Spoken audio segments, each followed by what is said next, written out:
Foreword. I stepped off the tram and squinted, my haul from Seibunken in hand. The late August sun beat down. It still had some fight left in it. The weight of the book in my hand and the matte feel of the cover against my fingers brought a smile to my face as I crossed the street. How could it not? I'd waited for what felt like forever, and now it was finally here.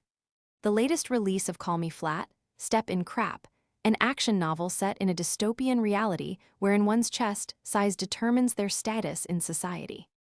The previous volume had ended on the worst cliffhanger, in which it was revealed that the protagonist's best friend and confidant, Kurari-chan, had not only grown to C-cup, but was now the enemy.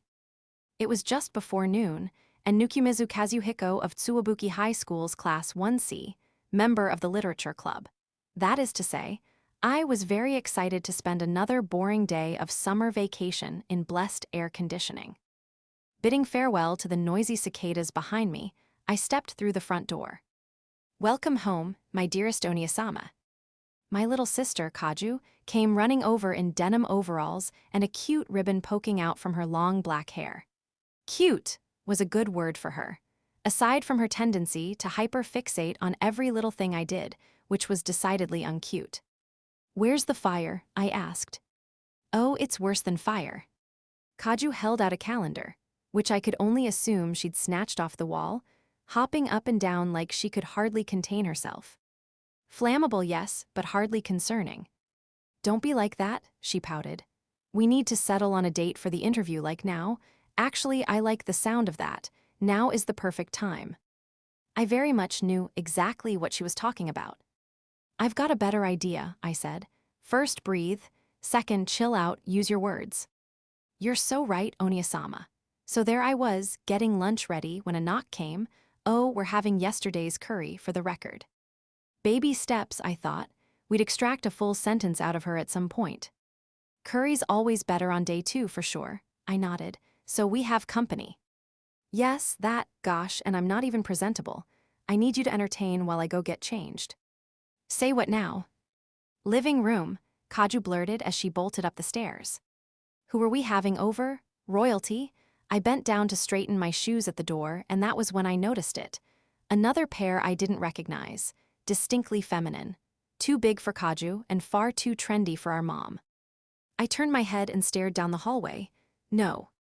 With intrepid steps, I ventured forth.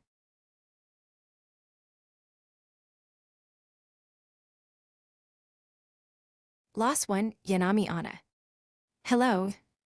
Beyond the door, as it creaked open, lay unchanged scenery. Our combined living and dining rooms were as they were, a spacious 18 tatami mats in size.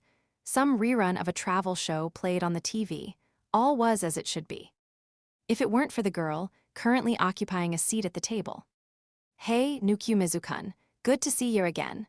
The intruder opened her mouth wide and chomped down on a mountainous spoonful of curry. "What in the world are you doing here?" Yanami Anna. Current status. Cheeks puffed full of rice and roux, recently had her man stolen by a fresh-off-the-plane transfer student, a losing heroine if ever there was one. She swallowed, failed to notice the rice on her cheek, and grinned at me. "This curry's good.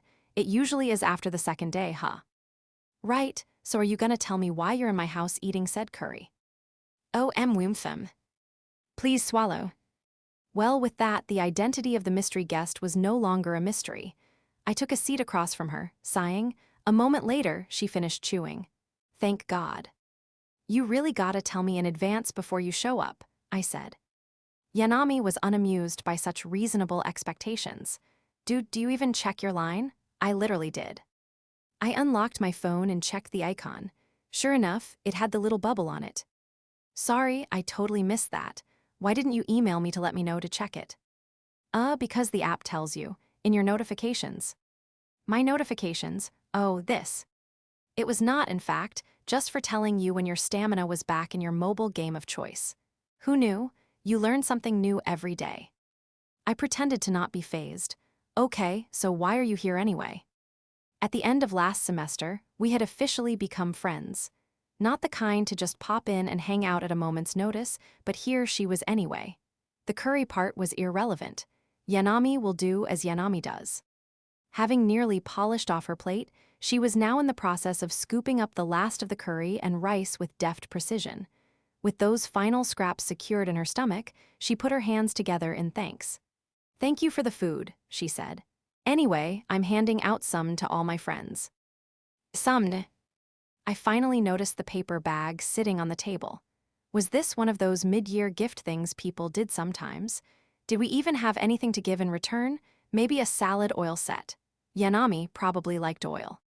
I took a peek.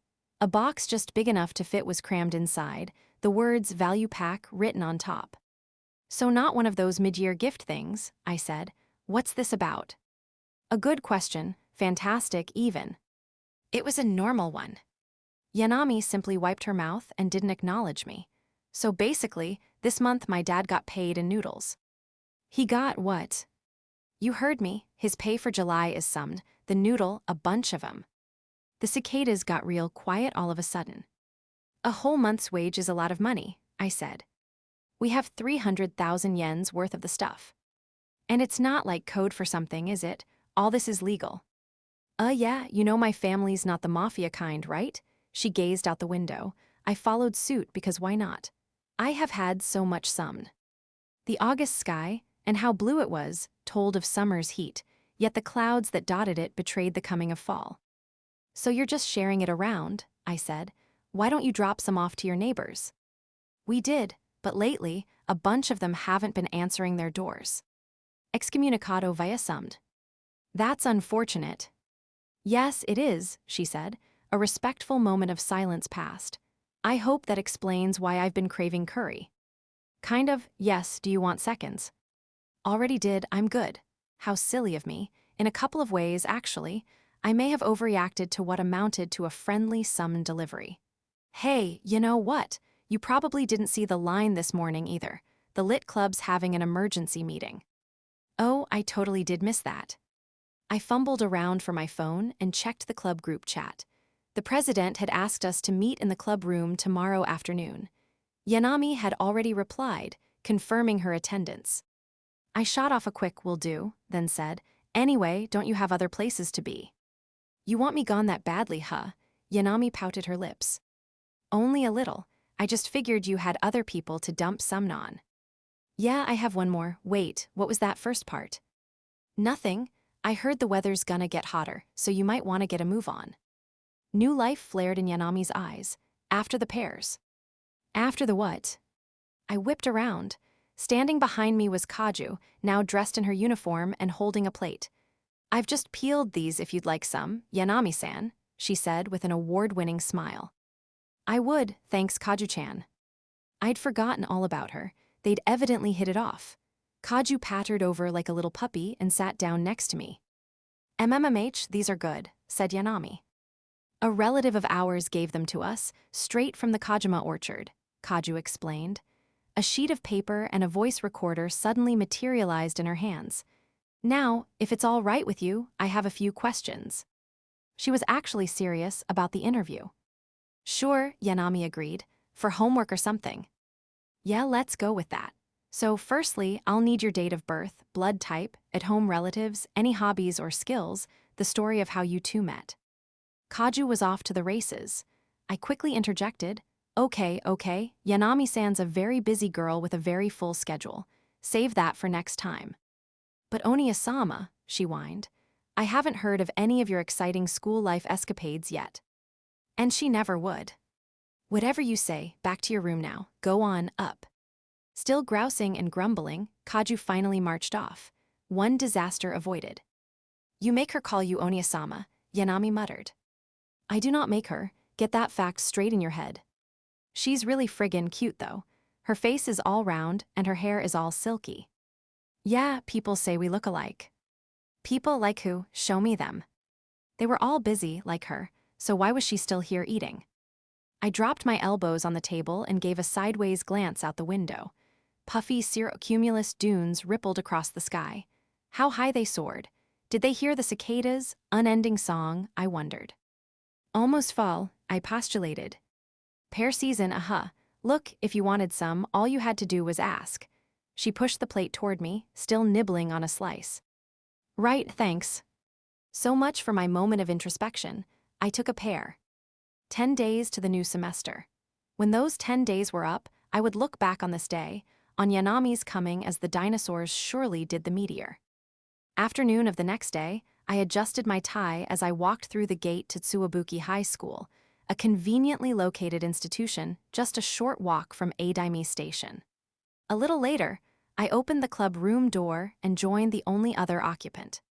A twig of a girl sat in a folding chair in front of the giant, wall-to-wall bookshelf, reading a book. The curtains, billowing in the wind, obscured her for a moment. Kamari Chika's long bangs and short-side ponytail swayed in the breeze. She was a first-year like me, and another true blue failure heroine like the hungry one before, this time at the hands of none other than our very own president.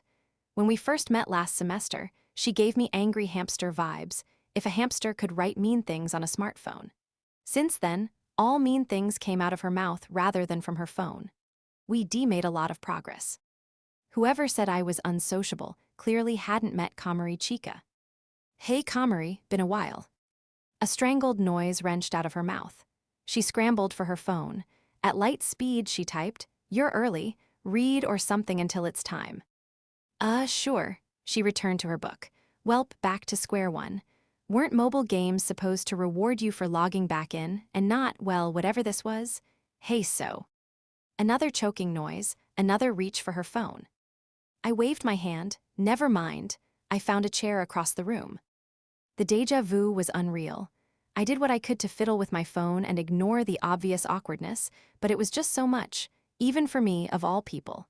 Every now and then, I tossed her the occasional comment that put no pressure on her to reply. You couldn't rush these things, had to keep things light, talk about cute animals and such. In time, her heart would open. "See, can we please stop talking about rodents?" After 20 minutes, she couldn't take it anymore, flinging the doors to her heart wide open. Hey, we were just getting into the nitty-gritty of the differences between Mongolian gerbils and hamsters. "I'll Google it, please stop." Foiled again by the keeper of knowledge, oh well. My mission was only to broach conversation, and I'd succeeded in that. I returned to my phone, satisfied, when the actual door flung open. Yanami stood at the entrance, leg up against the door on account of her arms being preoccupied with a big cardboard box. "Hey, you guys are early," she said. I got up and took the box from her and set it on the table. "Thanks, I see the senpai duo isn't here yet." She plopped down in a chair, her arms hanging tiredly. Kamari mumbled something to herself and scooched her chair into a far corner. "Man, that's heavy," I groaned. Summed. "Sharing is caring, don't you know? Take some with you, Kamari-chan." The creature nodded wordlessly from the security of her cove. Yanami sidled to my side. I leaned away. "Hey, what's her deal?" she asked. "You pull on her hair thingy or something." "Why would I?" I grumbled back. "She's just gonna be jumpy for a bit. No shouting and no sudden movements until she acclimates." "Like a cat cafe, gotcha." A cat cafe was probably cuter than this. We left her in peace and quiet, until a few minutes past our scheduled time when the third years, President Tamaki Shintaro and Vice President Tsukunoki Kodo, finally arrived. Right about now, the newlyweds were probably caught between a rock and a soft place, what with college coming up and having just started dating back in July. "Sorry for the wait," Prez said. "And for butting into your summer break," Tsukunoki-senpai added. The two took their seats, much to Kamari's relief. She scooted closer. "Feels like it's been a long time, huh?" I said. The president shrugged. "These exams we're studying for are rough. I'm at least keeping my head above water." He shot Tsukunoki-senpai a look that she did not return. "I'm trying, okay? The entrance exams'll happen when they happen," senpai grouched. "No point rushing, I say." "The exams aren't going anywhere, but your chances of passing them sure will." "It's no biggie. I've got a sweet deal lined up in your kitchen if I drop the ball." Tsukunoki-senpai exchanged glances with Kamari, who she then shared a meaningfully broad sneer with. The president's face landed firmly in his palm. Rest assured, the dynamic duo was functioning as normal, for better or worse. Prez had his work cut out for him. Yanami raised her hand, mercifully pulling the plug on the entire situation. "So what are we doing here?" "Right, yeah," the president was grateful. The student council dropped us a line that, starting this year, all clubs are supposed to submit a report on their activity over the summer.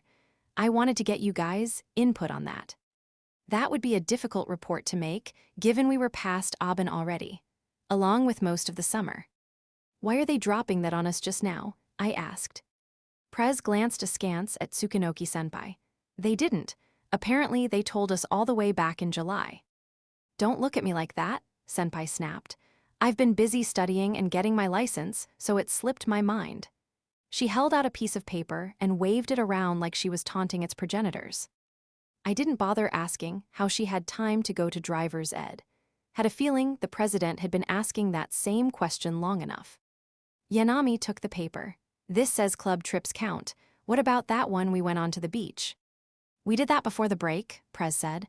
We were a week too early. Only one other thing came to mind. We've been uploading our writing online. Does that count? I asked. That's no different from our everyday activity. They want something unique and special that we did over the vacation. So, he cued in Tsukunoki-senpai. She produced an A4 size pamphlet from her bag. We made this sample for a club journal with all our work printed inside. All we need to do is slap on a cover and a colophon, and voila! It'll look pretty legit. I flipped through it and found the rom-com I'd been writing. Lotta empty pages. It's just a sample, said Prez. The final product'll have commentary or articles or something in between all your stuff, is what I'm thinking. Make it seem a little more involved than just copy-pasting our old work. Hey, mine's in there too, Yanami pointed out, peeking over my shoulder. I want everyone to think about which of your stories you want to see in the final thing, Prez continued. Or feel free to write something totally new. What are you doing? Komori asked. The president twisted his lips. Don't really have time to put anything down proper right now, so I'll probably just submit a digest of my ongoing series. That goes for you guys too. Don't stretch yourselves thin.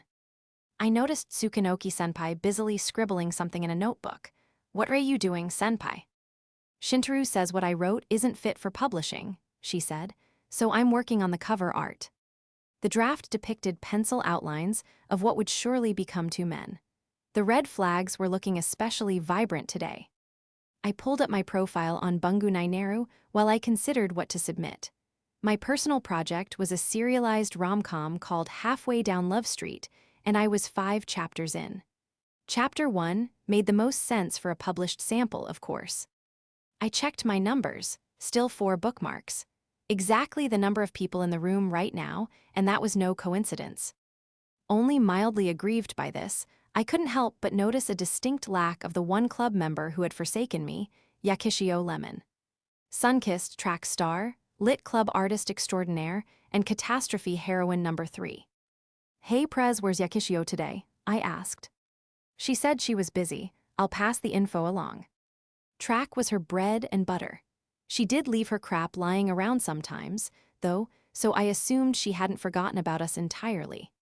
We all were quietly contemplating our works and which to go with when Yanami blurted, Okay, I think I'm gonna write a sequel to my first story.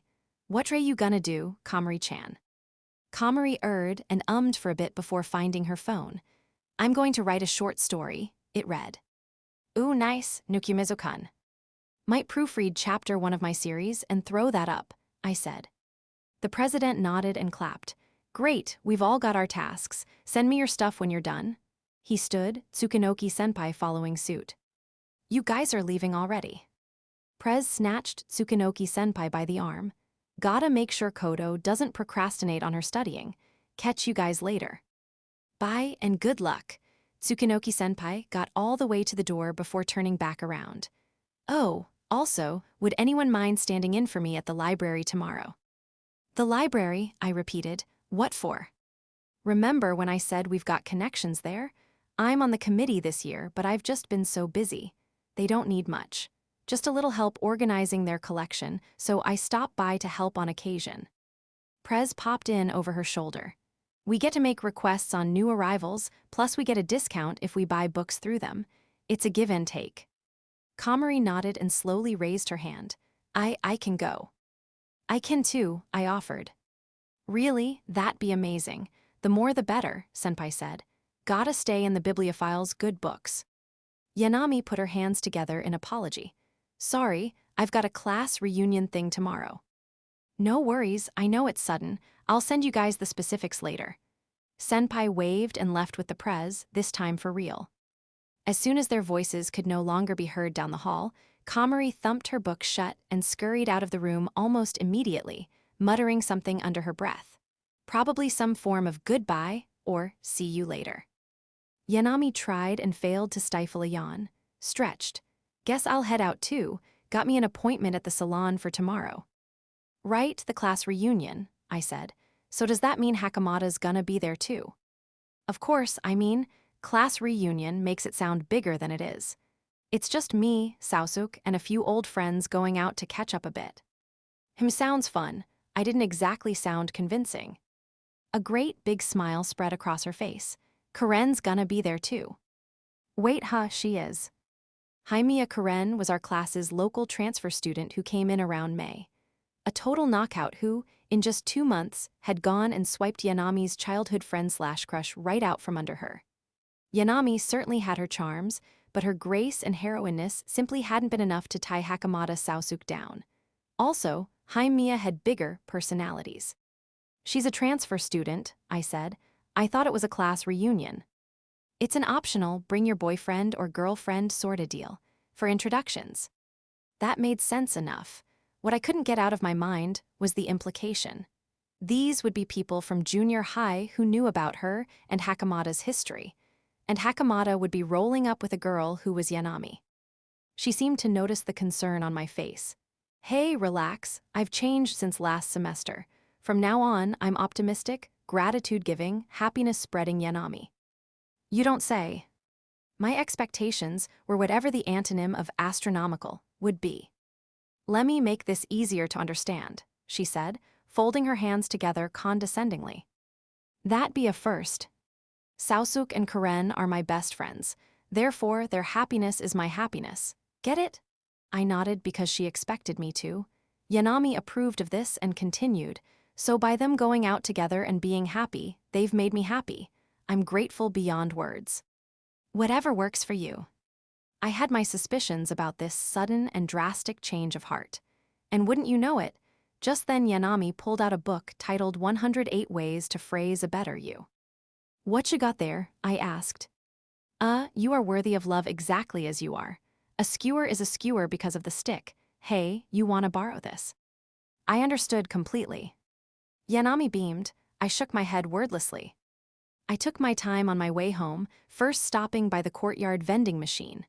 Before I could decide on what to get, a voice came, quiet as a whisper. It said, "Is someone there?" I whipped my head around. Not a soul. Must have been my imagination. Sometimes when I got really into a light novel, I could almost hear the characters' voices from the page. Yeah, that was it. I made my choice of drink. You. A shrill yelp escaped me, doing a number on my masculinity, as a pale white hand crept around the machine. Had I worn boots, I would have been perfectly justified for shaking in them, thank you very much. That was when I noticed the scrunchie on the hand's wrist and the gaudy nails. I knew them anywhere. Shikiya-senpai, I called. From the darkness, it stirred, the thing from the student council. You're the literature club boy, she breathed. Shikiya Yumiko, second year, leaned heavily against the vending machine. Bright brown, wavy locks rippled over her shoulders. Long and prominent eyelashes shaded her eyes. Most would expect a thick tan to accompany her fashion sense, but her skin was sheet white. She was a Gyaru through and through, and I would have been moved by the presence of my favorite archetype if it weren't for the horrifying color contacts tinting her eyes white and the shroud of darkness she seemed to carry with her. What are you doing there? I dared to ask. Came for a drink, got tired. Could you help? She handed me a coin. Sure, just some tea. ILOHAS, peach and open it, please. So particular. She was my senpai, though, so I did as she asked and opened the bottle for her. No change, I told her. Help me.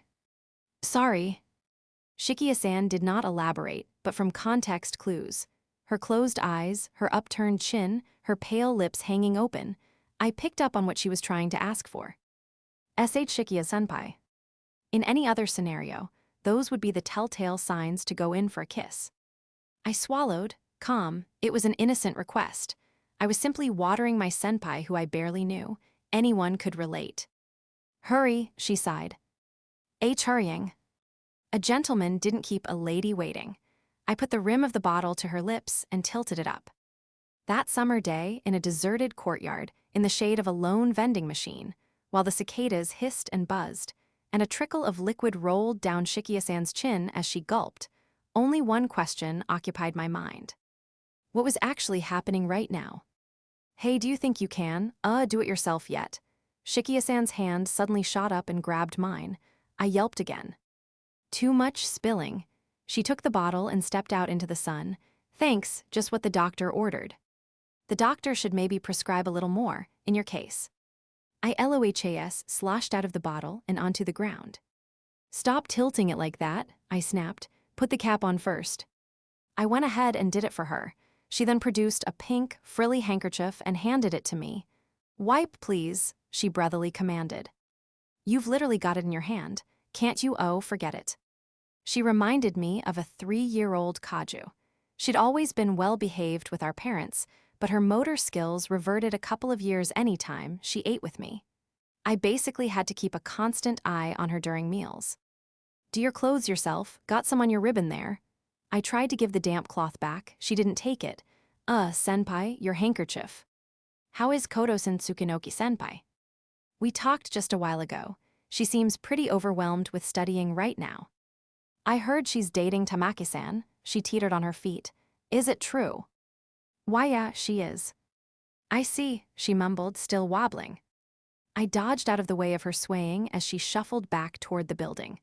Once I saw she demated inside, I let out a sigh.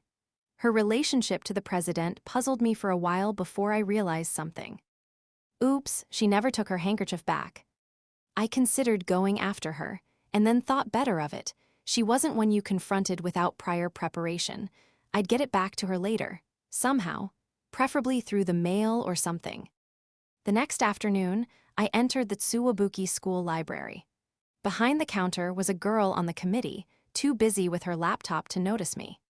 I hesitated for a beat, then said, excuse me. Sorry, we're closed, organizing the shelves today.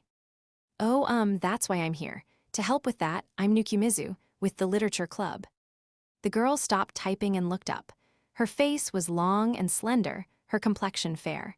She had one singular braid laid over the front of her shoulder. Excuse me then, Kodo-senpai mentioned you'd be coming. She held her hands in front of her long skirt and stood. As she came around the counter, I noted the badge on her sleeve denoting her as a second year. It's greatly appreciated. We're always short-handed around summer break. Come with me, please. Sure thing. I caught a better look of her when she walked past me. She was willowy, and the features on her face were subtle, unpronounced. An understated kind of cute. The absolute quintessential library and/or lit club aesthetic. Her type seemed to exude melancholy out of every single pore, like a tragic romance wasn't too far off in her future. We proceeded further into the library. She looked back and gave a mild smile. I see the lit club is still getting new members. That's a relief. Well, technically, I've been one for a while, just recently showing my face more. I hope you continue to do so. The other girl is already here and could use some help. A pale finger pointed me to the 900 shelf, the literature section. Hunched over in the shade of the bookshelves was Kamari, muttering to herself and peering at book labels.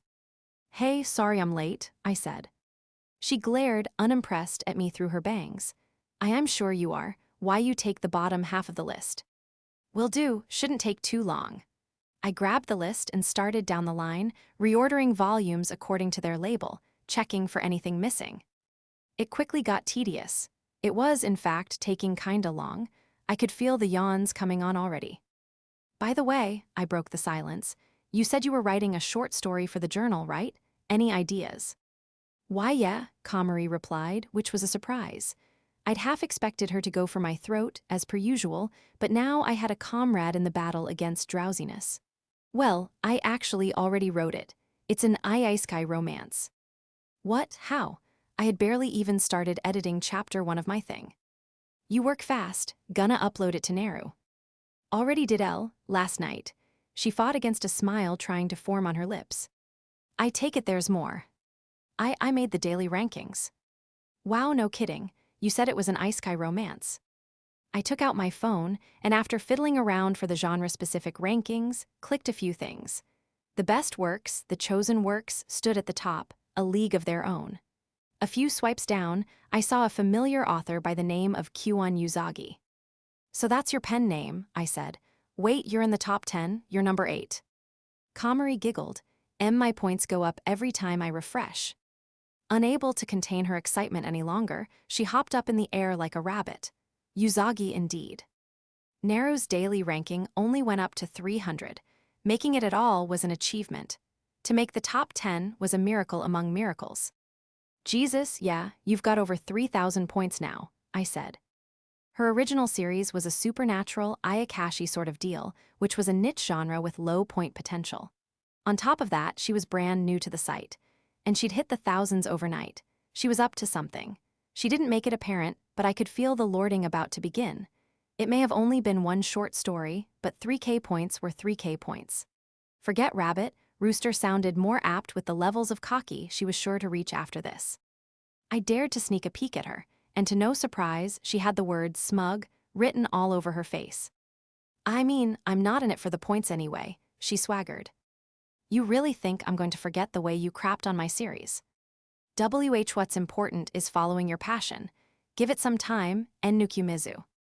Wow, I have never felt more condescended to in my life. How's the view from the top, Kamari? Must look awful nice. So she had literally 100 times my points. So what? That didn't mean the quality was proportional. I would be the judge of that. I clicked on her post. Literature Club's Summer Activity Report. Kamari Chika, single and ready to mingle. Sylvia Luxaide, we are through. I was stunned silent. Charges had been levied against me for the attempted murder of the Baron's daughter, Anne, and for my troubles, my betrothal to Crown Prince Guster was thus annulled. And in my own residence, no less. We had been best friends since the concept of such a relationship was even conceivable in our young minds. We were to be wed. His hair was golden and rippling, his eyelashes more prominent than even mine, his eyes as blue as the sky and twice as captivating. Some claimed their bewitching properties to be arcane in nature. To me, in that moment, they swam only with contempt. I proffered a hand, vain though I knew it was. Prince Guster. Save your excuses for the nuns, Sylvia. You have no future now except for one of the cloth. Now wait just a minute. The graduation party hasn't even happened yet. Prince Guster's jaw dropped. This was no ordinary world. This was, in fact, an autumn game. In truth, I was once a normal high school girl, until one day when I awoke in the body of the Duke's daughter, Sylvia Luxaide, the villainess of my most recent obsession. Thanks to my careful plotting, we should have been en route to the true ending of the story. Today was meant to be the final chapter, the Royal Academy of Magic's graduation party. There, His Highness was meant to officially cancel our engagement, after which my parents would disown me, and I'd be sent off to an abbey where I'd spend the rest of my days. You're supposed to do all of this at the party. I fumed. It's like you don't even care about all the meticulous planning I put into making sure all the story events triggered in the right order. The only witnesses present were attendants. That simply would not do. Sylvia, what the devil are you talking about? The prince stepped back, surely thinking me hysterical. He was not far from the truth. Sylvia was a fan favorite, even garnering her own spin-off. In it, I was supposed to have caught the attention of a rambunctious foreign prince, stricken by my nerve and audacity at the party. He would find my spunk charming, my feistiness a challenge, and together we would find happiness. None of that could happen under the present circumstances. It is over, Sylvia. I cannot abide the atrocity you sought to bring upon the Honorable Anne, the prince said. However, to cause a scene in public would be a blemish on your reputation that I would not have you suffer. This is the last bit of deference I will grant you, given our history. Deference? He could shove his deference. If he didn't roast me like a pig over an open flame in full view of everyone, I was going to have to get very comfortable at the abbey.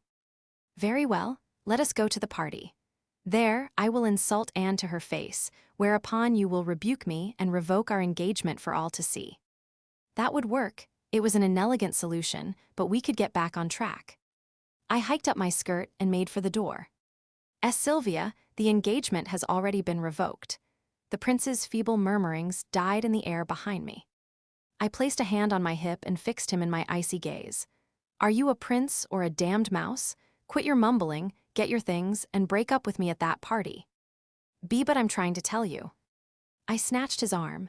We're going, now, and don't you forget the documents detailing my wicked crimes. Someone bring round the carriage. There was no time to lose. The world would know that I'm single, and by the gods was I ready to mingle. Okay, I was convinced. It definitely read like the kind of thing more people would be into than mine.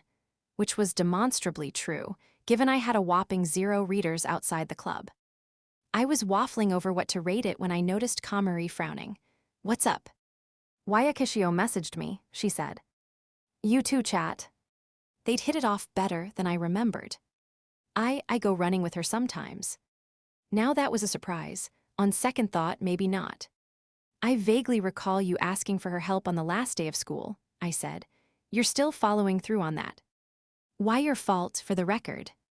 Sure was, I apologize. I really did mean it. Just before summer break, Kamari had used running as a clever excuse to lure Yakishio away so Yanami and I could talk in private. It never occurred to me that she'd still be trapped doing it. You could tell her no, I suggested. Yanami fidgeted and looked down. I don't really know how to do that when people get aggressive.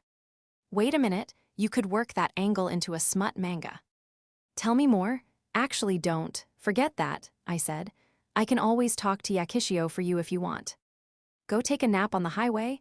I may have gone a bit carried away for a moment there, but that was just plain mean. And it's not so bad. She slows down for me and she gave me shoes.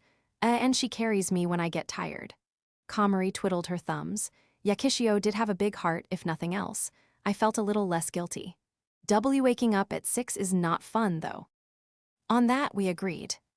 At least they say being up early's good for you. I think. I could probably find a research paper that says that. Why you're just saying crap now? That I am. I resumed checking the M section on my current shelf.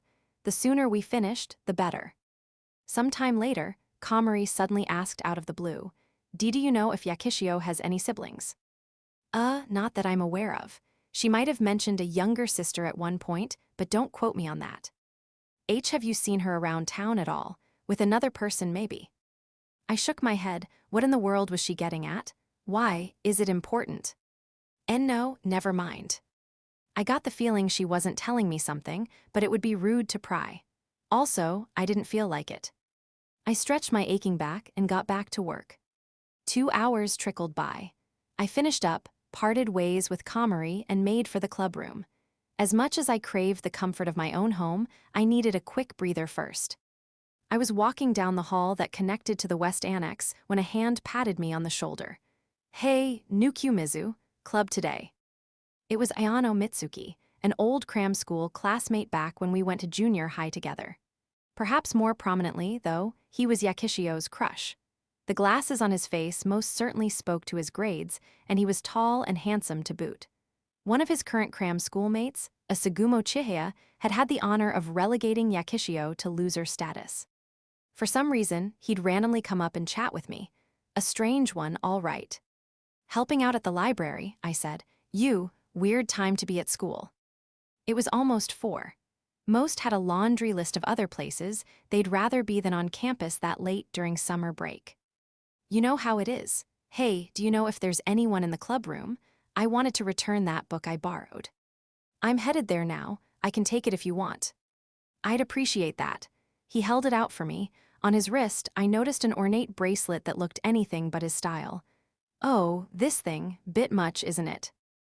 I guess. I didn't actually care, but he looked like he was dying to tell someone about it. I humored him, as functioning members of society often did for their fellow man.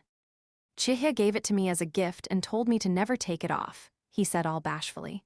Silly, I know. It was a surprise and all, so what can you do, right? He looked positively downtrodden.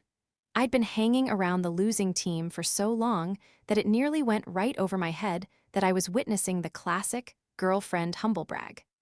He didn't stop talking, and I didn't stop nodding. I reached the club room a ways down the hall and tried the door. Either Kamari had gotten there first or someone had forgotten to lock it, because it was slightly ajar. I entered. Oh, nakan, hey. I slammed the door back shut. It was not Kamari, it was Yakishio Lemon. Correction, half-naked Yakishio Lemon. You're supposed to shut the door when you're changing, I shouted through it. Who peed in your cereal this morning? Said Yakishio as she sauntered out, still buttoning her blouse. What is it with you, and constantly getting naked in front of people? Oh, whatever, I'm wearing stuff underneath, she said offhandedly. I'm more covered up than when I'm on the track, even. She looked up and cocked her head. Wait, what do you mean constantly? Shoot, right. She didn't remember that little debacle in the storage shed. Nothing, I said. The hallway is not for changing. I shoved her through the door, ignoring her appalled hey, then swung it shut. Safe. You're such a prude, Nukkun. Shove this in that bag over there. A towel came flying at me. Deliberately ignoring the sweaty clothes wrapped up inside it, I did as she said and stuffed it into her duffel bag. Wait, why was I in the room with her? I found myself a seat and stayed there, exceptionally still, though not out of peace of mind. I stole a glance. She sure was still changing without a care for my presence. Only once her blouse was completely on did I fully let my guard down. Ah, so that was how those ribbons went on. Why are you changing in here anyway? I asked. The track team's room is too small. First years don't get dibs, so I just come here when I'm in a hurry. Yakishio adjusted one of her ribbons in the mirror. What are you doing here? It's summer break. Came to help out at the library. Hey, you forgot something. She had left her trademark lemon hair clip sitting on the table. She picked it up and looked at it funny. Weird, I thought I put it in my bag. Must have taken it off for practice. I usually never do, but I just had it polished. Felt bad getting it all dirty again the day after. Couldn't judge a book by its cover, or in this case, its contents. Despite Yakishio's Yakishioness, she was still one of prettiest girls in school. Appearances did matter to her. She clipped on the hair lemon and fixed it just right. President Tamaki told me we're making a journal. Yeah, to make it seem like we actually did something over the summer, I said. I'm just gonna fix up chapter 1 of my series. What about you? Good question. I like my pictures, but I could also maybe try writing something for a change. She fussed with her bangs, then pumped her fist and went, nice, when she was satisfied. She was being awfully finicky. Yakishio's phone blipped. She checked it, read whatever it was, and smiled. What's up? I asked. Nothin', gotta go see ya. Your socks are laying over there, I called after her. No biggie, she called back, and without another word she skipped away. Somewhat of a biggie, I grumbled. I carefully picked them up with a handkerchief and tossed them in her bag, which she had also left behind. Peace at last. I fished for that book I'd been reading and flipped it open, but my eyes soon started to glaze over. I closed it and stared up at the ceiling. A deserted building on summer break. A guy and a girl who had almost been a thing. I shook my head and opened my book again. I was thinking too much. Rubbing the sleep from my eyes, I stumbled into the living room. Good morning, Oni-sama, Kaju said the moment I trudged in. An apron hung from her neck. She pulled a chair out for me, beaming. Breakfast is ready. Morning, I said.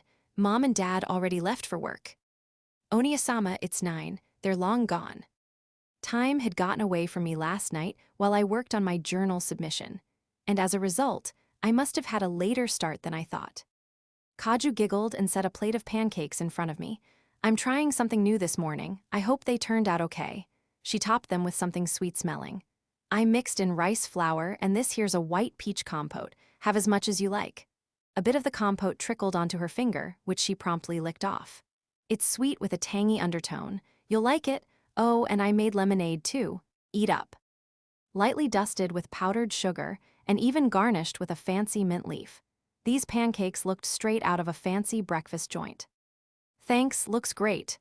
I grabbed a knife and fork and was about to dig in when I noticed the untouched plate next to me. You haven't eaten yet? I asked. Ah, silly me. Kaju bonked herself on the head with a goofy smile. I was so caught up in the kitchen that I completely forgot. What a cute little goober, I thought, preparing such a feast and somehow forgetting her own plate. I made to nudge her plate to the chair opposite me, but she sat down next to me before I could. Shall we dig in, Onia-sama? Sounds good to me. My knife glided through the fluffy stack, and thus began another peaceful breakfast. Kaju raised an eyebrow at me. You've been to school 2 days in a row. Have things been busy? Club S kept me a little preoccupied. To know if busy is the right word. I didn't have much for a point of reference. Most of the time, I wasn't doing much of anything. I'm so happy for you, Kaju said. That new friend of yours is the girl who visited recently, isn't it? Yanami-san, her name was. I grunted and stuffed my mouth with pancakes. I'd told her that I'd made a new friend, just not who they were. Partly out of shyness, partly out of prudence. You should invite her over yourself next time, she pressed. We still haven't finished the interview. Ideally, it would stay that way. I swallowed some lemonade. It's not that big a deal. We don't even really hang out that much. Not in the beginning, sure. Buat. Kaju got right up to me, eyes lighting up. She was very pretty. She is the one who will carry on the culinary secrets of the Nukumizu family. I just know it. We'll start with miso soup, then move on to the finer fundamentals of Japanese, Western, and Chinese cuisine, and then we'll. There she went again. You had to know when to pump the brakes with that girl. Chill, I said. We're not like that, not even close. But Onia-sama, it's only a matter of time. Any member of the fairer sex would find it hard to not fall in love with you once she got to really know you. We must be prepared. She gasped suddenly and leaned in. Unless there's someone else in the literature club who's earned your affection. The tan girl would be lovely, and I'll even retract my previous doubts about the little one on account of the fact that we would be able to share wardrobes, thus becoming fast friends. Gosh, it would be so simple. Anyway, tell me, which one is it? I held my hands up between me and her. Slow down, Kaju, count to 6 with me. Ready? 1, 2, 3. 4, 5, 6. She held a hand to her chest and inhaled deeply, regaining composure. I patted her on the head for a job well done. She made a mewing sound and nuzzled my hand. Now that that was out of the way, I used my free hand to continue eating. While I chewed on my next bite, my phone lit up next to my plate. A notification. A quick glance made me freeze for a split second. Yana-chan, you up? Wanna hang out somewhere? What in the world did Yanami want with me? Kaju took her chance to slip away and plop herself onto my lap. Is that Yanami-san? She's asking you out, Onia-sama. So it would seem. This is huge, she grinned from ear to ear. It might as well be a date. We're not like that, I insisted. She probably just wants to talk about something. I sighed, what to do? An invite first thing in the morning, the day after her class reunion. My Yanami sense was tingling. Kaju watched me type busy. She looked up at me, are you sure? Sure, I'm sure, she'll find someone else. Then like clockwork, my phone rang. The name Yanami appeared smack in the middle of the screen. She couldn't take no for an answer. Kaju squeezed my hand around the phone, smiling. Go, Onia-sama. Friends don't keep friends waiting. A course of action that would have been made easier, were she not sitting on my lap. 3 o'clock on the dot, the cafe by City Hall. While I waited on Yanami to show up, I passed the time by people watching. The place had a rustic vibe, and according to the internet, the hotcakes, very different from pancakes, were a must-have.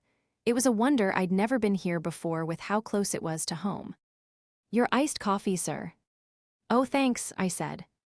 I eyed the extra glass of water placed across from me. The condensation streaming down it mirrored the metaphorical sweat streaming down my back. I was at a cafe with a girl.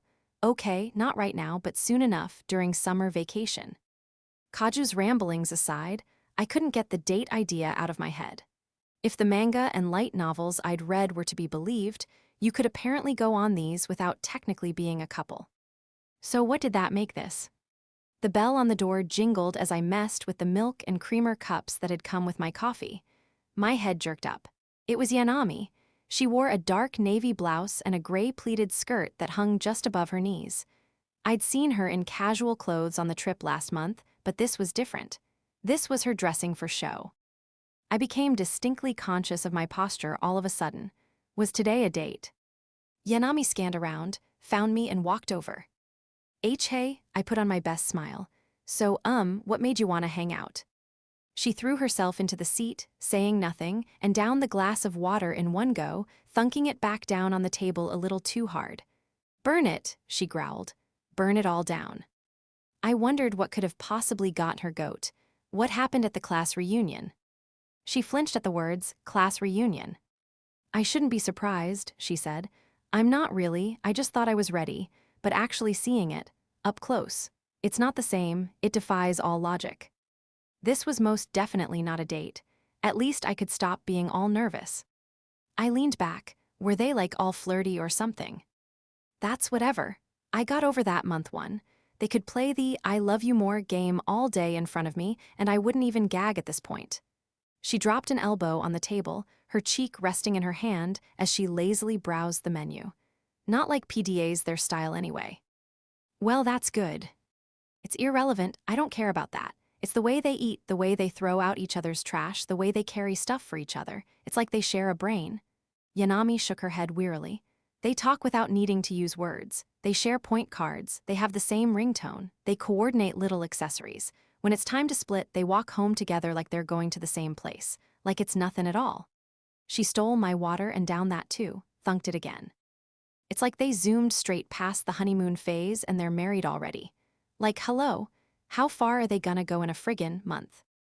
I'd say they'd gone about as far as one could in that time frame, personally. While Yanami caught her breath, I asked for more water. Oh, and a new glass, please. What, I got cooties or something, Yanami griped. It was a me thing. I didn't do eating or drinking after others had already had their mouths on it. Gonna order anything? I asked. Yeah, sure, ignore me, she grumbled. I'll just have a cream soda. Wow, no hotcakes. I'd kind of assumed she chose this place specifically so she could stuff her face with the stuff. Yanami waited for the waiter to leave. Nukumizu-kun, she said grimly. Let me tell you a secret. Some are carbs. True, they may be cold and noodly, but do not be deceived like I was. You look at them and it's just a few gluten-y strings, yeah? Surely they're not that bad. How does anyone gain weight off of those little guys? So basically, you had too much sumnend. No, she snapped. Whatever you're about to say, no, I did not. You are aware cream soda has carbs, right? Like, a lot actually. Drinks don't count. Ice cream too, actually, according to some people. I took it that some people meant Yanami and Yanami alone. Our waiter returned with her cream soda. It was your standard melon green with a scoop of vanilla ice cream on top. Yanami pointed her phone at it. So you're a picture taker, I said. It's for Instagram. Dang, I'm good at photos. Wasn't that one social media site where people post pictures? My only impression of it came from the amount of food people wasted by ordering fancy-looking junk just for likes and then not finishing it. That had been a controversy for a hot minute, but I sincerely doubted it concerned Yanami in the slightest. She tapped at her phone a bit, then showed it to me. Look, see, I better be in your likes later. I don't have an account, and isn't that my hand in the corner there? Off to the side of the colorful, bubbly soda was none other than me. Not the kind of collab people probably wanted. Huh, you're right, said Yanami. Man, your fingers are bony, you eating enough. Plenty, and you should probably retake that. Too late, already uploaded it.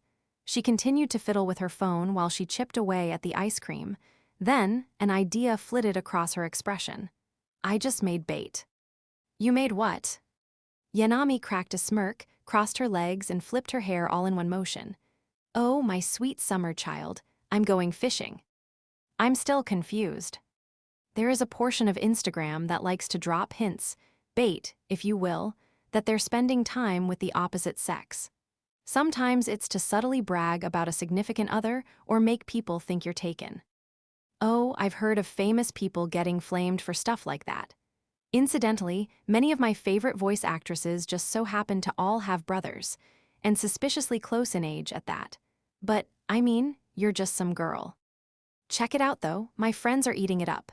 She held her phone out to me again. They're all dying to know who you are, look at them going crazy. Man, I'm a genius. Just one question about all this, I said. Why? Yanami gave me a deadpan look.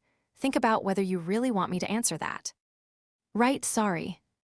You should be. Oh, Kasumi-chan, I haven't seen her in forever. She grinned and scrolled for a while before suddenly freezing up. Something wrong. You know, ever since the reunion, a lot of guys I used to know from junior high have been reaching out to me. Like, a lot of them, all at once. Okay. I'm serious. My DMs are literally blowing up. God, I'm so popular it's scary. I'm so happy for you. I could think of nothing else to say, and so I sipped my iced coffee, now sans ice, instead. Yanami went to town on her slowly melting ice cream, occasionally shooting glances my way like she wasn't done talking. So are you, like, in the market for a boyfriend then? I reluctantly asked in an effort to appease her. Yanami pretended to think about it, rolling her spoon between her fingers. Nah, don't think so. Just not looking for that sorta thing right now. Pray tell. Girls'll start trying to introduce me to friends left and right. Guys'll be asking me out pretty much 24/7, and it's like I literally just... Wait. What? The guy's asking me out now. Something just hit me. Dude, even Tanaka-s in here.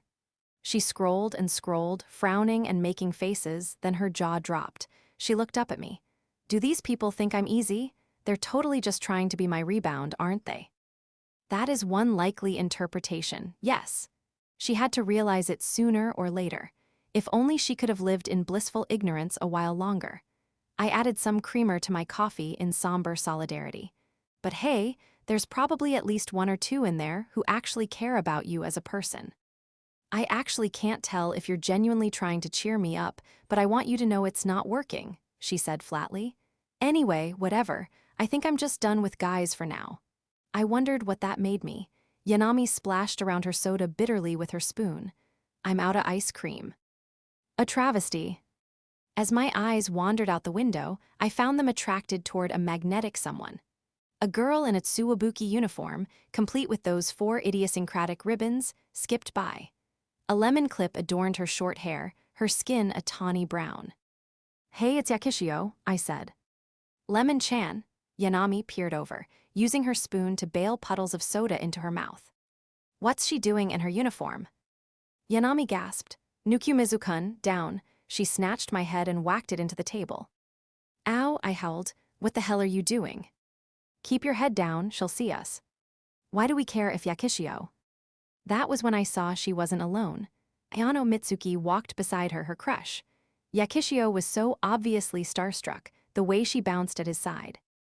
What are they doing together? I mumbled. Hadn't she moved on after it came out that Ayano was taken? Yanami hid behind her glass of soda until they passed, then craned her neck to watch as they left. When they were out of sight, she slowly sat up straight. I got bad vibes from that, Nukyumizu-kun, she said. No guy with a girlfriend goes out on the town with another girl on summer break of all times. I smell infidelity. Come on, they're old friends. Would it be cheating if, say, you and Hakamata hung out alone together?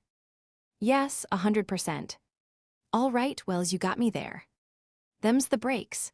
They had chosen their path, and as third-party observers, our only recourse was to let them walk it. Yanami turned her soda up, gulped it down, wiped her mouth with a handkerchief, and thunked the glass on the table for a third time. Hurry and finish, we gotta go. Go where? After them, she enunciated impatiently. Yanami jumped up. Impulsive curiosity shimmered in her eyes. You go do that, I said. I'm not interested. What? I added some milk to my coffee, waiting until it was half gone to do that made it sorta like a cafe au lait. Yanami stared at me, expressionless, while I took a slow, savoring sip. She tapped the receipt on the table. I can just not pay this, you know. Dude. Motivated partly by fear, mostly by annoyance, I chugged the last of my coffee. I got up, but not without a sigh that I was sure she could hear. Yanami and I scanned the street upon exiting the cafe. Neither Yakishio nor Yano were anywhere to be found. Guess they're gone, I said. I waved to Yanami. That's that then, later. Seriously, she got a lock on my arm before I could get far. We haven't even tried looking for them. I mean, do you see them anywhere? And we're not private eyes. You really expect us to be able to tail them like we're in a movie? In real life, they call those stalkers, and people call the police on them. I trailed off, not for lack of confidence but more incredulity.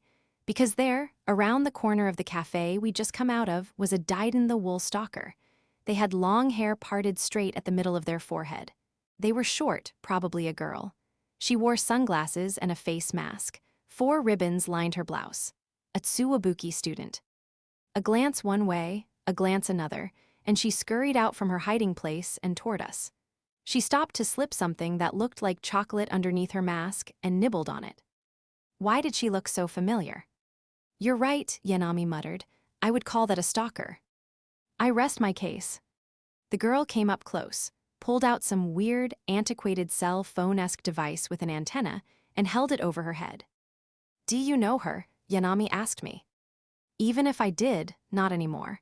Let's get out of here before she implicates us in something. She's staring at you pretty hard. Please be lying. Against my better judgment, I slowly turned to check. Sure enough, she was looking straight at me. She pitter-pattered right on over. Hello, Nukumizu-san, she said, prying apart her sunglasses and mask. Do you remember me? Big, round eyes peered up at me. Oh, I said, I guess I do. As unfortunate as that was, the stalker's identity was none other than Ayano Mitsuki's girlfriend, Asagumo Chihaya.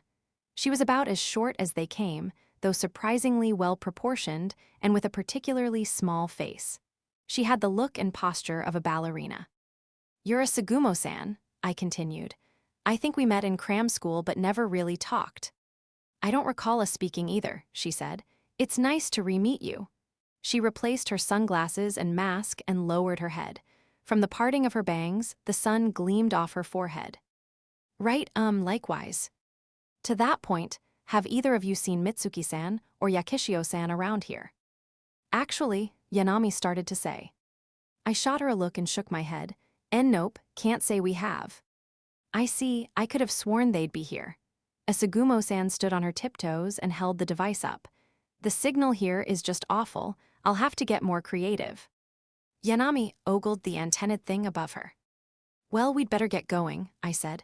Right, Yanami-san? Hey, what's your name? Asagumo-san, she chimed in. What do you mean, signal? What's that thingy for? Yanami-san, I hissed. What? I'm curious. Asagumo-san narrowed her eyes at us. You have seen Mitsuki-san, haven't you? She produced a black, palm-sized rod. A red light glowed at one end. What is that? I asked.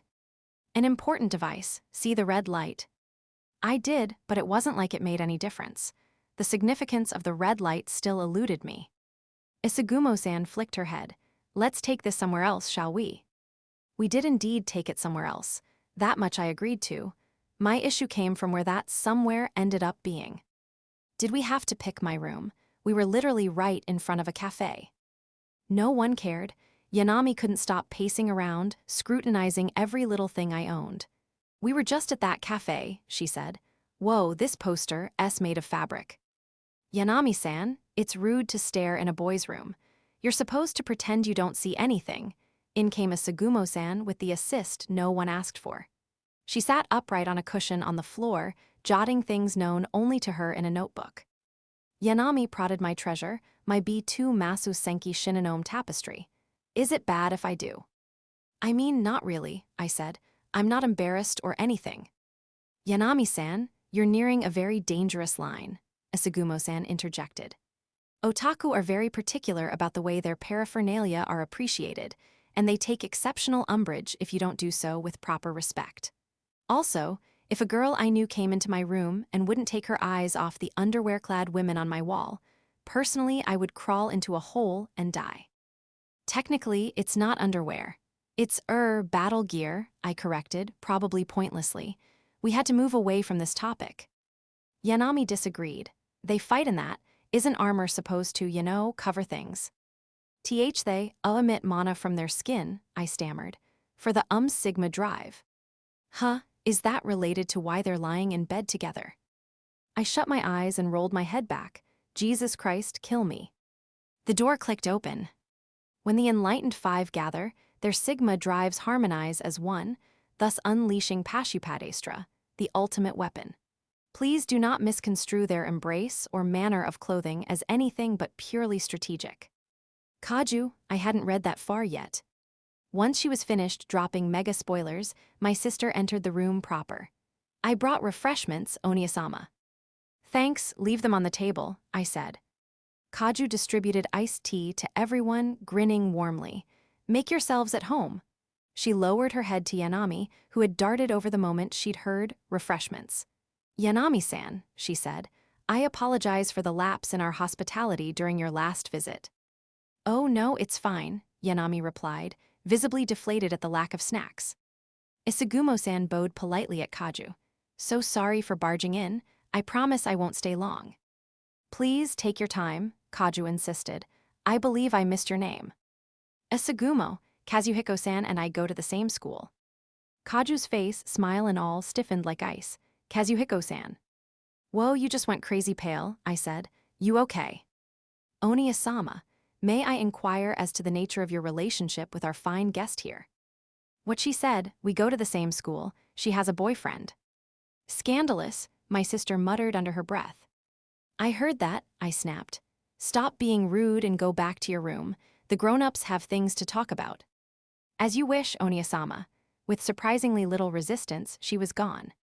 Asagumo-san blinked her big, round eyes. I figured I should use your first name since she was also a Nukumizu-san. Did I touch a nerve? Little bit, but we'd cross that bridge when we came to it. Dang, I'm surprised you knew his first name. I sure didn't, Yanami said, sipping on her tea with all the blissful ignorance in the world. I really shouldn't have been as surprised as I was. I have something of a photographic memory, said Asagumo-san. In fact, I could recite everything on your bookshelf already. I would really rather you didn't. Anyway, didn't you have something to tell us? I asked. Right, of course. Asagumo-san adjusted her posture and lowered her voice respectfully. Firstly, I want to thank you for your time. As for what I was doing when we bumped into each other, that will require some explanation. Surely she hadn't been skulking around for the fun of it. I searched for the straw with my mouth and sipped on my tea. I'm just going to put all my cards on the table, she said. I think Mitsuki-san might be cheating on me. I've been trying to find proof and catch him in the act. It didn't take a genius to guess with who. I really didn't know what to say. Yakishio was the last person I'd have thought would end up being party to an affair. Yanami spoke up for me.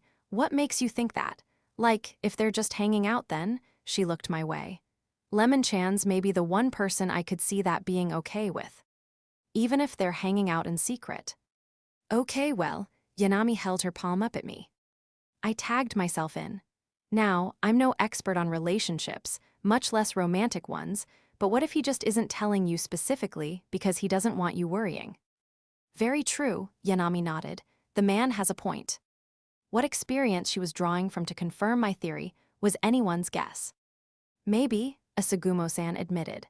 I do want to trust him, and from what I know of Yakishio-san, I want to believe she's not the kind of person to do something like this. That's good, very big of you, I said. Well, I think that about wraps things up, don't you?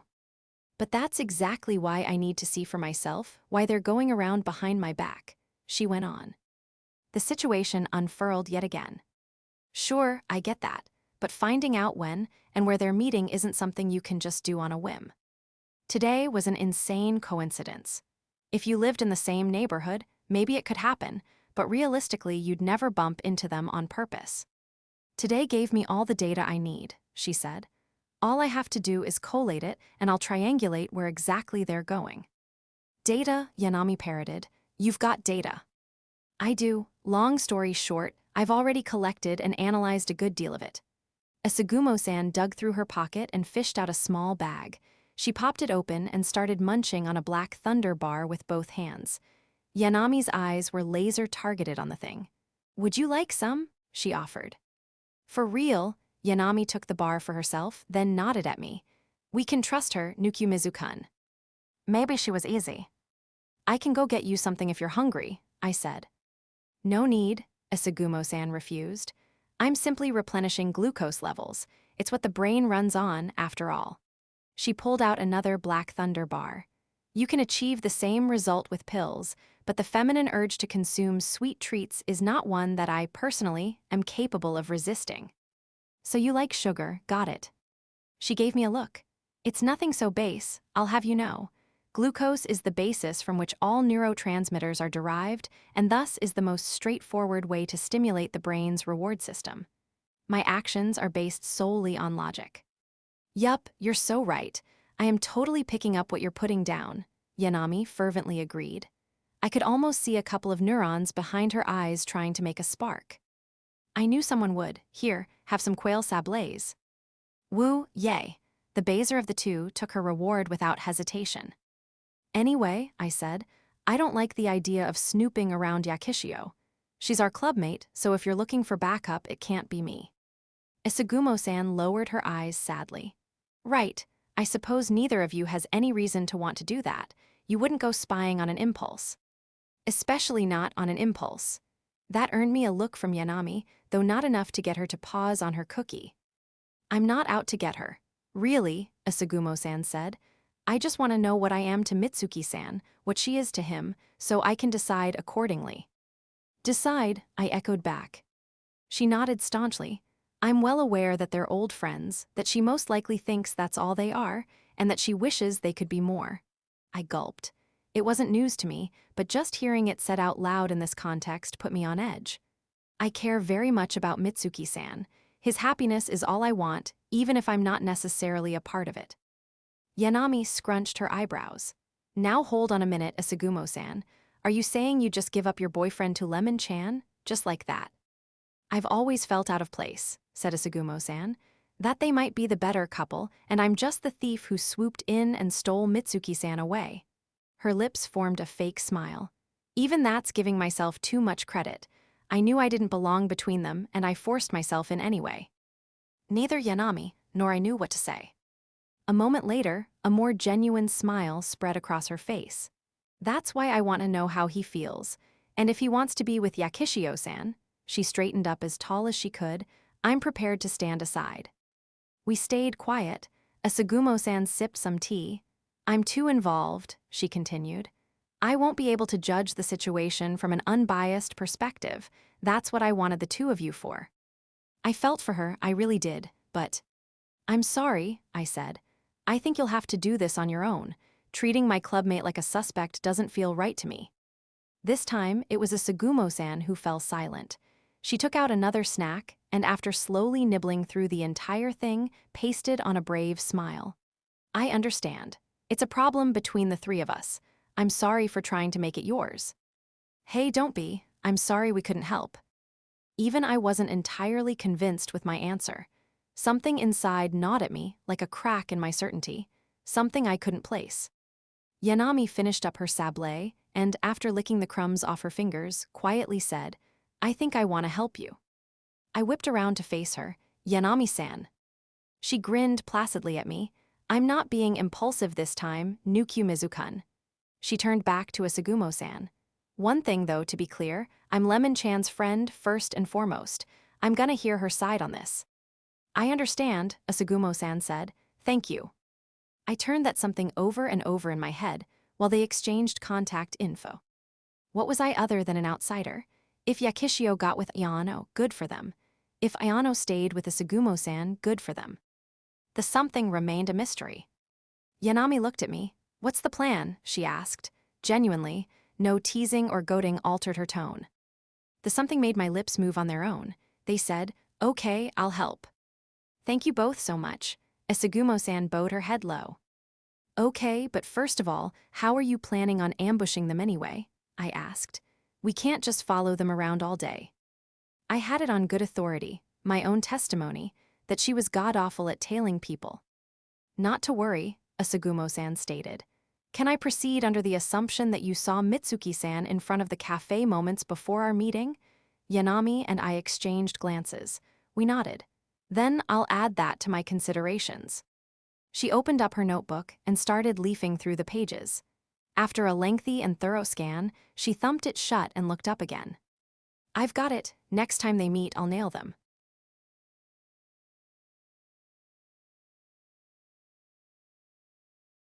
Intermission, It's never what you think it'll be. Emozio Junior High S Class 3 was buzzing with second years, classmates reuniting with classmates. One of them, however, found herself in a less jovial mood. "Oh, Oniasama," Nukimizu Kaju sighed, gazing wistfully out the window. "How far apart we've grown." A taller girl came over to her. "What's up, Nuku-chan?" "Ah, Gon-chan." Kaju languidly lifted her chin from her hands. Gondu Asami was her closest friend in class, and certainly the tallest and most mature. "Go on," she urged with gentle concern. "Hit me with what you got." "Do you remember me saying my brother dearest made his first friend?" "Oh yeah, you were over the moon about that." "And I still am, honest, but this girl, she's so pretty." Kaju slumped over her desk like a rag doll. "And it's not just her. There's another. Just recently, in fact, he let them both into his room without informing me, and it was a veritable war zone." "Sounds like the guy S got moves," said her friend. "He handsome or what?" Kaju lurched up off her desk. "Of course he is. My Oniasama is the most wonderful and," the fire in her eyes dimmed a little, snuffed by doubt. "You'd best watch yourself. I refuse to call you One-essen one day." "One-essen?" Gon-chan seemed to think this over. "I could get down with a girl like you for a little sister." "Gon-chan," Kaju blurted. "Kidding, kidding, but it's a good thing he's popular, yeah. Doesn't that make you proud?" "I know, it's just two, at once, and I haven't even interviewed either of them. Just the other day you were chattin', my ear off about how you wanted him to have the best girlfriend in the world." "It's just not what I thought it'd be," Kaju whined. "I thought that when he promised his heart to someone, I would simply watch fondly from afar while the magic happened, but now he's got one on each arm doing God knows what. Og, there's tragedy afoot, I just know it." She collapsed onto her face once more, kicking and flailing her legs. Gon-chan consoled her with a pat on the head. There, you've always got me as a backup." "I don't want you, I want Oniasama," she moaned. "Ouch, rejected." Kaju sat back up. "You are my best friend though, just so you know." "Gosh, you're cute, you know that. Just marry me already." "Nella." Kaju slumped back to her desk, comforted by Gon-chan's head pats. How the poor, hapless 14-year-old wished she could be happy for her dear, no longer friendless Oniasama, and for that to be the end of it. Unfortunately, emotions were complicated, much unlike the soothing sensations of the comforting head pat.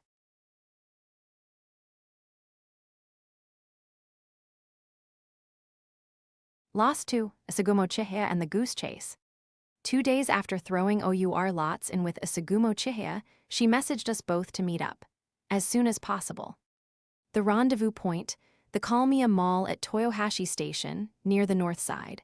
I hurried into the station from the outdoor deck. At a glance, I was the first to arrive, so I positioned myself in front of Kalmiya while I caught my breath. The clock just hit 2:30. Shoppers thronged in and out. Others waiting for their own people stood with me. I turned my gaze away from them and to the ground. "What am I doing?" I muttered to myself. I wasn't in this to expose Yakishio and all of her dark secrets. Something just didn't sit right with me about putting her on trial, so I involved myself. Still, I couldn't shake the feeling that none of this was my business. Before I knew it, someone had come up next to me. I stole a peek to find that it was a girl in a sailor uniform. She had thick-rimmed glasses, and her hair was done in 2 loose braids. Also, she was going to town on a basket of takoyaki. This girl had too many descriptors. "Wait, Yanami-san, is that you?" I blurted. She flashed me a smirk. "Took you long enough." She pinched the frame around where the glasses part should have been and pushed them up, all smug-like. "Those don't even have lenses." "They're for show, make me look smarter, don't they?" They didn't, but I nodded anyway. "I have a few questions," I said. "I'll summarize them. What's with the look?" "Duh, it's a disguise, so they don't notice us. It's actually just my old junior high uniform, but I totally still pull it off, eh?" "I mean, it's only a year old, so..." I stopped. There were aspects of the role she was definitely struggling to fit into, shall we say. What'd you get all quiet for?" She popped a takoyaki into her mouth. "Nothing, you do you."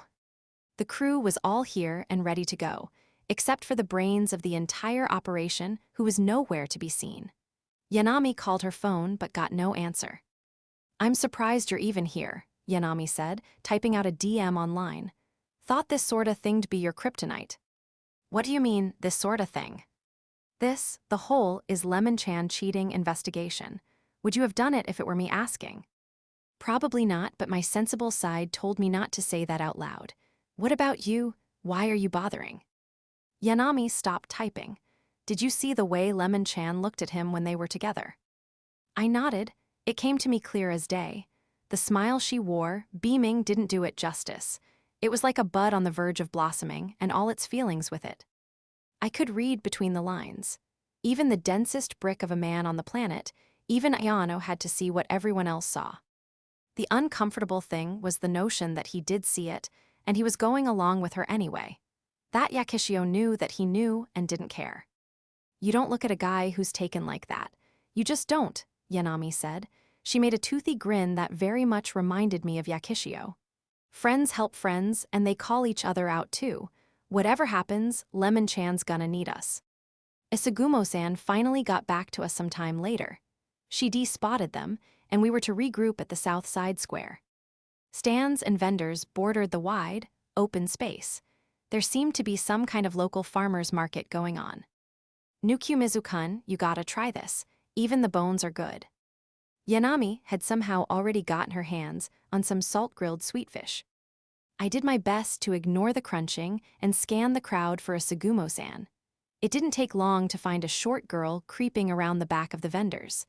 I opened my mouth to call out to her, but quickly closed it again. She was wearing a light orange one-piece dress and a classy wide-brimmed hat, the sort fancy actresses sometimes wore. Plastered on her forehead was a cold patch. Beneath that she had on a pair of mirrored sunglasses, each element inconspicuous enough on its own, but together the ensemble looked positively insane. It made associating with her in public exceptionally difficult. Yanami bit off the sweetfish's head. So you know that girl, huh? So do you now. What a girl to lose to. Yakishio had it rough. Finally noticing us, Asagumo-san pattered over. Hello, I said, not knowing how else to react. Asagumo-san made a coy smirk and unpeeled the cold patch. Didn't recognize me in this disguise, did you? It's me, Asagumo. Wow, no way, I'm Nukumizu. She reapplied the patch, implying that was the disguise. Is Lemon-chan here? Yanami asked from a safe distance. There on the opposite side of the plaza, Asagumo-san answered. It seems they're touring the vendors in order. We can safely wait for them here. She scurried off to hide in the shade of one of them. We went after her. She then pulled out that phone-like device with the antenna, removed her sunglasses, and studied the meters on it. Hey, how did you figure out they'd be here anyway? I asked. That thing wasn't a people radar, was it? I collated and analyzed a statistically significant amount of data. She puffed out her tiny chest proudly. And it just so happens my calculations were correct. Yanami cocked her head. How do you calculate something like that? Devices help, but they come with a certain margin of error that I merely minimized through sheer volume and analysis, Asagumo-san expounded. Through trial and error, I've managed to understand and account for the tracker's inaccuracies. I didn't like the sound of that. Did you say tracker? I'm using a GPS, yes. Lord help us. Yanami took another few paces back. Is that, legal? Quiet, Asagumo-san hissed. They're here. Yanami and I exchanged looks, then peeked out from behind the vendor. The plaza was positively packed. From our vantage point, we had a good view straight down the middle, with the vendors lining either side. On the right, at the gelato place, she whispered. I squinted until I could kind of make out a man and a woman among the crowd. The man was tall, handsome, and had glasses. The woman's tawny skin said enough. That was Ayano and Yakishio, all right. Ayano wore a sophisticated white button-up. Yakishio was in her uniform. We might as well have been staring into a soap opera. They continued their rounds, gelato cones in hand. They smiled and laughed at each other in such an intimate way that any random person would have assumed they were on a date. Yanami hummed, Ayano-kun, handsome guy, tall too. Lemon-chan's not too bad herself, they look good together. Yanami-san, I hissed. Her hand zipped up to her mouth. Sorry, Asagumo-san, it just slipped out. No offense taken, Asagumo-san said. I agree with you, I always have. A self-derisive smirk snuck onto her lips. Imagine my surprise when he actually agreed to go out with me. I thought I didn't have a chance. Her voice fell to barely a whisper. I got lucky. We didn't say anything. Couldn't, so we kept our eyes on our targets. They stopped at one vendor after another, pointing, laughing, smiling. Yakishio shone like the sun. I thought about what Yanami had said before.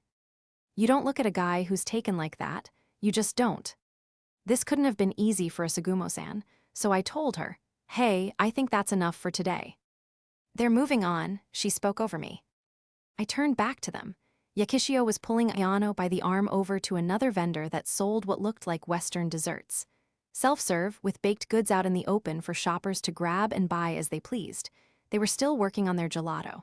Ayano took a basket with his free hand. Yakishio tossed something in. They argued a bit. Ayano shook his head, grinning, and lifted the basket up out of reach. Yakishio jumped up and dunked in what she had anyway. This went on for some time. Eventually, they blended back into the crowd, but Asagumo-san was still, her eyes fixed on nothing. Hey, are you okay? I asked. She pulled the cold patch off her forehead and spun around. I'm fine, she said quietly. Just gonna go touch up my makeup a little. Yanami and I watched her head back into the station, then let out a sigh. She's not doing so good, I said. No, she is. However sensitive you think girls are, Nukimizu-kun, double it. Sugar and spice, I thought. Maybe sugar and lipids in Yanami-san's case. Yanami put a hand on my shoulder and shook her head. That comment earlier, about them looking good together, that was too much. Love is a complicated thing, and you need to be more careful. Are you actually trying to put that on me right now? Sure am, do something about it. Why did I bother? Sure, whatever, I said. Shouldn't you be going after her? Me, nah dude, you go. She literally mentioned makeup. That means she's going to the bathroom. What am I gonna do, sneak in? So you want me to chase her into the toilet? Yanami argued. Just wait for her outside, it'll be fine. Will it? Look, times like this, what's important is just knowing someone cared enough to show up. Which, might I add, she frowned at me, is the kind of support I wish I had from a certain someone. An incredibly fair point. Emotional labor was not my strong suit. Plus, I'm not sure I really have any business talking to her right now. True enough, the "they look good together" comment was a bit fresh. All right, I said. I'm still not entirely convinced, but I'll go. Thanks. I left the square and made for the nearest bathrooms for lack of a better idea, until I stumbled on an orange one-piece, hat-wearing girl stopped at a random store. She was eyeing a leather book jacket, hands behind her back. Asagumo-san, I called out. Hey, are you okay? Nukimizu-san, she replied without looking my way. She reached for the book jacket but pulled away at the last minute. It's nice, isn't it? Do you think he'd like it? I'd say so, yeah, good eye. I thought so. Mitsuki-san does love his books, she muttered. He wants to work with them in the future, you know. Really? I'd had no idea. Wasn't even clear to me what kind of book jobs were out there.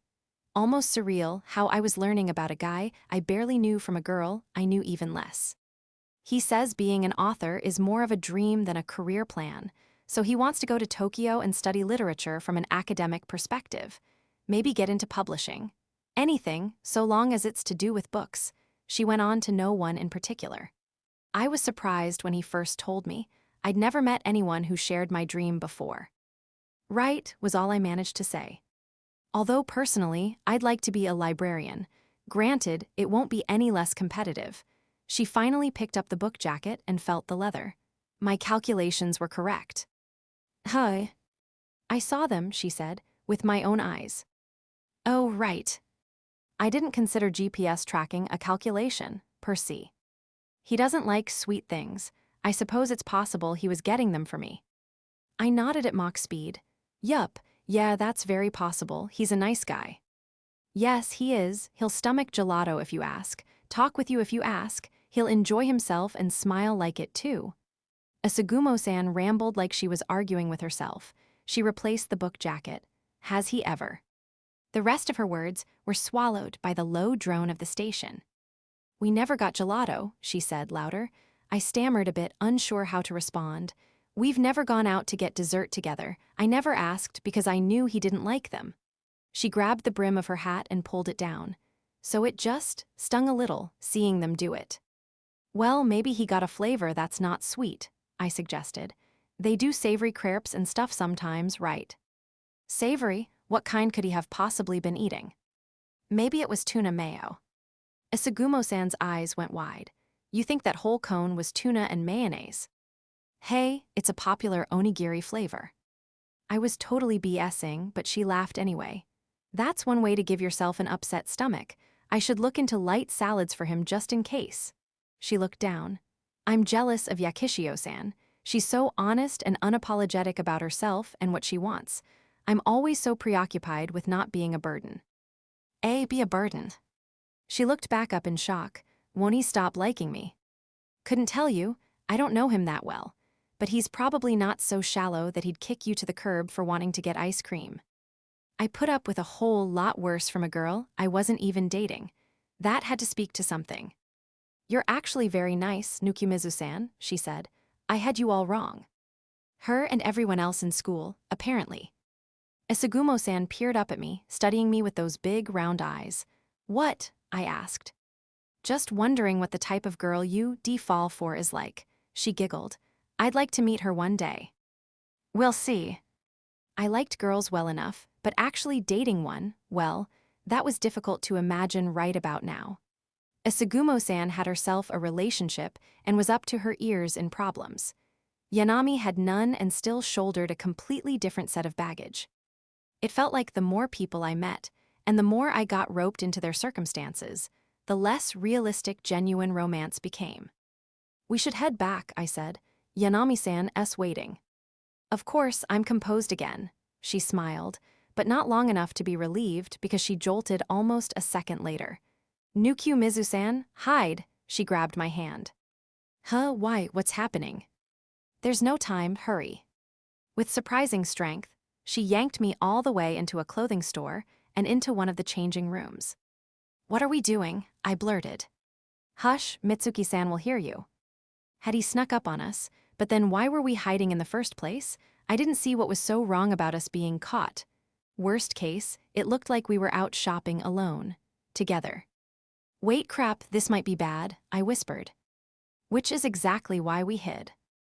The rim of her hat jabbed me straight in the face. That kinda hurts.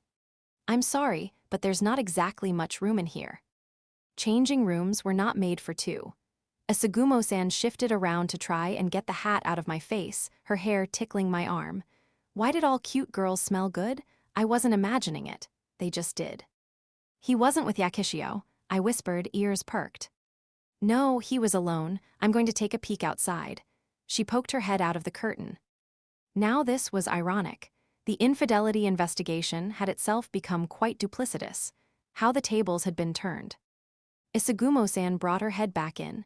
She grabbed another cold patch and pressed it on her forehead.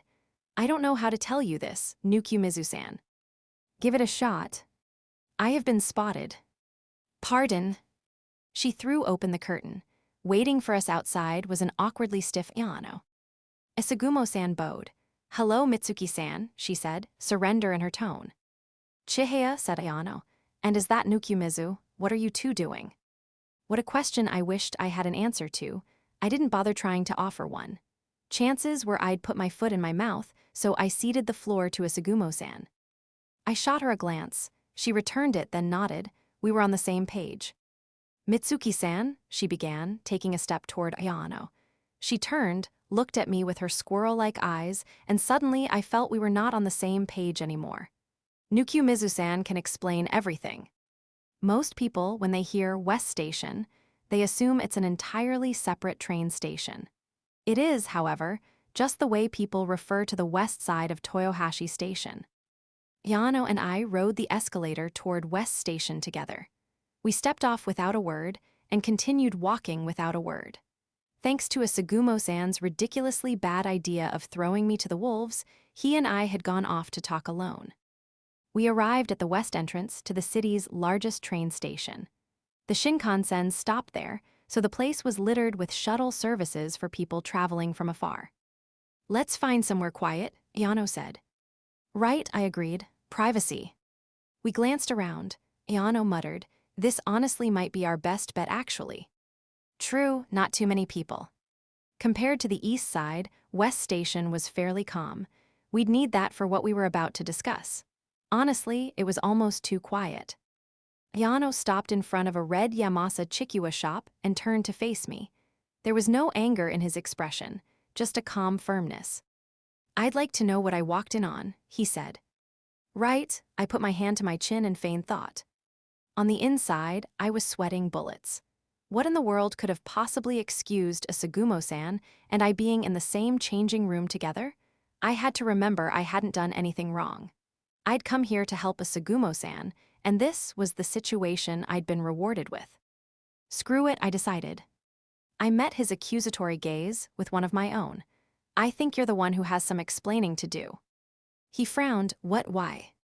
"You're here with Yakishio, aren't you?" The only reason I was on trial right now was because this guy was going around being stupid. "She was helping me with some shopping," he said. "We weren't even together long." "What about the city hall? Was that just a stroll you two were on? I can keep going." I could not keep going. Yano said nothing for a while before throwing his hands up with a chuckle. "You caught me. Should have known I couldn't fool you." "Why, yep, you totally should have." Now here was a guy who didn't have the wrong idea about me. "We weren't doing anything that we shouldn't have been, though," he added quickly, waving his hands. "You know Lemon's better than that." He was right. However little time we'd actually spent together, I did know that. But that was exactly why Yanami and I had gotten involved to begin with. I shook my head. "Come on, don't act stupid. You're going behind your girlfriend's back to hang out with another girl, and not just once or twice either. The girl being Yakishio doesn't excuse it. It makes it worse." We both clamped our mouths shut when a customer emerged out of Yamasa Chikua. What a great spot he'd chosen for this. Once the passerby had disappeared, I asked, "So what's going on with you two?" Yano flapped his mouth a few times, searching for an excuse before giving up. "I was asking her for relationship advice," he confessed. That confused me. Asagumo-san was a lot weird, but what problems could he have possibly needed an ear for? And from Yakishio of all people. He looked away, scratching at his cheek nervously. "I've never dated anyone before, so I just don't know how any of that works, you know? I needed someone to point me in the right direction." "And you picked Yakishio." "She's popular, and she's got the female perspective and all that." "I see, so you wanted relationship advice. From Yakishio," I parroted mechanically. What a fool. An absolute buffoon. Wow, my opinion of Ayano was at an all-time low. What kind of advice exactly? "Well, it's a little bit private," Ayano said. "Don't repeat this, okay?" "Can do." Who did I even have to go blabbing to? No one. And how bad could it be? A guy like him asking a girl like Yakishio for help, it couldn't have been much more than a "how do I hold hands?" "The thing is, Chihaya," he stammered, "she can be very aggressive when we're alone." "Oh." Little more intense than holding hands. "I'm a guy, right? It doesn't bother me," he continued.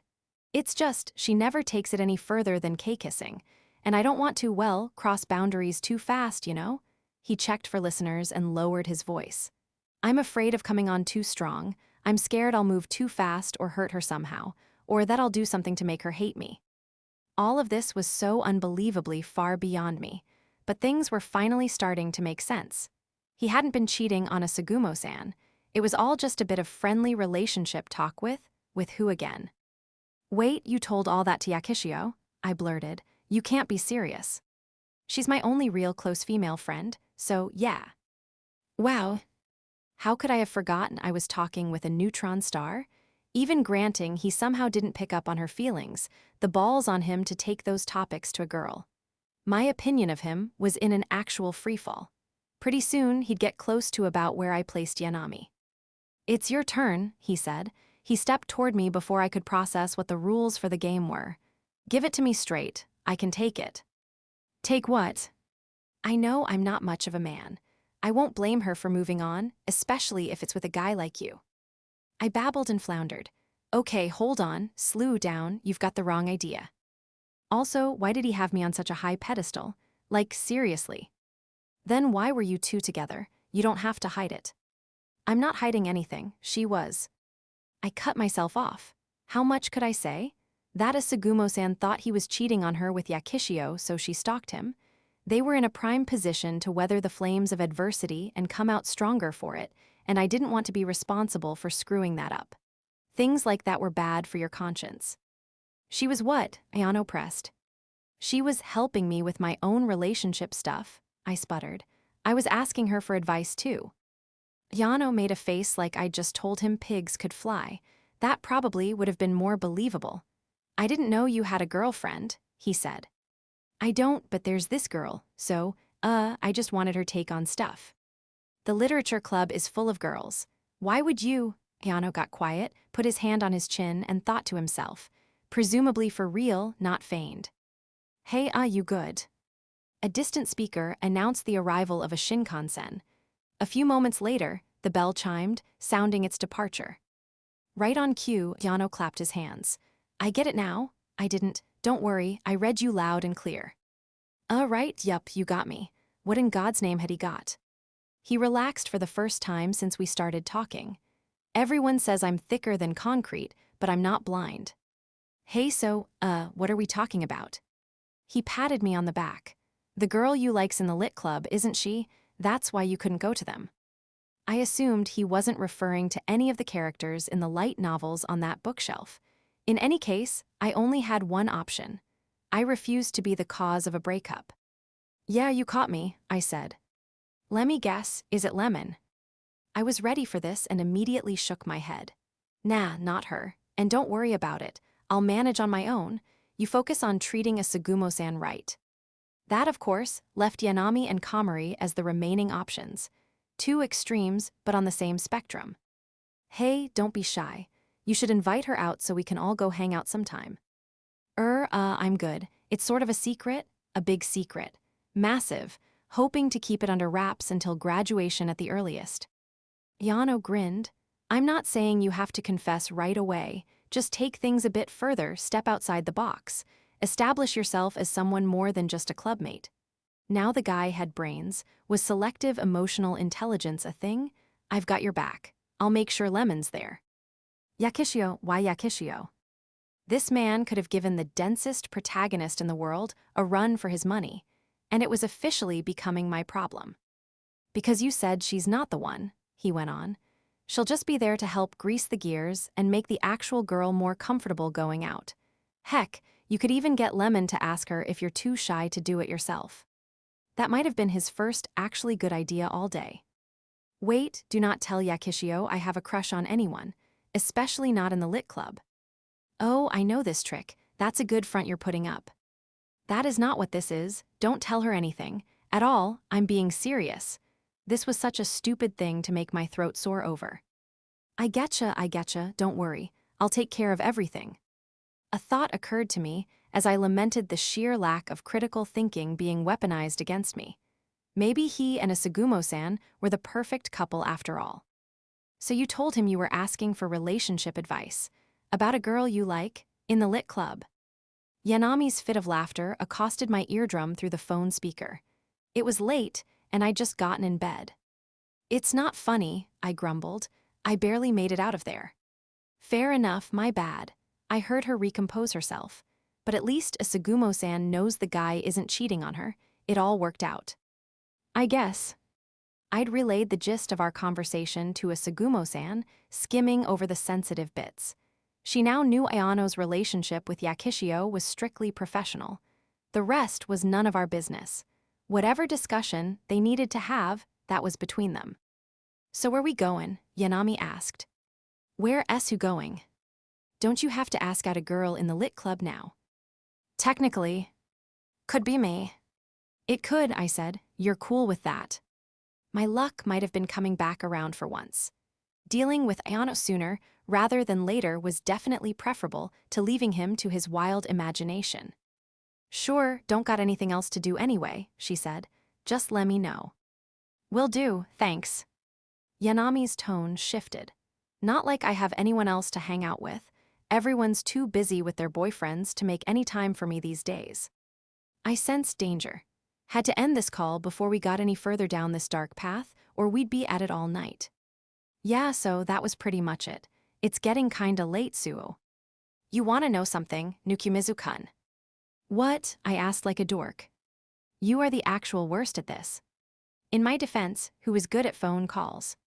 Futagawa Station was only a stop away from Toyohashi Station. A short walk from there was the Underground Resources Center. Despite its aggrandizing name, it was actually just a museum for drumroll resources obtained from underground. Pretty much every native Toyohashian could claim to have been at least once in their childhood. There, 2 days after our stint with espionage, was where we had decided to meet. What had I got myself into? That early afternoon, I was to play the leading role in Operation. Help Nukumizu with his crush, starring Yano, Asagumo-san, Yakishio, and Yanami. Yano was the only one pushing that angle, but that was enough to be a nuisance. Yakishio thought we were all just going out to have a bit of fun and little else. Yanami knew, of course, but her presence alone would clue Yano in on who my supposed crush was. I could already feel a headache coming on. The plan was to survive the day first. Then I could tell Yano she dumped me or something later and sweep this whole debacle under the rug. Wait, then he's gonna remember me as the guy Yanami shot down for the rest of his life. This incensed me for reasons unknown. I didn't deserve this.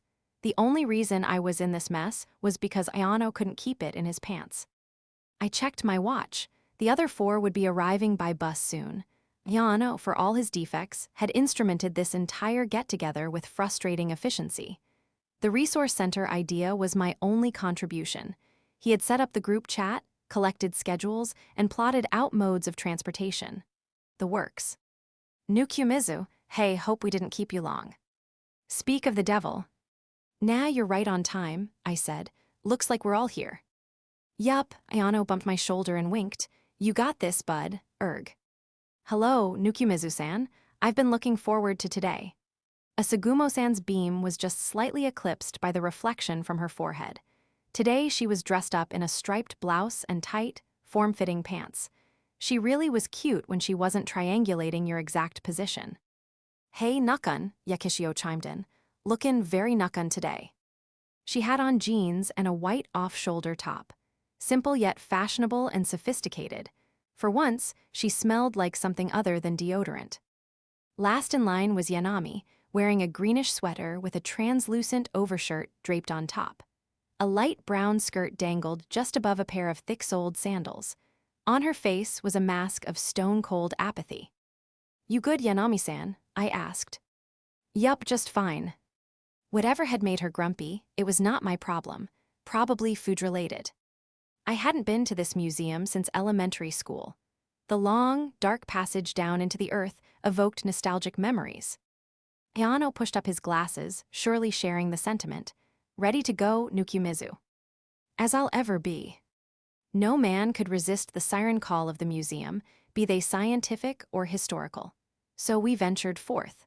The path into the exhibit hall was cragged and moody, modeled after a mine shaft. When we reached the bottom, it was like the subterranean world had opened up for us. Both Iano and I gasped in awe. The former sped off toward the mineral samples. I was considering where to begin my own journey when Yanami yanked me by the collar. A moment, please. What? I griped. I want to get going. After we talk, this way. What was her problem? Yanami dragged me all the way to the edge of the hall, pouting the whole way. What's the big deal? I asked again. Yanami planted a hand on her hip and answered me with a sour stare. We are 5 high schoolers on summer vacation. Out together, need I spell it out further? Yes, actually, kinda. What were those? Buzzwords for her new ad campaign. These are the best years of our lives, and you want us spending them underground? Literally, we are underground, she ranted. Where's the aesthetic, dude? Who picks a place like this? I didn't know many people other than me, so I wouldn't know. Ayano was cool with it, I said. Guys love stuff like this. Great, love that for you. But have you considered, I dunno, the other half of the population? Look at my fit. Look at how hard I went on this. Right, why did you, by the way?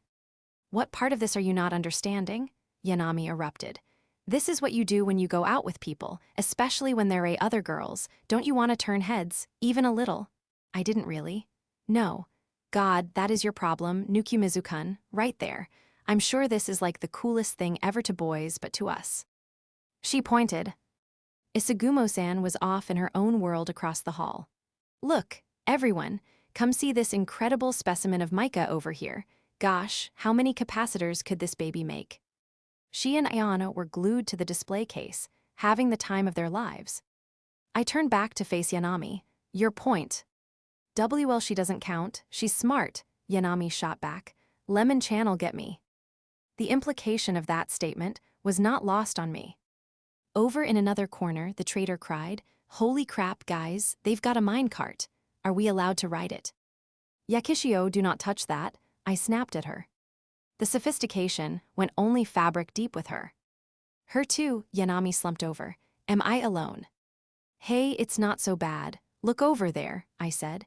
You can touch a bunch of metals and compare weights and stuff. Wanna try that? She looked up at me pitifully. I guess that sounds kinda interesting. Then come on, strike while the iron is hot. She groaned. That wasn't funny. We headed over to the exhibit, Yakishio soon catching up to us. Hey, Nakun, was this your idea? Hyano approved it. Going out in general was all him, though. Oh yeah, Yakishio had a mix of suspicion and curiosity on her face. When you guys get so close? We were just talking, came up in conversation. Whatever you say. Mitsuki was just tellin' me some funny stuff before is all. Like that I should have your back, whatever that means. My back, huh? Why, what had that astronomical anomaly done? I just wanted a quiet life. Was that too much to ask for? This was all Asagumo-san's fault. What's going on, Yakishio pressed. Let me guess. She glanced toward Yanami, who was struggling with a metal sample. Holy geez, this is heavy, she grunted. You guys come help me. Look who is having fun all of a sudden. Yakishio nudged me with her elbow, smirking. I'm your wingwoman, eh? No, absolutely not, I said. Nightmare, I was trapped in a misinformation nightmare. That was what this was.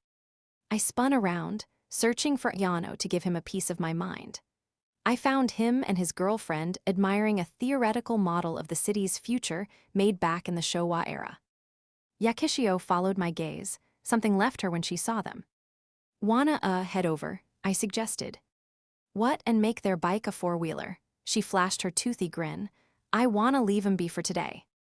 I mean, what's the deal, man? She did a little more than nudge me in the ribs that time. I'm their cheerleader, Nakun. The sidelines are where I belong. But he doesn't even know how you feel. Can't you at least? No, she interjected again, softly but nonetheless surely. It's fine. She smiled at them, and I saw peace in it. I realized then that she had come to terms with her feelings. She loved Ayano. She would continue to love him. But if it meant being at his side, she was willing to forever keep it under wraps.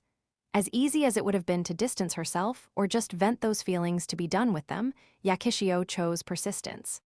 I hadn't given her enough credit, not for the weight of what she carried, not for the pain, and certainly not for her strength. I owe you an apology, Yakishio. Why? You're always smiling and goofing about something, I said, so I forget sometimes that you've actually got a decent head on your shoulders. Very perceptive of you. She made another eyes shut, toothy grin and held a couple of fingers up in a peace sign.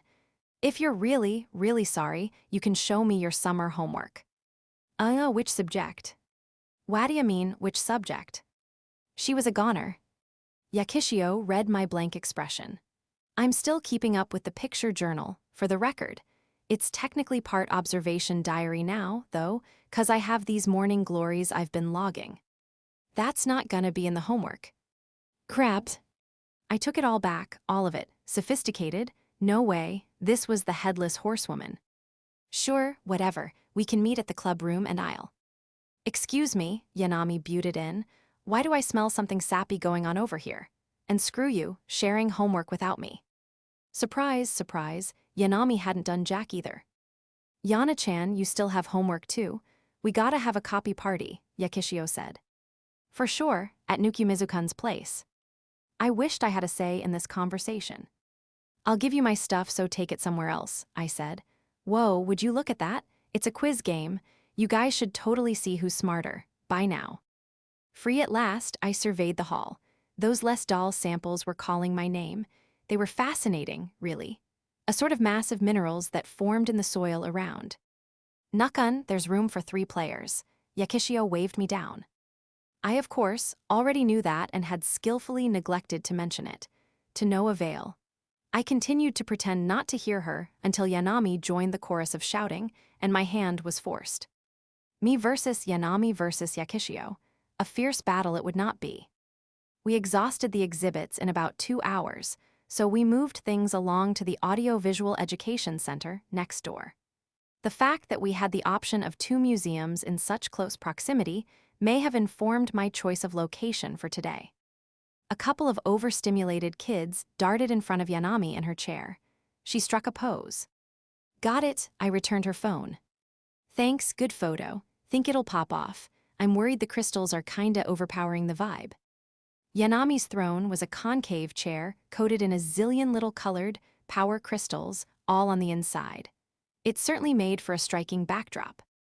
Nah, the people love you, I answered robotically. I stretched. Yakishio was off studying Japan's largest acorn from every angle. Ayano and Asagumo-san were taking turns snapping pictures of themselves in front of a trick mirror that made you look pencil thin. My batteries were dry, home called. Yanami flipped through a pamphlet and oohed at one of the pages. They got a planetarium, she murmured. A planetarium? She chewed on that for a while. I made a conscious effort to ignore her mad musings. She sneered. So that's your angle, oh boys, they will be boys. I could come up with a few things wrong with that statement. There's no angle, I said. What are you even talking about? Hey, no, I get it. Believe me, we're not so different, you and I. Somehow I doubted that. She got up and plopped her hand on my shoulder a couple of times. We're high schoolers. It's summer vacation. We all want our 5 seconds of fame, deep down. What's your social media? I did technically have a Twitter, but none of my 0 followers would be turning any heads, no matter what envy-inducing snapshots I decided to post. Not my thing, and I was actually thinking about going home pretty soon. Wait, what? No, but the rocks were to get my guard down so you could come in clutch with the planetarium. That was the plan, right? Right. Clutch, not unless she was talking about cars, in which case, still no. We can check it out if you want. I knew it, I'ma go get the others. While Yanami ran off to collect the 3 stragglers, I was left to ponder extroverts and the nature of their existence. And by the time I'd gotten bored spacing out at an exhibit, Ayano had gotten us tickets. Leave it to the guy with the girlfriend. He worked fast.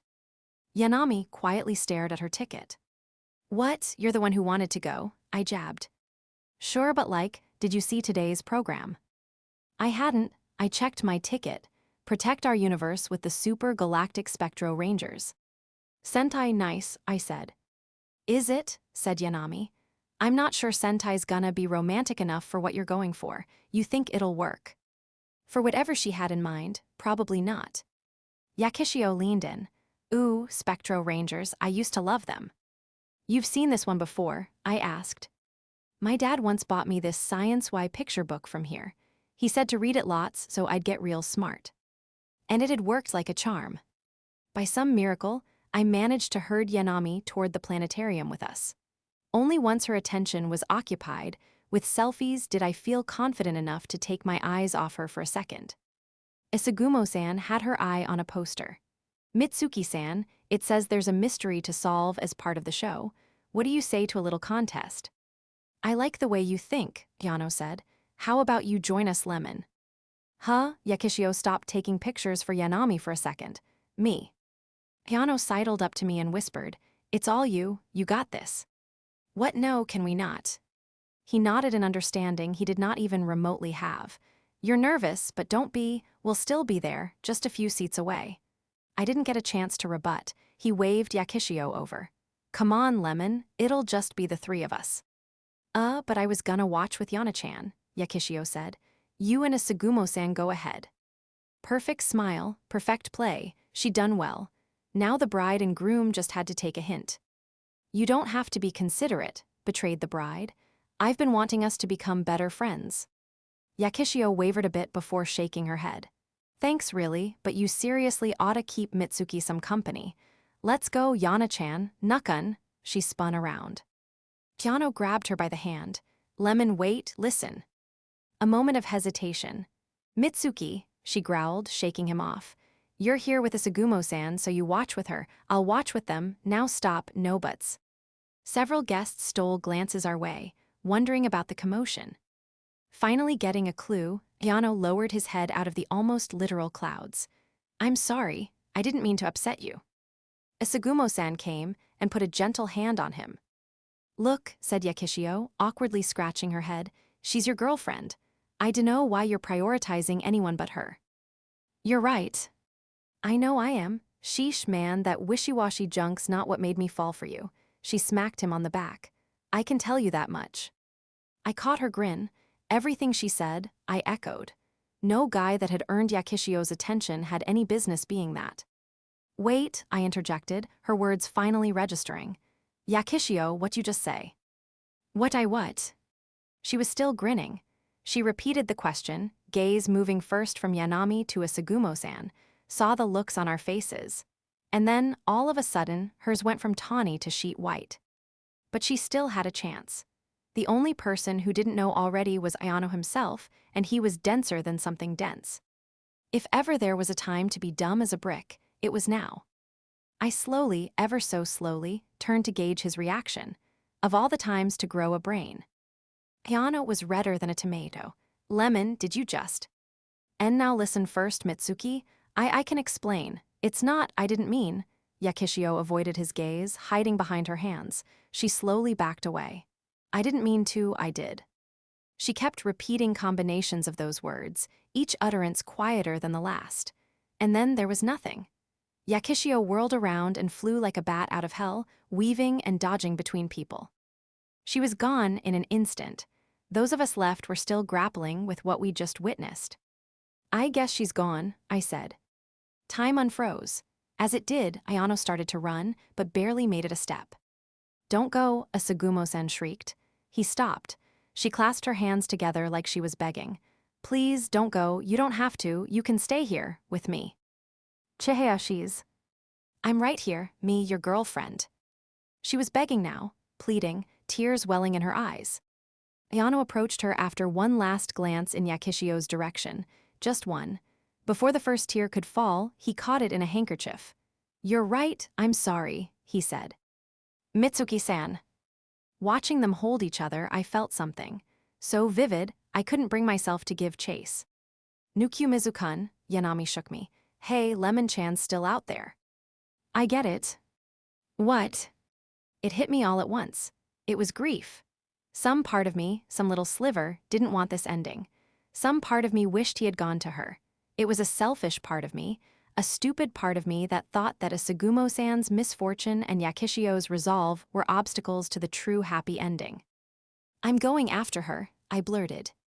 I ran, I left it all behind me and didn't look back. People flitted by. At some point, I think I practically jumped down a flight of stairs. Still, she was nowhere to be found. I exploded out of the building. This wasn't like me, and it most definitely wasn't the business of a background character. But right now, Yakishio didn't have a protagonist to make it theirs. I came to a bus stop a ways down the street, lungs on fire. Yakishio was there, crouched down on the concrete. Behind the guardrail at her back was a big supermarket parking lot, the scenery never much cared for context. A dull pain burned in my chest as I stepped up next to her. You all right? Nakun, Yakishio lifted her head up from her knees, her eyes were red. I know I'm stupid, but I sure blew it fast, did I? She hid her face and wiped the stains off her cheeks. They're managing back at the museum. Everything's good there. Thanks and sorry. I'm sorry too, I said. What for? She smiled. I wasn't buying it. I looked away. I felt guilty because half of me had hoped I wouldn't find her, because I knew I wasn't the one she wanted to see. He would never come. She could wait as long as she wanted, forever even, and he still wouldn't. And the moment I showed up, that truth would sink in. I would be the cold breeze that snuffed out that hope for good. Cars rolled past the small, two-lane road in front of us. It was never quiet for too long. Life never cared much for circumstances. Yakishio pulled herself up and stretched, hands against her hips. I'm okay now, just gonna wait for the bus and head home. I'll go with you. She shook her head. Let a girl have some time to think by herself. Then at least let me stick around until it gets here. All right, sure, then chat with me. Chat about what? I had heard of this technique. A simple request was never what it seemed when spoken by a pretty face. The internet said so. Have you decided what you're doing for the club journal? Yakishio was not pleased.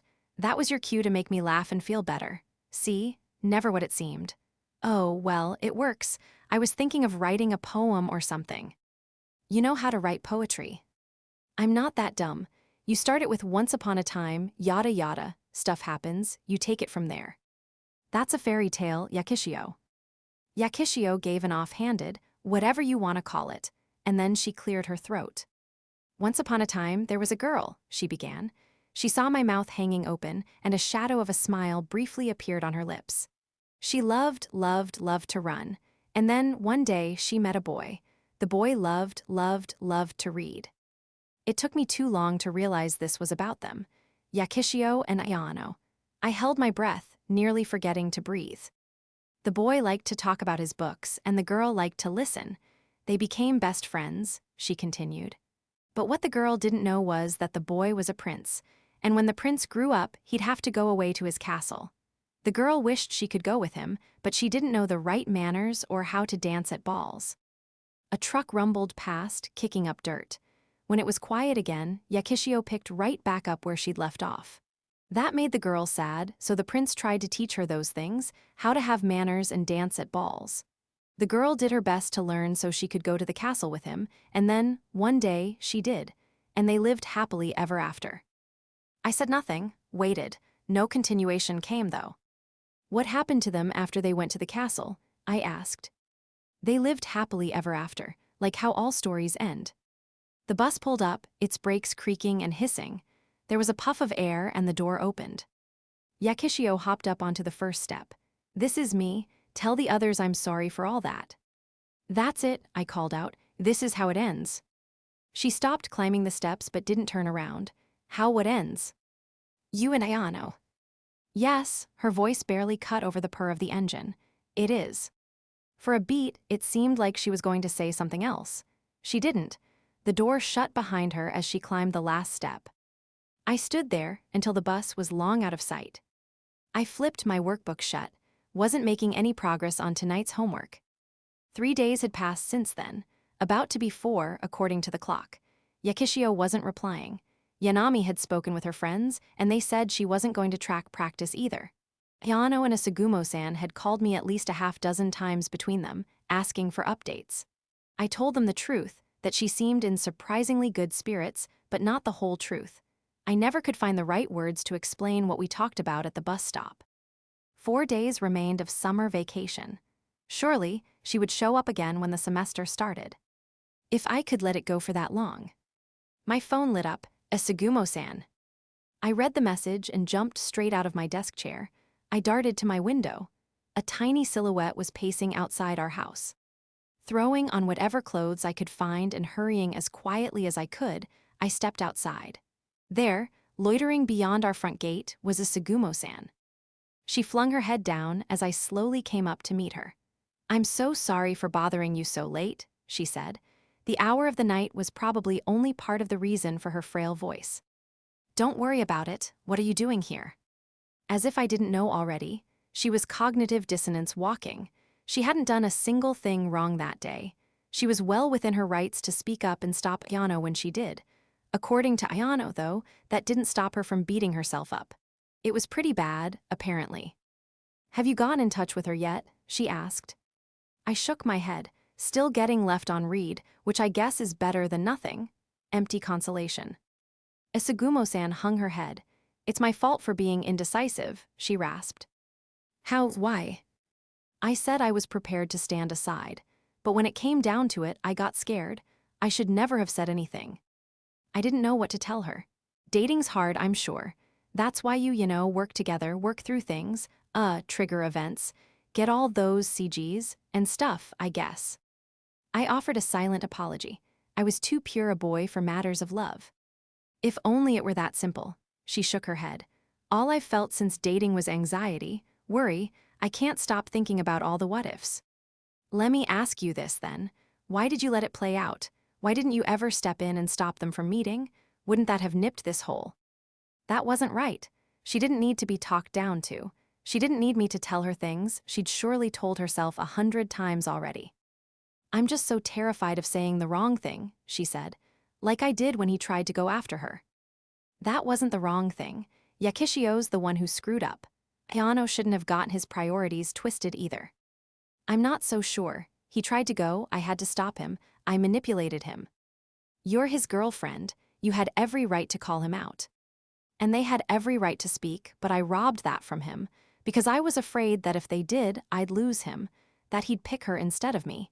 It wasn't courage or bravery that made me speak my mind. It was because I doubted him.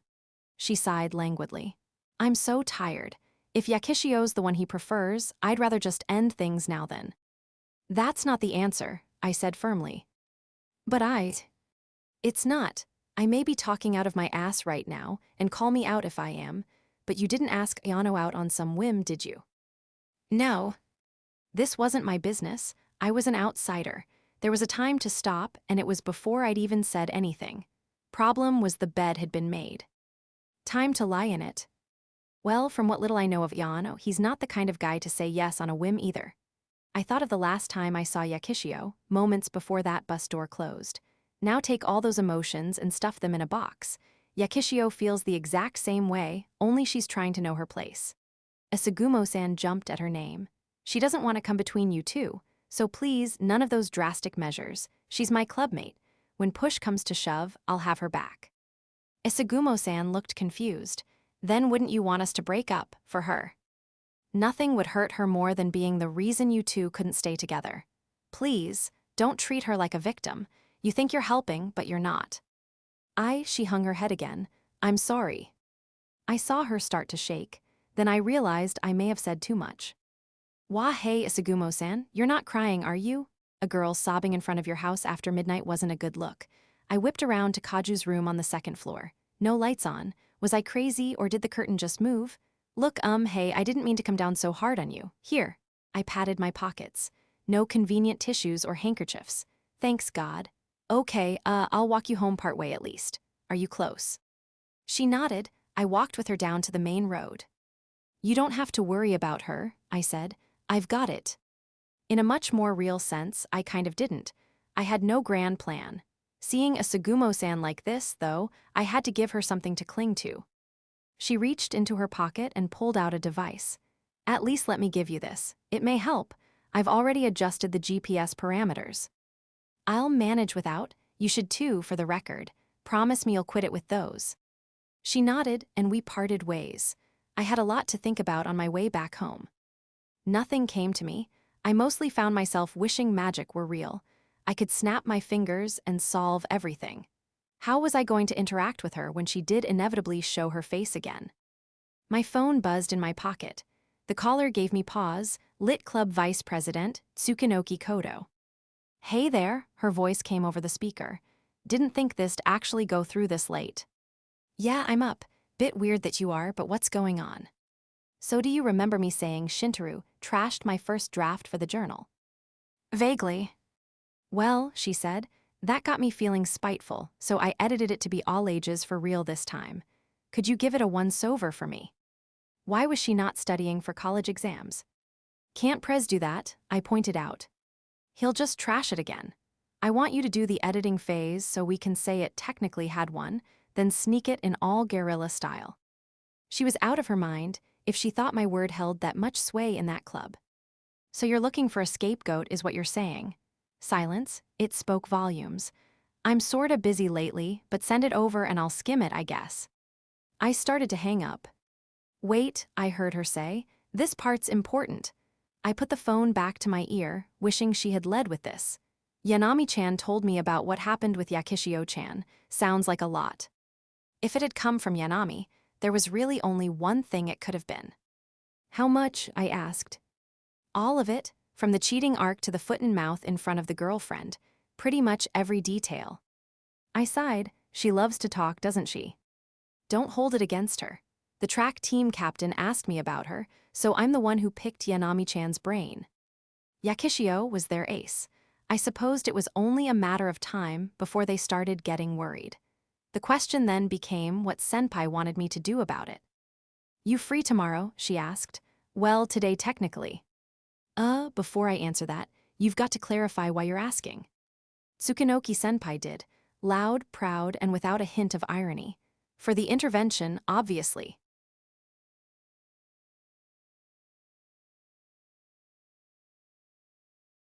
Loss 3, let he who is without loss cast the first stone. The sun soared high that late morning. I cracked open a can of coffee and glanced sideways at the sign above me. Roadside Station, Makulu Shinshiro. We were almost an hour north of Toyohashi by car. What am I doing here? I mumbled. I hadn't had much of a choice. The moment I saw that minivan with the rookie driver sticker on it and Tsukunoki-senpai popping her head out of the driver's seat, I knew. This was my life now. Kamari and Yanami were already inside too, so there was really no way out. Still, had I known I would be whisked away all the way to the neighboring city with nothing but the clothes on my back, I might have put up a bit more of a fight. Shinshiro was a city situated at the rocky mouth of Oku-Mikawa, the northeastern tip of what was once the Mikawa province, where the Battle of Nagashino was fought, like forever ago. I didn't know much else about the area. Point being, we were in the middle of nowhere with mostly mountains for company. If Tsukunoki-senpai was to be believed, and Yakishio was staying with her grandmother in the city, then we still had a long journey ahead of us. Hence the quick rest stop. Though quick was just wishful thinking.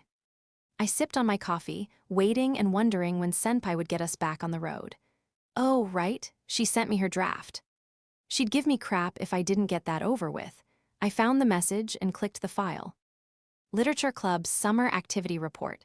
Tsukunoki Kodo, the writing beauties in the wood. Sunlight trickled through overhead branches. The man walked wearily, his kimono a burden with its flowing fabric. How much further, shrimp? Before the man flitted and flew what appeared to be a minuscule person about the size of a mere starling. Insect-like wings protruded from the creature's back. The little creature answered without words, sweeping upward in a dramatic arc. The man strained his eyes. Not far up the path was a quaint yet cozy-looking building of an almost European aspect. How extravagant! The man tossed the creature a coin, pleased with his own snide comment. His guide vanished along with the coin into thin air. Dazai was at first apathetic when Mishima had initially informed him of Kawabata's presence in their new world. Upon hearing, the old author had been appointed shepherd for their fellow reborn. However, apathy became obsession. 2 days by carriage, it had taken him to reach the ivy-strangled, 2-story little hovel in which Kawabata twirled away most of his days. Dazai thought it unbecoming of their station. No maid took notice of his arrival, however long he waited, so he tried the bell. Dazai knew his lines and exactly what he would say, preparation rendered useless when he was the one who answered. Kawabata spoke first. He cast a cold gaze upon Dazai. Come in, I'll put on some tea. Inside was barren of the comforts of their previous world. Unsettlingly small for how large the exterior appeared, the room could only be 8 tatamis at most. For furniture, there was little more than a table and chairs that Dazai now sat at. Kawabata's attire, though originating locally, had the quality of a Christian priest. He prepared tea in front of a small stove, his back to Dazai. Have you no maids? The latter commented. I find their services redundant in these parts, Kawabata replied. Nothing a little fey help can't manage. Dazai considered the room. One corner pronounced itself among the rest. There were flasks and beakers and a workstation not unlike what a chemist might have. Ever heard of milking grasses? I haven't, Dazai said to his host's back. Good for dementia, I hope. Kawabata poured steaming water into a teapot without so much as a chuckle. Through careful extraction, I found they can be made into a most handy solution. Odorless and tasteless, but the tiniest bit before bed and you'll never have a sleepless night again. A sedative. Really, you'll be out like a light. Kawabata set the table with cups, still disregarding Dazai's comments. One could do whatever they like to you in the meantime, and you'd be none the wiser. You dabble in questionable fields. Pardon the irony, but I'm beginning to doubt the safety of drinking such a thing. Ah, but is insomnia itself not a plague we writers are far too familiar with? It's even more potent than Cometon, you know? Tea cascaded beautifully into one cup. The golden liquid proffered steam, which rose and clutched at the air enticingly. These leaves were gathered in the Solidia highlands, comparable to Ceylon in taste. Kawabata slid the near-brimming cup over to Dazai. Dazai did not immediately reach for it. Just then, the door swung open. 3 young girls flew in, chattering and giggling like little birds. "Teacher, won't you play with us?" "Look, it's a stranger." "Who is that?" Each girl's hair was some otherworldly shade of green or blue. These children were certainly not human. Now, said Kawabata, "I have a guest, off you go." The girls made their displeasure known, though departed nonetheless as noisily as they had come in. Daz regarded the door with fatigue as it slammed shut. And who were they? They didn't look like any elf I've ever seen. Shrewd eye, Kawabata mused. Graceless things. A single waitress carries more refinement than the 3 of them together. And yet they all sleep with closed eyes. Kawabata directed his squarely at Dazai. But where were we? Ah yes, tea, please drink while it's hot. Of course, Dazai reached for the cup. But first, he stopped, a question for you. You know where Akutagawa-sensei is. Tell me, please. Kawabata stared. Dazai lost the silent battle and averted his gaze.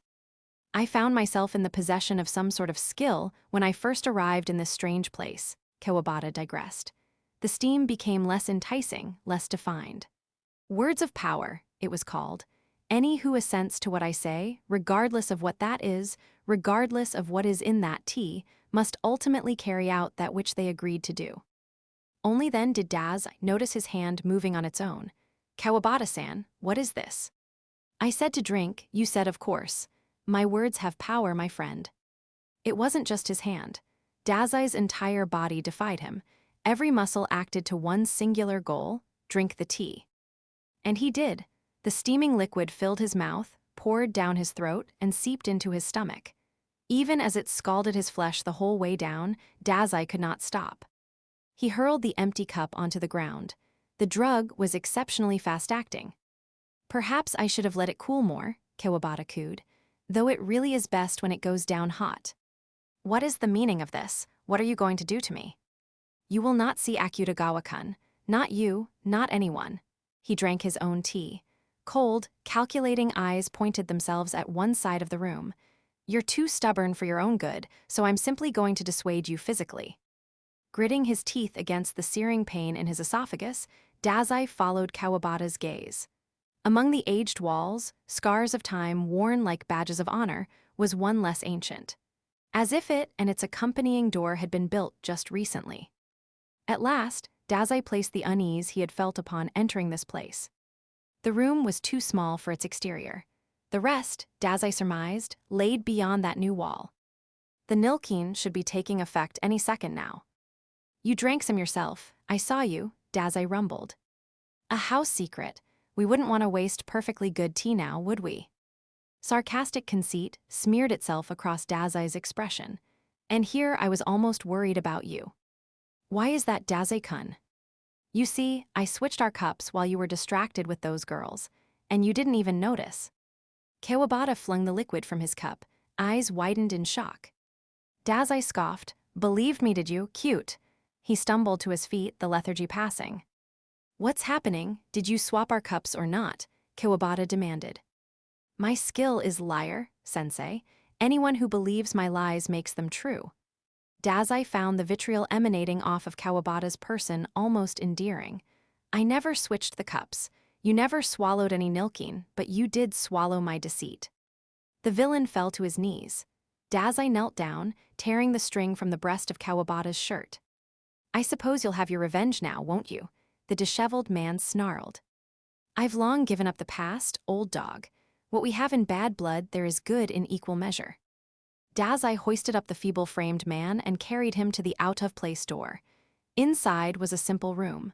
At its center, shadowed in the dim light, a single large bed. Something sweet lingered in the air. We've plenty of time to make up for both. Now you will tell me where Akutagawa-sensei is, or we're going to find out together how you sing. I didn't want to meet the families that considered that family friendly.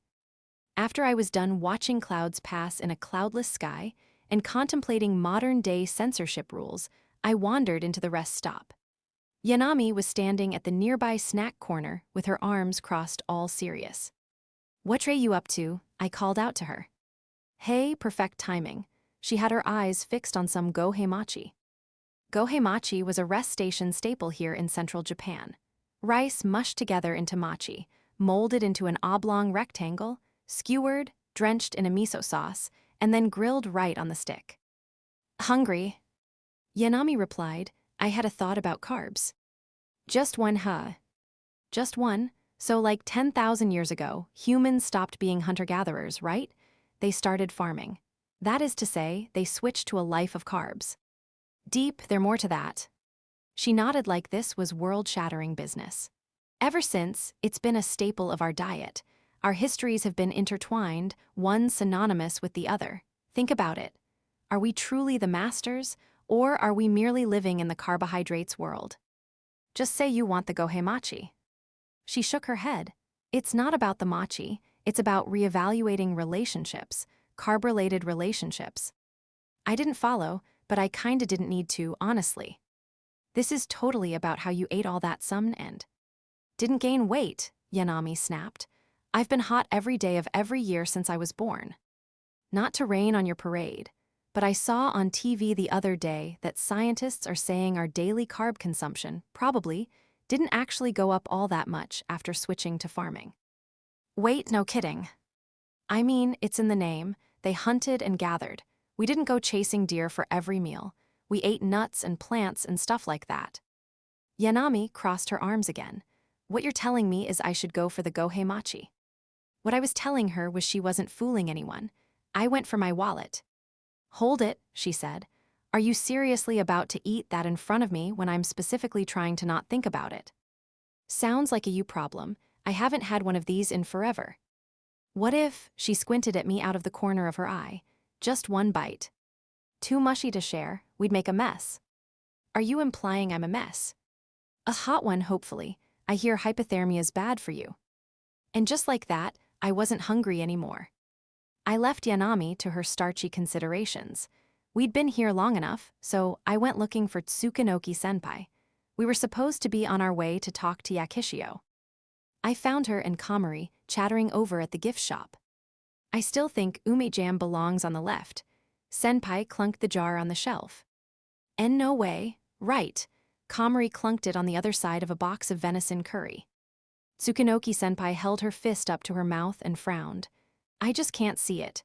Curry's got the oomph factor, I'll give you that, but left still doesn't click for me. I don't buy that the jam has the troubled upbringing vibes I need from the right. That's why it's perfect there, new wave. What in God's name had I walked in on? Tsukunoki-senpai noticed me before I could make up my mind about getting involved. Allow me to explain, Nukumizu-kun. Please don't. Listen anyway. You see, the common fujoshi has long been discriminated against, and it's only gotten more and more out of hand. There are those who claim we would ship a pencil and an eraser given the opportunity. She put her face in her hand in a dramatic gesture of indignation. The audacity, can you believe such slander? Is that not what I was just witnessing? What you were just witnessing was a thought experiment. A degenerate one, by my approximation. What you need to understand is that, when a new anime comes out, being on top of the shipping is a matter of life or death to us. We need to constantly be in peak condition, our synapses ready to fire. Consider the way athletes need to work out. That is what this is to us proud members of the literature club. I didn't feel safe in this club anymore. I read you loud and clear. Wish I did, but here we are, I said. So what was all that left-right stuff about? In standard notation, the name of the top goes first, the bottom second, Senpai elucidated. Top goes on the left, bottom goes on the right. Kamari nodded fervently. This lets us debate in public. Just because you could didn't mean you should. So the jam's the bottom, sorry. On the right, I said. Wrong, incorrect. The jam is the top. It's the bottom. Tsukunoki-senpai squinted and thought again. So the curry's the top, spicy, S2 on the nose, it's 2-1 note. So much for the code. Why you don't get it, Komori argued.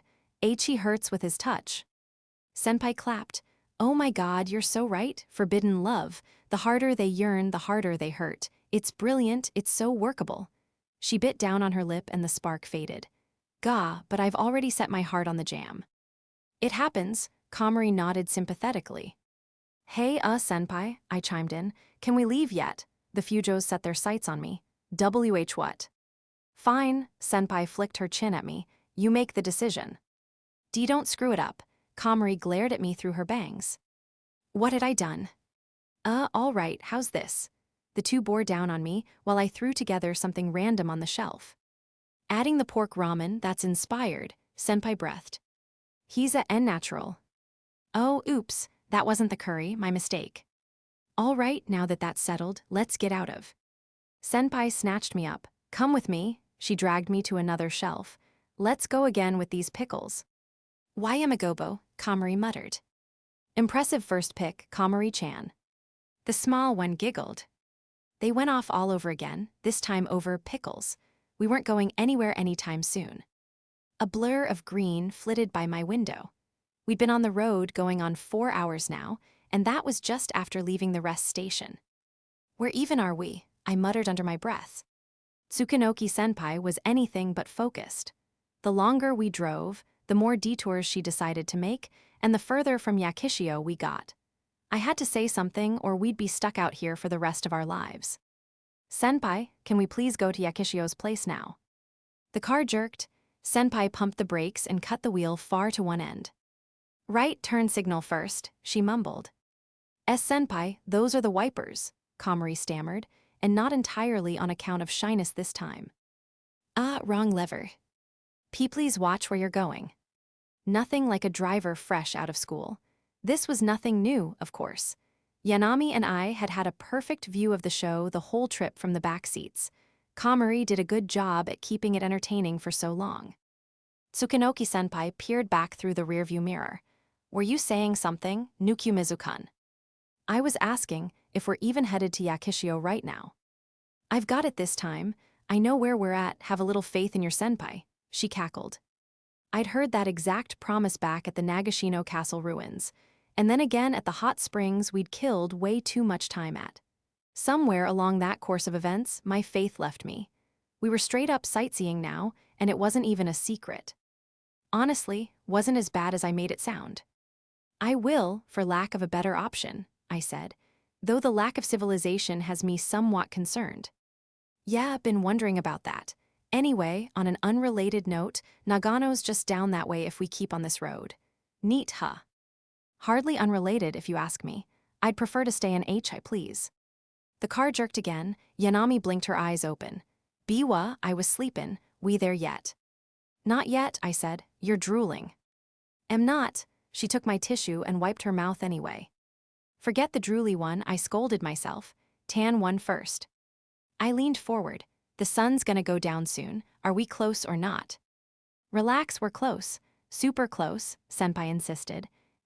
Grandma Yakishio sure is a ways out. I checked the map on my phone. We're 20 minutes away from the rest stop. I thought you said we had a ways to go from there. Look, if I told you the place was a hop away from the rest stop, you would have been on my butt about going there ASAP. Indeed, I would have. It was, in fact, the whole reason we were out here. Sometimes you gotta take your time in life. I wanted to cruise a bit, okay? I'll call you free-spirited, because that sounds nicer, but we're not out here to cruise. We're here too. You're doing it again, Yanami cut in. See the way you always jump to negative, negative, negative? That right there's what I'm talking about. We got to go to a hot spring, see some cool stuff, and eat some good food. Isn't that enough for you? 'Cause it should be. I noted the grain of rice clinging to the self-righteous grin on her face. As far as she was concerned, she'd gotten a good soak and some katsudon out of our day trip. The nap must have been killer too. But we drove out here to see Yakishio, I said. Yeah, duh. She had absolutely forgotten. Wait, Why was I the only one surprised about this information? Hold on a minute. Yanami-san, Kamari, I accused. Did you two know we were gonna do all this? Am I the only one who didn't get a damn itinerary? The accomplices sniggered. No fighting, kids, Senpai cajoled.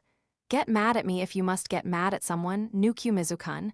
Just know that I was eating it up the whole time. You make pushing your buttons way too easy. She smirked at me through the mirror. I hated that she knew exactly how to weasel her way around a situation like this. The best way to get someone to shut up was to kick the nest until they realized you were doing it for the fun of their reaction. We're fine, promise. This time for real, she said. I've got her address up right now. Fine, whatever. How'd you get it anyway? She's not replying to anyone right now. Track team captain, remember? I sorta looked after her during my time in the student council, so we keep in touch. We talked to Yakishio-chan's mom together. She used to be in the student council. She met Yakishio's mom. That sentence was too packed. Now I have even more questions, but putting those aside, I said, basically, her mom wanted us to go check on her. That right. Right, her and her grandma know something's up. They're as worried about her as the rest of us. She glanced at the navigation. Just about there. Get your tears and speeches ready for the reunion. No teasing the criers. The navigation did its whole. You have now arrived, spiel, as Tsukunoki-senpai pulled the car into a wide shoulder. This is it, she said. Anyone got eyes on the place? I didn't see much but trees and thick shrubbery all around us. You sure about that? Yanami opened the window and stuck her head out. There's a sign over there for tire chains. Yakishio was many things, but surely not a forest dweller. The three of us looked to our chaperone. This is the address I was given. Tsukunoki-senpai fiddled with the navigation, flustering under the pressure. It should be here. Should we call her mom? I suggested. I didn't actually get her number. My track friend should have it. She gave her a call, no answer. She left a message, then flumped back in her seat. Guess we wait now. Anywhere anyone wanna go in the meantime? Yanami's hand shot up. Yeah, there's a totally aesthetic spot near here. Can we go there? Sure, where's it at? Yanami studied the map on her phone. A bit north of here. Follow the road, then take the side road past the sign on the left. We're on our way. Wheels screeched against the pavement, the acceleration flinging us back into our seats. Kamari squealed. With Yanami's directions, we were there in just 3 minutes. Tsukunoki-senpai slowed and pulled us onto the shoulder.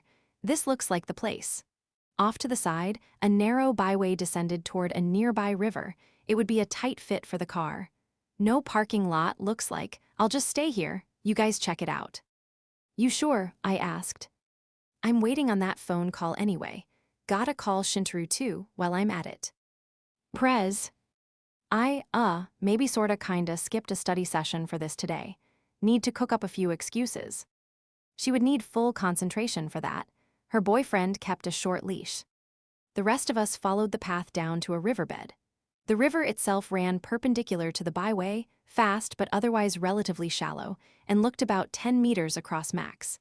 At its narrowest point, a small, concrete bridge connected our side to the opposite. In fact, it was so small it didn't even have any safety railings. Calling it a bridge might have been overselling it. Yanami shoved her phone toward me. That's it, that's the bridge.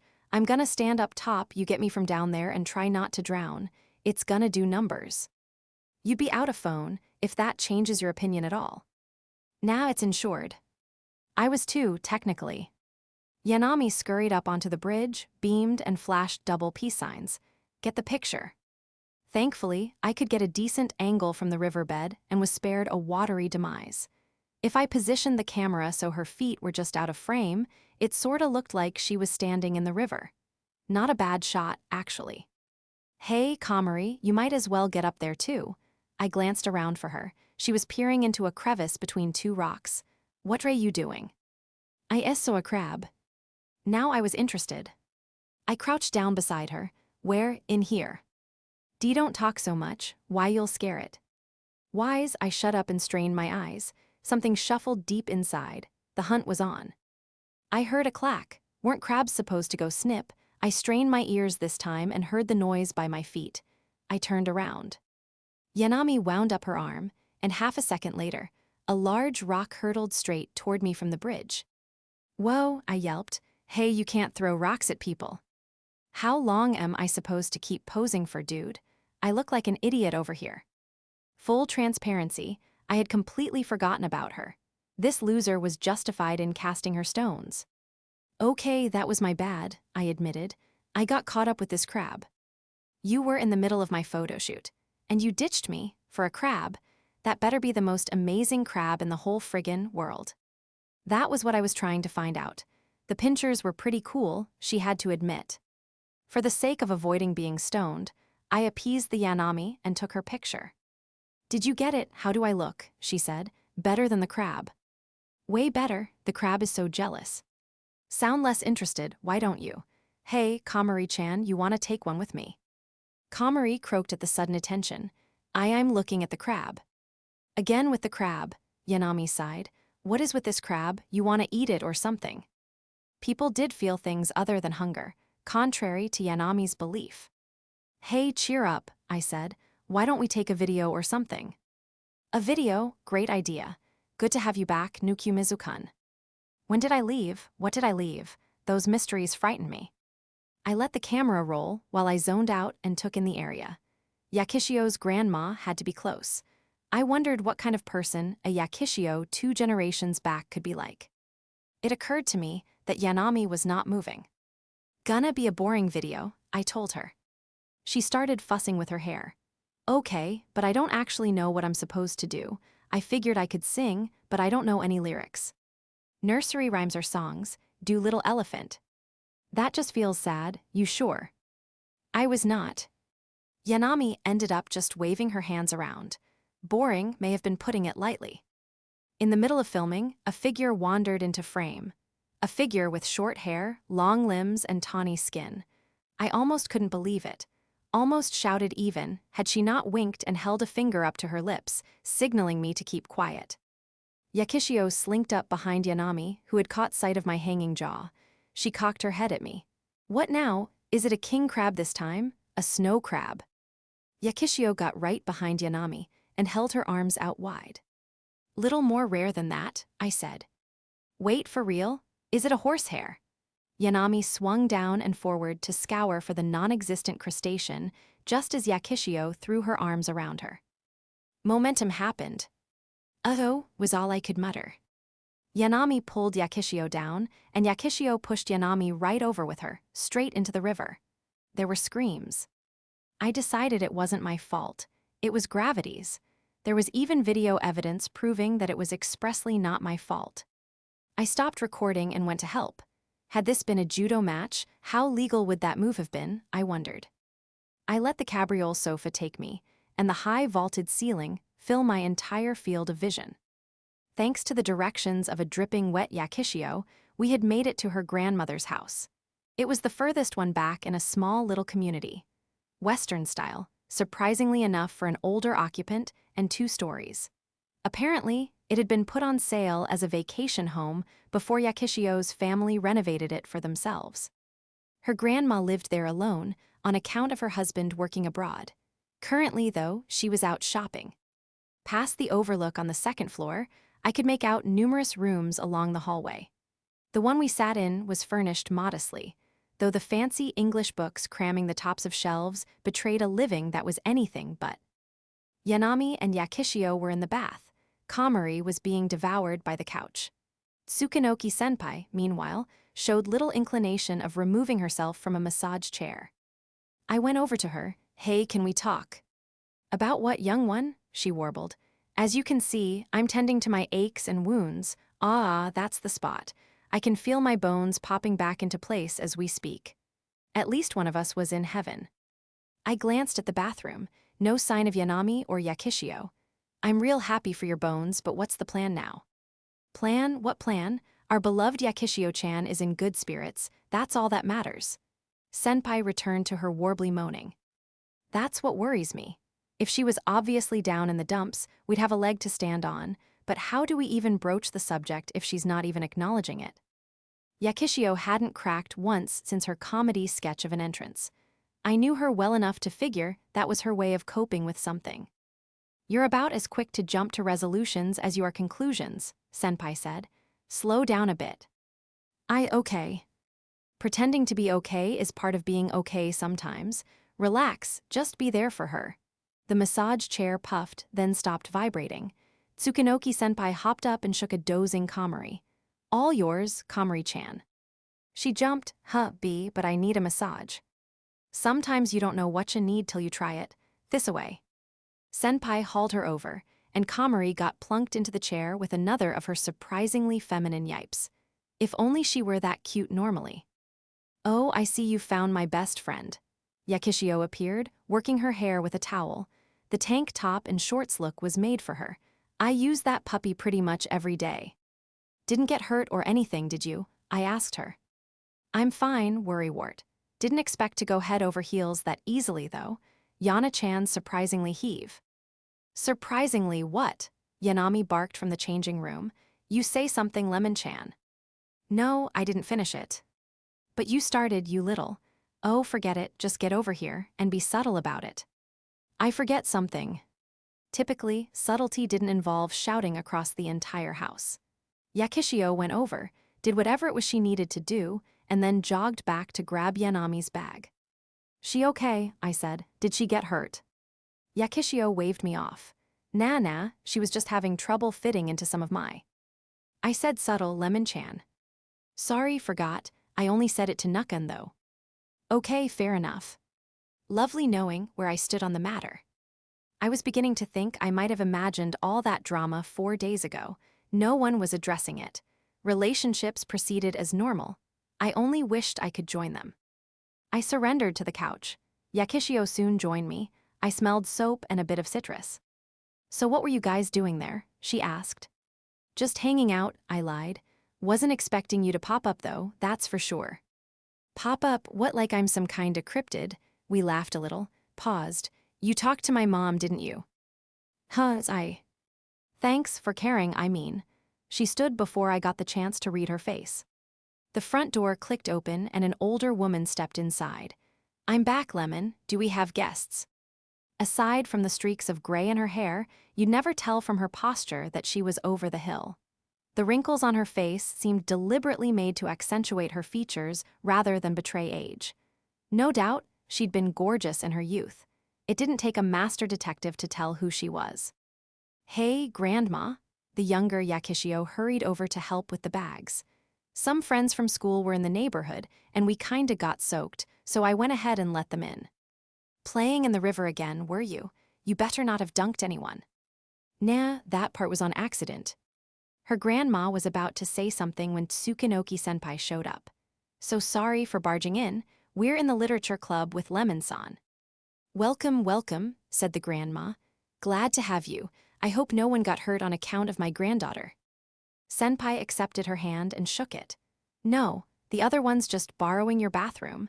We really do appreciate Lemon-san letting us in. Well, good. It's a relief to hear she didn't drag you by the hair.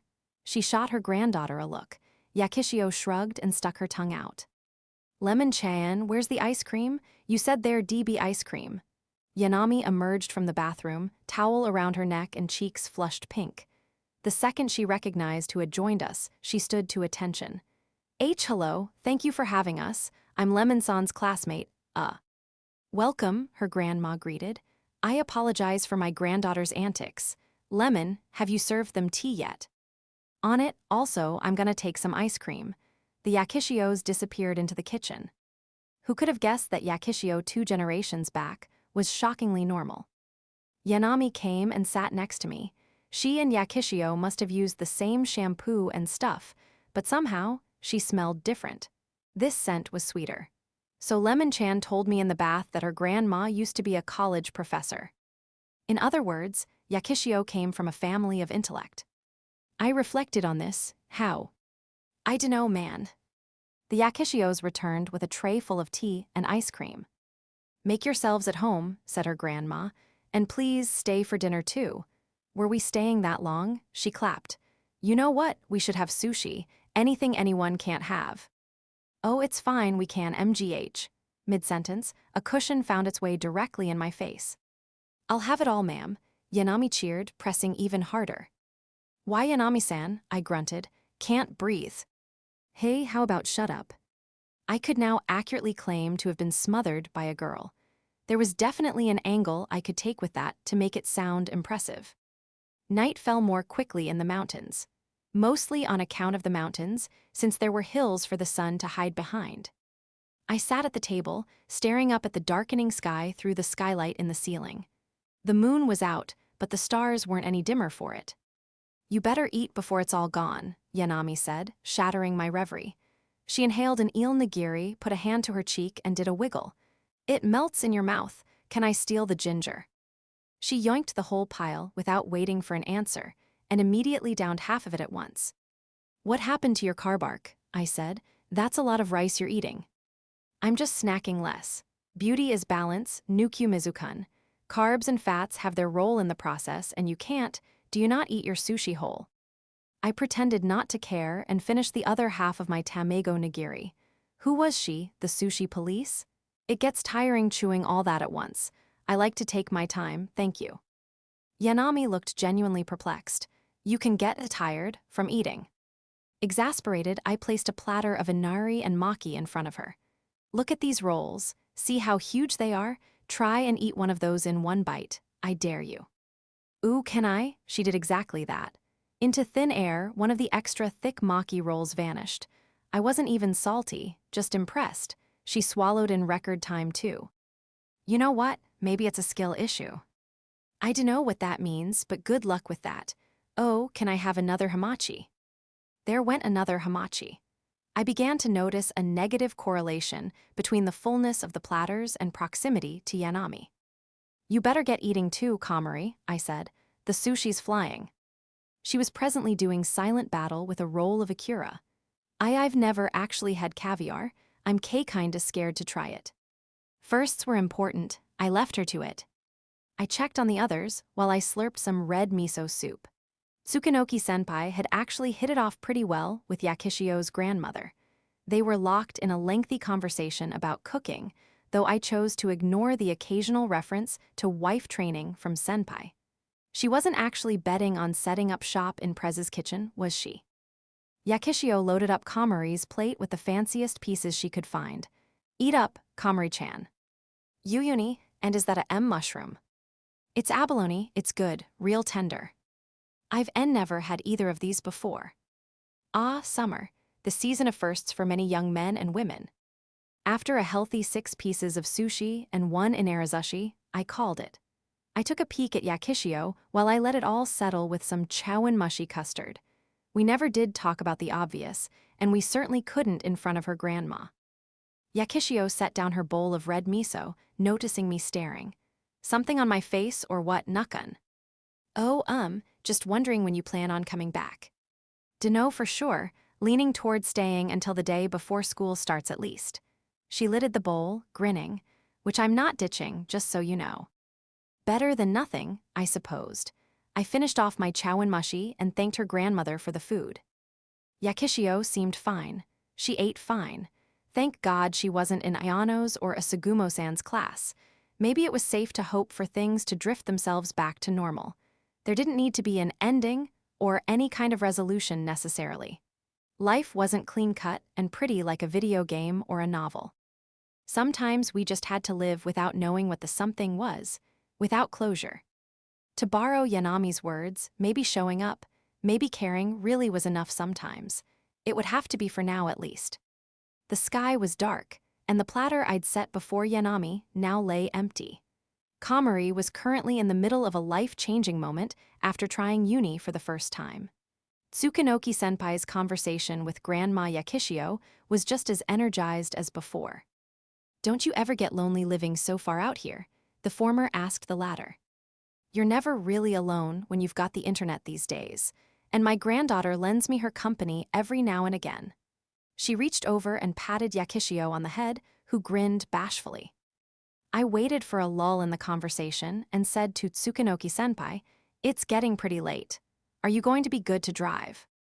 I got us here, I can get us out. Sheesh, you never stop worrying." She simpered as she brought some tea to her lips. She couldn't blame me for that after this afternoon's trauma. Not that I had much choice. I sipped my tea with grave finality. Hey, Yakishio blurted. You guys should just spend the night. We've got plenty of room. No one said anything then, so I obliged.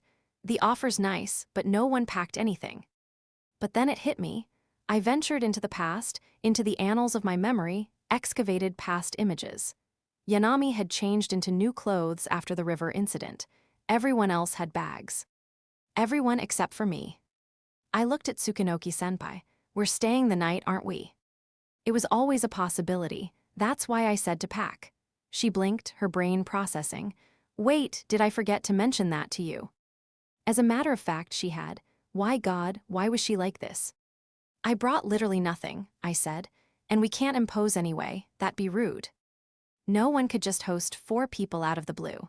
Grandma Yakishio must have been feeling pretty awkward. That's a fantastic idea, she cheered decidedly unawkwardly. We'd love to have you. Come to think of it, Yakishio's mom had known we'd be coming. It wasn't a stretch to assume her grandma had as well and prepared accordingly. I slowly raised my hand. I didn't bring any overnight stuff. You just leave that to Granny. She gave what I assumed was meant to be a reassuring thumbs up. Yakishio did the same, as did Yanami, followed by Tsukunoki-senpai. Kamari dithered a bit before she caught on, and ultimately fell victim to the same disease. You know what they say, if you can't beat 'em, join 'em.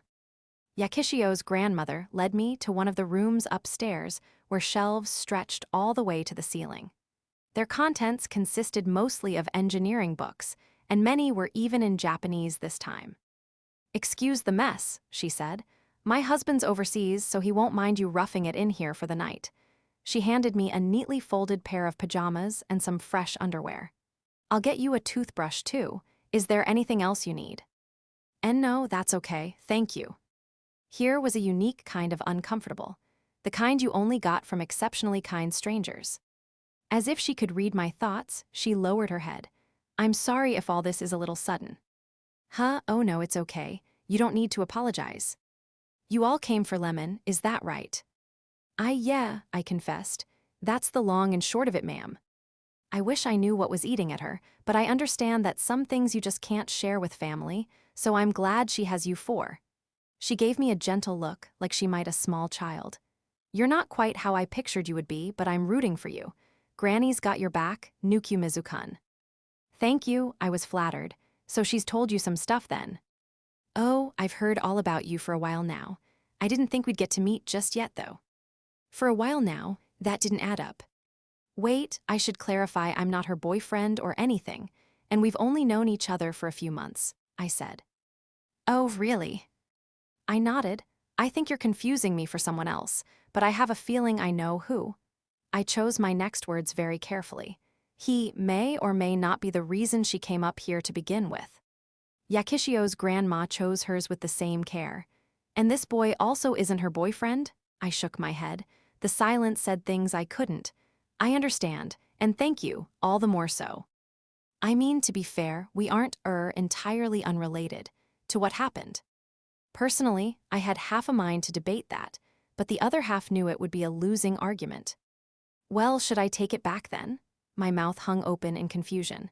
She urged me with her eyes, but to what end? I know I'm biased, but I really do think she's an attractive young woman. Huh, well, yeah, I agreed. She's popular at school. Granny winked in a way that made her look frighteningly similar to Yakishio herself. Better move fast then. I'm sorry, I don't follow. She opened the door, a subtle smile on her lips. Like I said, make yourself at home. Dinner ended with Yanami, the undisputed champion thereof. Everyone was wiped, and no one wasted time getting ready for bed once the table was clean. The last to drag herself off was Yanami, who'd collapsed on the couch in a food coma for a hot minute. Calm came to the living room at last. Didn't know she could even get full. It reminded me of the kind of gap, moe, you'd see when a typically strong and willful character showed weakness. If you could describe a food coma as moe, I'd have to consult the experts on that one. I fell into bed, too tired to even begin to take stock of all the things buzzing inside my head. Thankfully, sleep came almost immediately. An unknown amount of time later, I stirred awake. I blinked at the clock and squinted in the darkness to discern that it was at least past midnight. The metaphorical cotton in my mouth motivated me to get up and head downstairs for something to drink. I was extremely glad in that moment to have gotten prior permission to pilfer anything from the fridge. I nabbed some mineral water and was about to head back upstairs when I noticed someone sitting in the dark living room. Yanami-san. Oh hey, bubbly as ever, even in the dead of night, I took it the sushi had settled. Still up.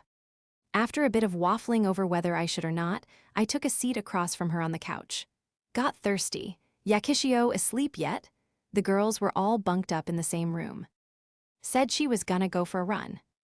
This late, I started to get up before quickly thinking better of it. I didn't know this area. Bad idea, unless I wanted to get lost. I cracked open the cap on my water. Yeah, I got a bit antsy too. Yanami threw her arms up and stretched.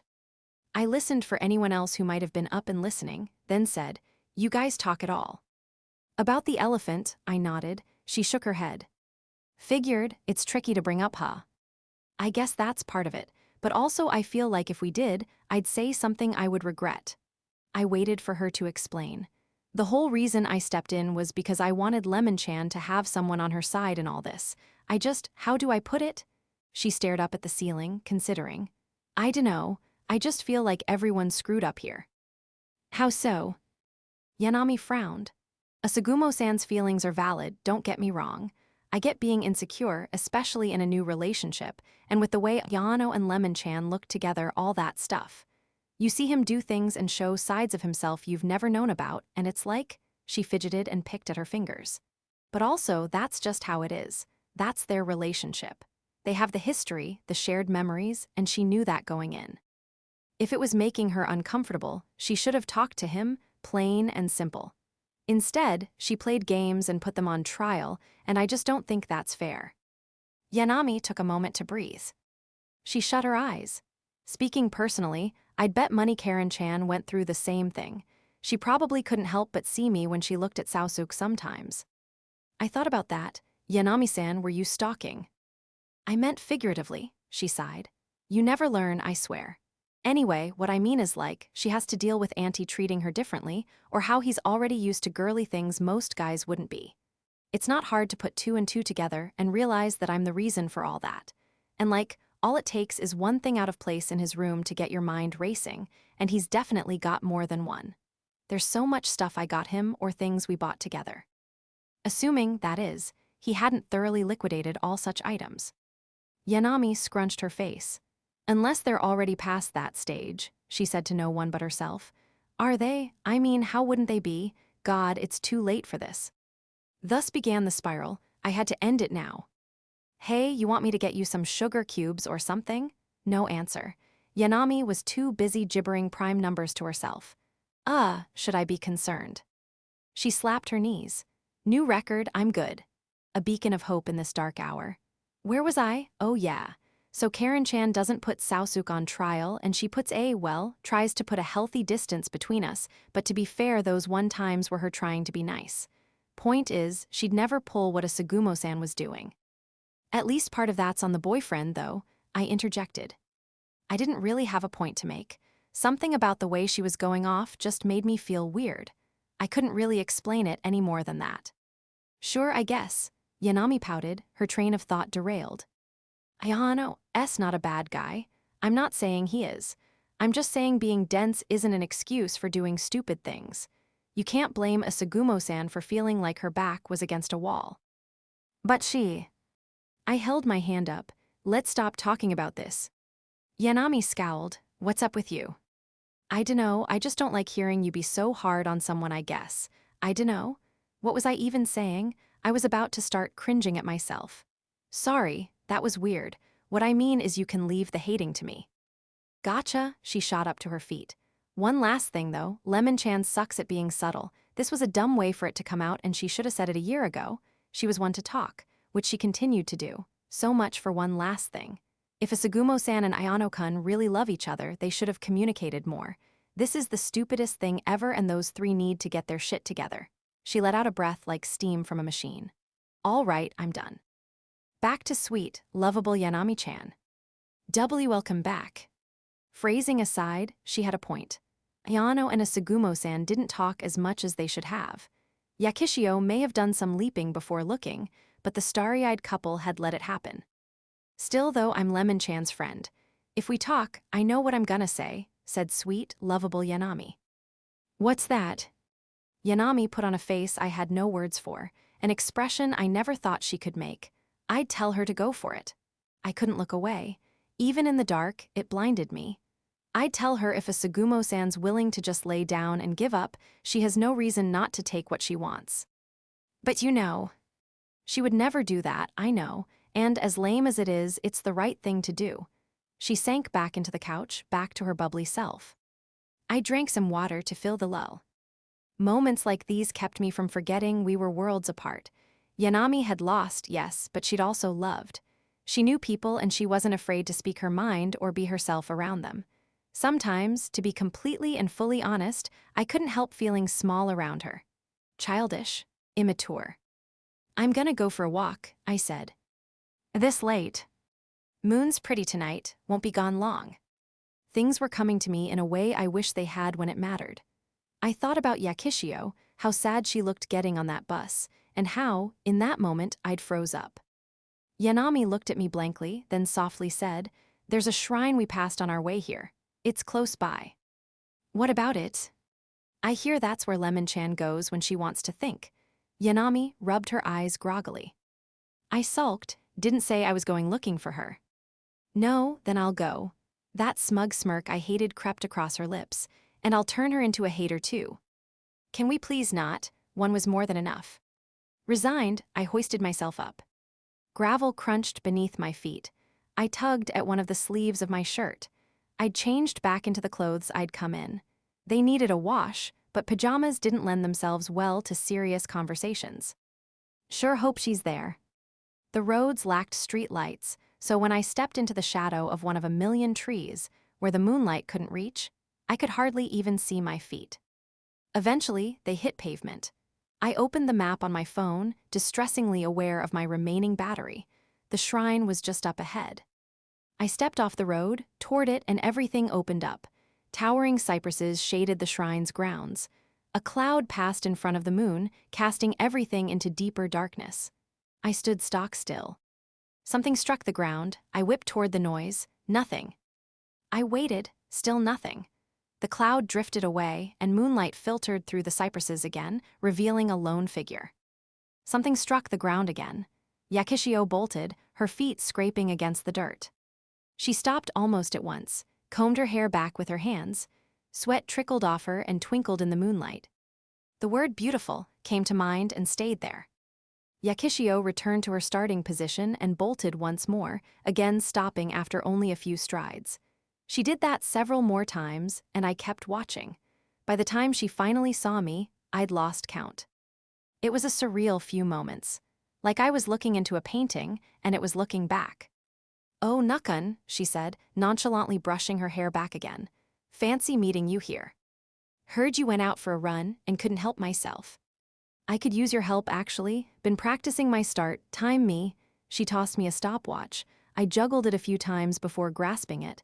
"Start when I start, stop when I cross that tree. K." Got it. It was barely 5 meters. She bolted, and then she stopped. It really went that fast. We did that a few times. How was that? 1 second exactly, I said. You said that last time. You know you have to push the button to make it go, right? I know how a stopwatch works. Most normal people can't time things down to the millisecond. Well, try harder. Yakishio grinned at me before pulling her shirt up to wipe her face. She paid no mind to her exposed midriff. I'm feeling pretty winded, honestly. Break time. Didn't know you got tired. Hey, I'm only human. You do know that, right? First a full Yanami, now a tired Yakishio. The last 24 hours had been full of surprises. Yakishio weaved around the trees, toward the main sanctuary of the shrine. Pretty deserted, she said. I've never been here this late. She passed through a couple of torii gates, then turned and waved at me. I followed, not entirely confident I wouldn't be ice-guyed upon making it to the other side. She sat down on a bench and patted the space next to her. I acquiesced, taking the opposite side. I'm gonna go out on a limb and assume you came here too. What are you doing all the way over there? Yakishio scooched over to my end. We don't have to cuddle, the distance just stings a little, that's all. I apologized for what it was worth. Don't sweat it, so you came to talk, I'm guessing. Surprise, I said weakly. I get it, but you had us scared for a while, ghosting us like that. Sorry, I run when I get flustered, bad habit. She looked so fragile as she turned her gaze up. I really did mean to take it to the grave with me, but I went and screwed that up, and I didn't know what to do anymore. I couldn't fault her. Even if she had intended to lay it all bare one day, that wasn't the time or place. I understood the urge to run. I figured I'd let time do its thing, she continued. And then eventually things could go back to normal. They won't. Her best friend now knew she wanted to be something more. Things would change. Their outings together not least of all. Do you think maybe Mitsuki and I can't be friends anymore? Yakishio pleaded with me with her eyes. I'll never come between them, I really mean that. I forced myself not to give in to sympathy and shook my head. You've been meeting with him in private, Yakishio. With Yano, I saw. Why you? Yanami zipped up onto her feet. It wasn't what it. I held my hands out like I was placating a wild animal. It usually worked on Kaju. It's okay, I know, you were just giving him advice. Oh great, so you know everything. She dropped back onto the bench. A sad, broken laugh escaped her. Cat's out of the bag, don't I feel stupid? She scratched her cheek. Yana-chan. She knows. Kamari's probably picked up on it, and Tsukinoki-senpai definitely knows. Even Kamari-chan, It's all out in the open now, Yakishio.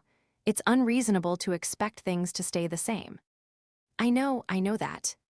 She kept her head down for a while, deciding what to say next. Mitsuki's not sure what exactly he and Asagumo-san are, she finally said. She picked up a rock and chucked it. The darkness swallowed it up without a sound. His first girlfriend and all, he doesn't know how to reciprocate, what to reciprocate, how any of it works, really. Okay, but why was he going to you in the first place? It's private. No one asks girls how to be intimate with them. Besides, you don't want to hear about any of that, do you? Yakishio waved me off. Come on, we're in high school. They're dating. They're gonna do that stuff. I was shocked to hear she'd come to terms with it. In any case, she was right. High school couples would do as high school couples do. Hakamata times Haimiya could attest to that. I'm sure they've already held hands by now. Before long they'll. Yakishio, they've straight up made out already, right? That hit her like a punch to the gut, almost literally by the look of it. She did not in fact know. So they kiss now, okay. How was it possible that, even though we were separated by more than half a prefecture, Ayano was still screwing me over? Why had he picked that aspect specifically to keep to himself? Well, they're dating, right? They're gonna do that stuff, I echoed. But that fast, it's a little fast, right? You really think I have an answer to that question? Fair point. Everyone was so quick to forget who they were talking to. But you're right. They're dating. She buried her face in her legs. You're right. I hate that you're right. Here's what I think, Yakishio. You're going to keep making the same mistakes if you try and go right back to being all buddy-buddy again. I know. I'm not saying you have to stop being friends, but you do have to acknowledge that concessions are going to have to be made. I know, I get it. That's why I tried to just be a friend and hear him out. I really did try. I told him to communicate and be upfront and all that like a good friend should. I really thought I was coming to terms with everything, that I was doing things right. She sat upright again. But then I started to care about how I looked. I didn't follow. Wasn't that normal for a girl and her crush? I don't see anything wrong with that. She shook her head. You know how I'm always a sweaty mess after practice. I usually wouldn't care and just head straight home. But when my meetings with Mitsuki started, I couldn't do that anymore. It wasn't like I could get super dressed up or anything though, right? So I started going home to clean up first, come back, and then pretend I was right off the track. If I didn't have time to do that, I made sure to keep spare clothes in the club room. Yakishio closed her eyes and smiled, remembering. I could feel her joy, the fun they must have had together. When she opened her eyes again, the smile was gone. It was never supposed to be anything other than that. I only wanted to hear him out, give advice. but I was just so happy being with him, and I didn't want to stop. Her lip trembled. She clenched her fists. There was one time I had this awful thought. What kind of thought? I hate to even say it. Her voice was barely a rasp. I wish they would break up. I opened my mouth to say something, but closed it again. The Yanami I didn't recognize came back to me. Her words. She has no reason not to take what she wants. Yakishio bit down on her lip, trying her hardest to keep the dam from bursting. Mitsuki came to me for help, and she wrapped her arms around herself. I'm terrible, I'm a bad person. The first tear fell, the rest came easily. I didn't mean to, and then she sobbed. I'm sorry. She wailed and cried like a lost child. And I could only sit there. But I was there for her, because I could do nothing else. Someday, Yakishio would forget what happened tonight, our conversation becoming a blur among a cascade of other memories. But I swore to myself I'd remember. I'd never forget the things she felt that night. Minutes came and went, while Yakishio's sobs eventually became snivels. She wiped her eyes with the back of her hand. Sorry for dumping all that on you. Doesn't bother me, sorry for putting you on the spot. Yakishio shook her head, laughed a bit. That's the second time I've looked stupid in front of you. She smiled, tears still resting in her eyes. Don't tell anyone I cried, okay? I smiled back, sure, after you hear one last thing I have to say. Blackmail, eh? All right, lay it on me. I cleared my throat. It's about a friend of mine. You have friends. Unrelated. I do, as a matter of fact. So this friend is kind of in the same boat as you. She's got a friend who already has a girlfriend. Okay. And she's totally supportive and isn't making any moves or anything, but she'd totally jump on him if she thought for even a second that she had a shot. At least, I think she would. She'd what? Nukkun, she sounds like trouble. Are you friends with trouble? Some would say so, yes. But the thing is, she's not out to ruin things between them, I clarified. She's trying to make things work despite things being as they are and set healthy boundaries. She is making an effort, as much as she can without invalidating the way she still feels about her friend. That's super deep and all, but you did just say she'd steal someone's boyfriend if she could. That she would. I'm not sure I get why you're telling me this. I looked up and wondered that myself. You know, let's just say you're sweeter than you give yourself credit for. Yakishio looked up too. I guess, that does make me feel a little better. I offered a silent thanks to the hater for being a perfect example. Yakishio rested her hands behind her and leaned back. I feel lucky to have you guys, you know, people who won't leave me even when I screw up. It's because we know, trust, and ultimately care about you. Huh? She gave me a look. You're being awfully nice today. You get a cat recently or something. It's late. The brain goes weird places when it's late. Ignore me. It was well past normal thought hours. I caught myself glancing around for a certain hater who would have loved the new teasing material. What? Yakishio asked. Nothing. We should get back before Yanami starts to worry. Oh yikes, she's up, huh? Now I feel bad. I stood, beating the dirt off the back of my pants. Yakishio started to do the same before suddenly sitting back down. Yo, she held her arms out to me. What, they're a bug or, I paused, then snorted and offered my hands. Yakishio graciously accepted, pulling herself up. You're learning. It's late, I started to hurry away. She quickly caught up. Hey Nukkun. I'll talk to Mitsuki and Asagumo-san, she said. Promise. Asagumo-san too. Yeah, I was sneaking around with her boyfriend behind her back. Feel like I owe her an apology.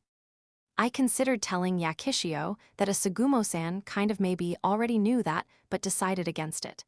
The more they communicated with their own words, the better. I think you should, I said. Want me to let her know you want to talk? She's been crazy worried about you.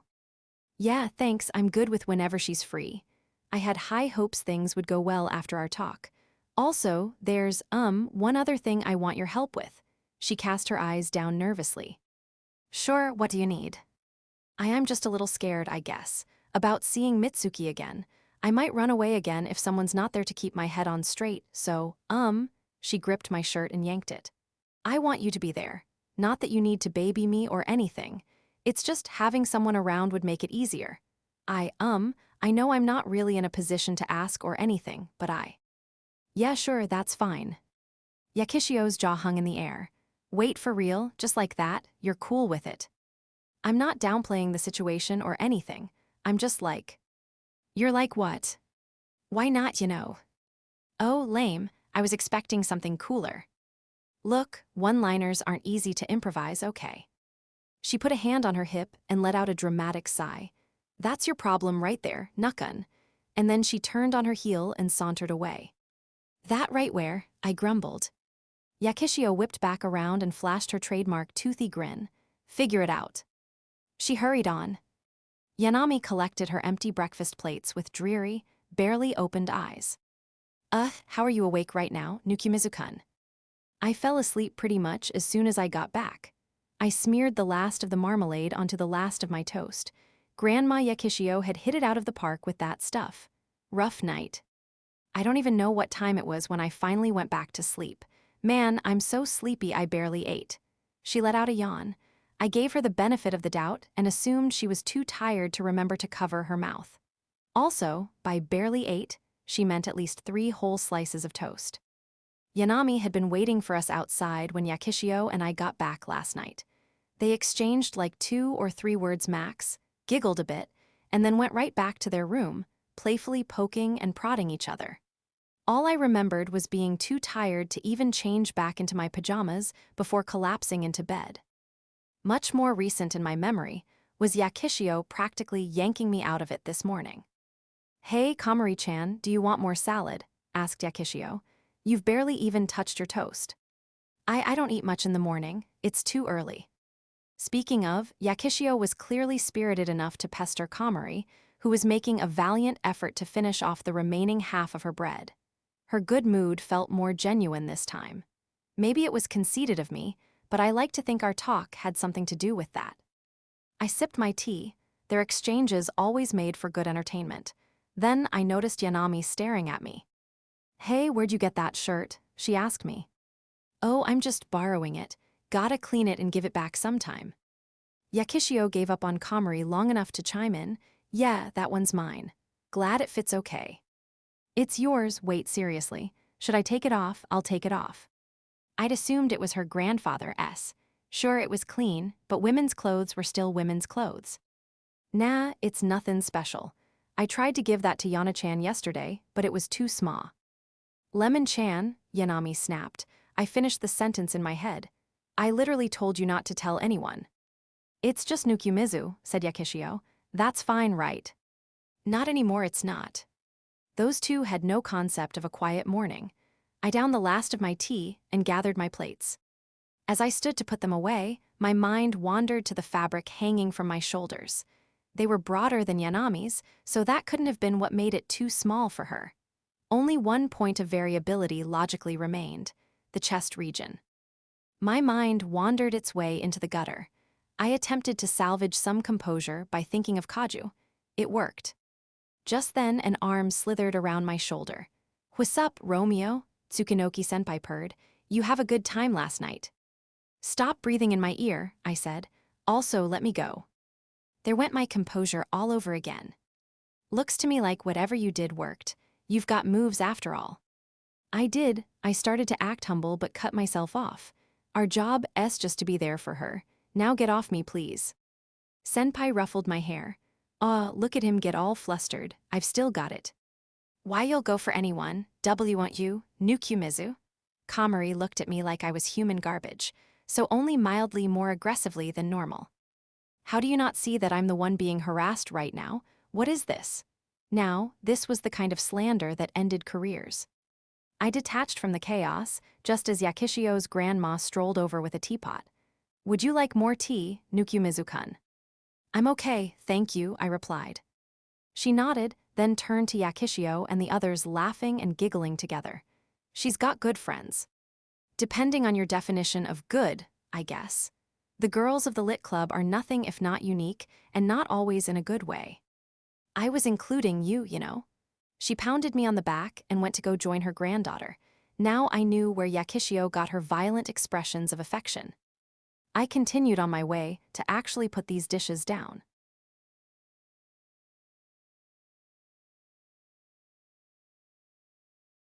Intermission, Central Japan Railway Hon-Nagashino Station. A young girl with sun-kissed skin alighted from the SUV at Hon-Nagashino Station, along the Ida line. "Thanks, Grandma, I'll let you know when I get home." Yakishio Lemon waved to the elderly woman in the driver's seat. Her grandmother leaned out the window and smiled at her granddaughter. "Why don't I take you all the way back, sweetie?" "That's okay, need some time to think anyway." "All right, well, be careful now." "I will." Lemon circled around and hugged her through the window. 4 days ago, Lemon had scared her grandmother about half to death when she arrived out of the blue. Twice over when she saw the robotic smile her granddaughter had plastered onto her face. It was gone now, replaced by something real. Something a little more grown-up, the grandmother thought. Then again, a grandma's eyes always measured in maturity when it came to grandkids. The grandmother straightened the clip in Lemon's hair. "You've been blessed with wonderful people in your life." "Yeah, guess I have." Another hug, and off she went. With one last wave, Lemon vanished into the station. She strode past an empty waiting room and its many dull brown seats, then through the ticket gate. There were no employees out at this hour. She crossed over the crossing and went to where a few scattered people waited for their trains. Lemon patted herself on the cheeks. No more running. Her friends in the literature club should have been well on their way back to Toyohashi right about then. Lemon wanted to do right by them, to settle things for good between her and Mitsuki. Hon-Nagashino to Toyohashi was about an hour by train. Lemon scanned the platform for her gate when she spotted something that made her heart skip a beat. A girl in an orange one-piece and a fancy hat stood not too far from her. Lemon pressed her hand to her chest and breathed before approaching. "Asagumo-san." "I suppose this is the first time it's been just the two of us," she said, lowering her head. Lemon wanted to ask what she was doing here, but that would have been redundant. Why else if not for the obvious? Instead, she asked, "How did you know I'd be here?"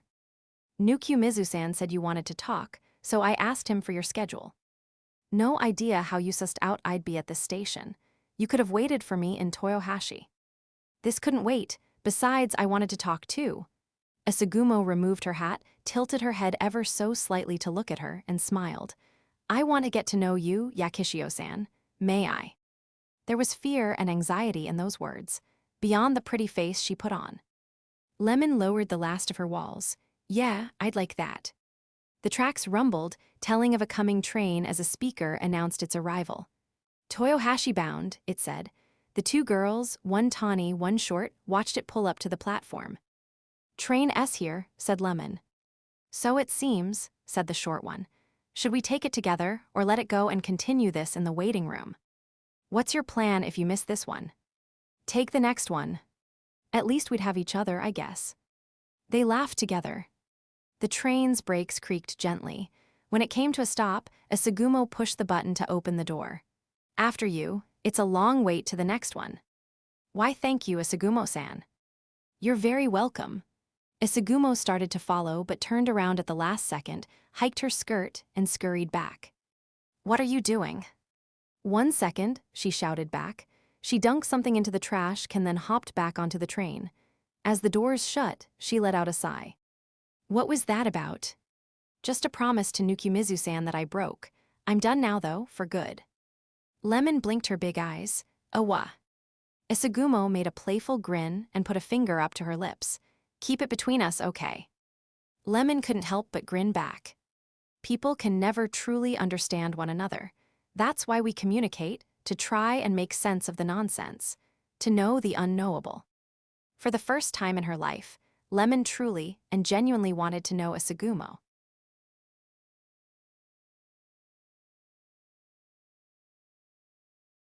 Last 4, Yakishio Lemon tells all. The next night, I was browsing the light novels at Seibunken. Tsukunoki-senpai had made yesterday's trip back from Shinshiro fly by with her non-stop chit-chat. I wanted to close the book on everything the second I got home, but I knew there was one more chapter left. Yakishio and Ayano still had to have their talk. My job was to see Yakishio safely to their meeting spot tonight. I had left home a little early, too antsy to sit still until it was time. One thing about this meeting, Yakishio wasn't going for pity points or to shoot her shot one last time. She'd already done that. This was more like a post-mortem sort of deal. What it would reveal was anyone's guess. Oh hey, new volume of HSG. HSG was, of course, the colloquial title for my apartment came with a high school girl, and now I can't afford to eat. A story about a girl who bums with the protagonist and the hyper-realistic financial strain that comes with taking care of dependents. Most recently, another girl had joined the duo, thus forcing the protagonist to take even more drastic measures to make ends meet. Whoa, he takes up newspaper delivery. I had to check this out.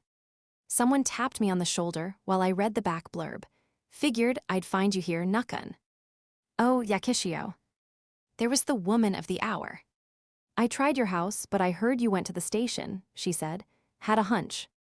Oh, cool, but what's with the getup? She had on a running shirt and a pair of shorts, hardly the attire of typical bookstore clientele. I was runnin', she said. Also, since when am I not dressed like this? She smiled proudly. You sure though, that's how you want to see Yano? Yup, I want to be myself when I do it. She studied the shelf in front of me. So these are those light novel things. Think I could manage one? I mean, they're easy reads, don't see why not. I haven't even started on the book report. Which one of these is the shortest? Yakishio, tomorrow is the last day of summer vacation. Pro tip, all you gotta do is say you left it at home and you get a free extra week. Heck, sometimes you'll get lucky and the teacher'll forget all about it. Yakishio reached for one. Oh, hey, this one looks neat. I shook my head. I wouldn't. The protagonist streaks through town in literally the first few pages. What about this? Nope. MC gets mounted by a half-naked, 800-year-old little girl in the first color illustration. I'm genuinely making an effort to pick out the most normal-sounding ones here. It's genuinely impressive how terribly you're doing. I told her I'd lend her an easy one to knock out her report, and then we left. We stepped out into the streetlight-illuminated, not quite dark of night.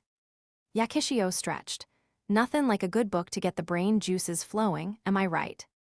Imagine how it'll feel to actually read one, I quipped to myself. We still had some time to kill. Originally, the plan had been to convene near Yakishio's place, then head straight to meet Ayano from there. I peeked at my watch. Yakishio grabbed my arm and stole a peek too. Whatcha gonna do? Walk. I was gonna burn a bit more time, and then take the tram personally. She hummed, dissatisfied. She scraped the bottom of her shoe against the pavement. Ah, well, guess I'll run a bit more, then meet up with you again. Yeah, let's just do that. Stick to the plan. Yakishio didn't seem sold. On second thought, she had come all the way out here just to see me. I scratched at the back of my head and stared off into nothing. But I guess I'd get there right on time if I walked. I could use the exercise. Yakishio copied my tone. And I could use a breather after all that reading. Walking would be a good way to stretch my legs. We glanced at each other at the same time. We shared a snicker. We are going the same way and all, I said. Very true, we are. I guess I'll just have to go with you then. Yakishio held her hands behind her head and gave me a snide look. I countered it with a just-as-snide grin. 40 minutes of small talk went by. We talked about summer homework, the opening ceremony in 2 days, a senpai on Yakishio's track team who was just a little bit scary. Over time, though, the pauses got longer. Her comments got shorter. They were meeting at their old elementary school, and we were almost there. I studied the building through the fence as we walked its perimeter. Lights are off. Wait, this was totally trespassing. I'd only just realized. Almost time. Yakishio held her chest and breathed. She muttered an encouraging something to herself. All right. Hey, so, it might be a little late to mention this, but are you allowed to just walk into elementary schools? I feel like that's not allowed. Yeah, you could have mentioned that earlier. I refused to be blamed for that. She put a hand on her hip and tutted. It's open during the day. It'll be fine so long as we don't cause a scene or anything. Trust me, I'm used to this. A repeat offender. At least it wasn't my butt on the line. As I started to raise my arm in farewell, Yakishio prodded it. You said that on purpose to take my mind off things, didn't you? She said. No. Thanks, I'm okay now. You wait for me here. Apparently, my job was round trip. Good to know, though I wasn't thrilled about the idea of standing around here in the dead of night. Yakishio took note of my sketchy fidgeting and raised an eyebrow. You're not about to tell me you'd leave a girl to walk home this late all by herself, are you? PSH me, no way. Good, see you in a bit. She gave one of her trademark grins, then raised her hand. It took me about 5 turns of the all-brain gears to realize what the gesture meant and raise my hand as well. It ends tonight. She gave me 5 with all the force to make up for how long I'd kept her waiting. She was off like a lightning bolt, hurdling the back gate with an ease that spoke to more than one offense. The moonlit courtyard was smaller than Lemon remembered. Back then, everything was so new, every nook an unexplored piece of the world. Back then, small was hardly a word in her vocabulary. Lemon walked through the old playground, feeling the nostalgic sting of cold metal against her fingers as she passed shrunken playthings. The quiet emptiness made her uncomfortable. She found herself wishing for morning. She searched the campus for him, and there at the edge, in front of a white Stevenson screen, she found him. A tall, anxiously shuffling young man. Her world turned. What was up threatened to become down.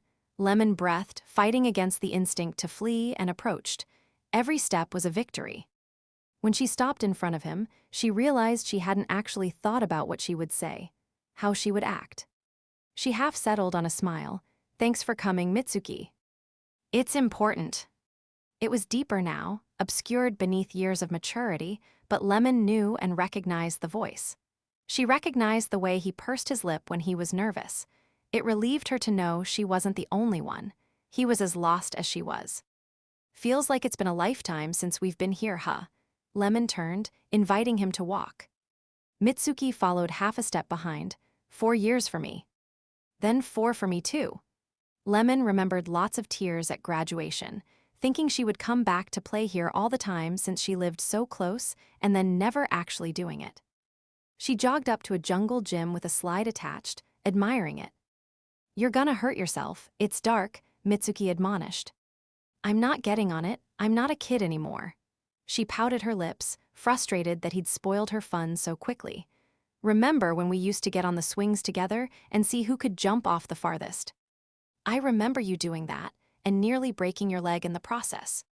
Maybe, whoa, this tire takes me back. Lemon hopped onto one of the half-buried tires in the ground.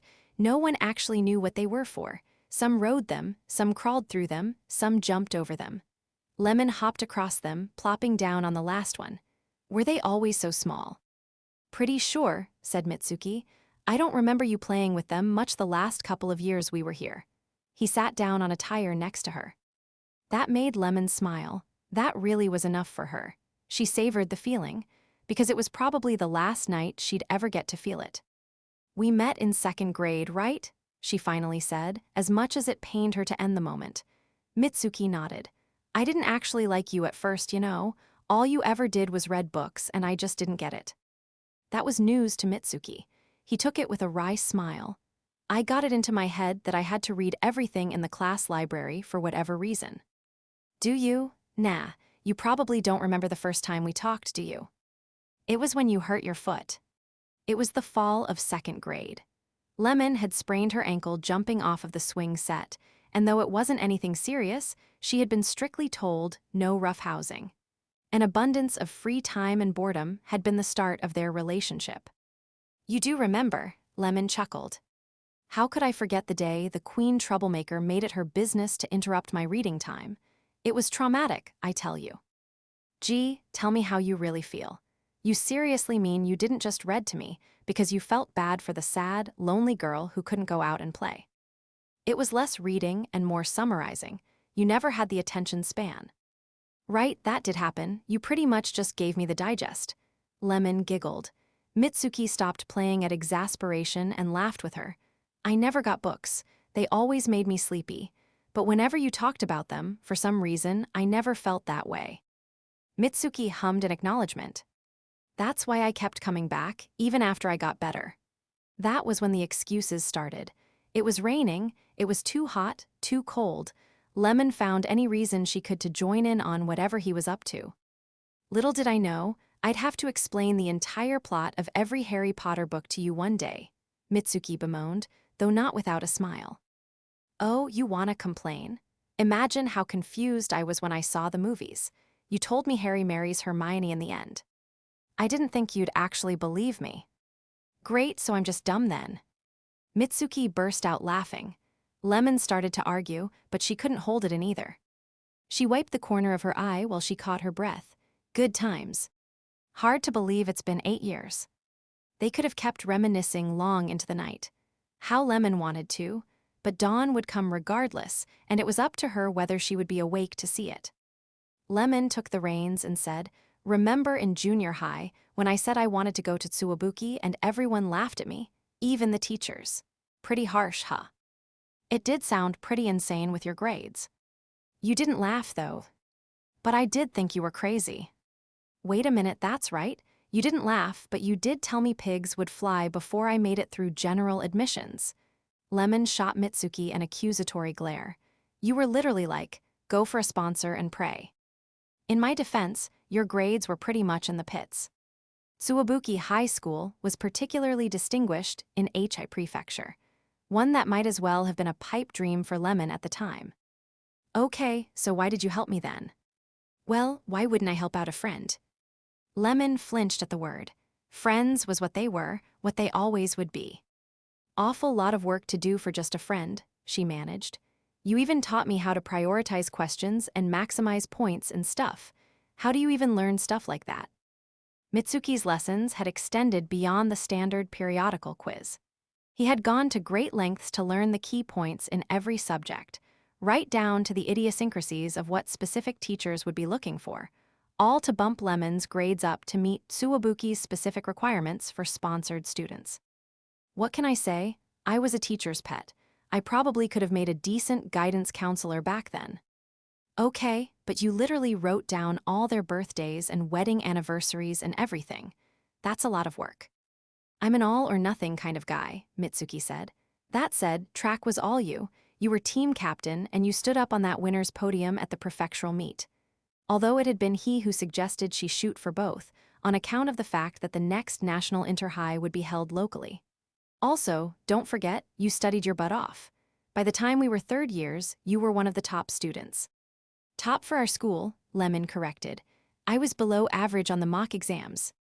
The latter half of their junior high years had been a three-legged race with the two of them scrambling to make it in time for entrance exams. To an outsider, Lemon may have appeared superhuman, juggling so much along with track practice, but she knew what she had gone through to manage it, what they had gone through. She held that shared suffering close to her heart. I just don't get it, she said, bending over like something was driving her crazy. You don't get what? Everything, all the crap you did for me when you had your own junk to worry about, Lemon snapped. Would you do that for just a friend? Mitsuki furrowed his brow.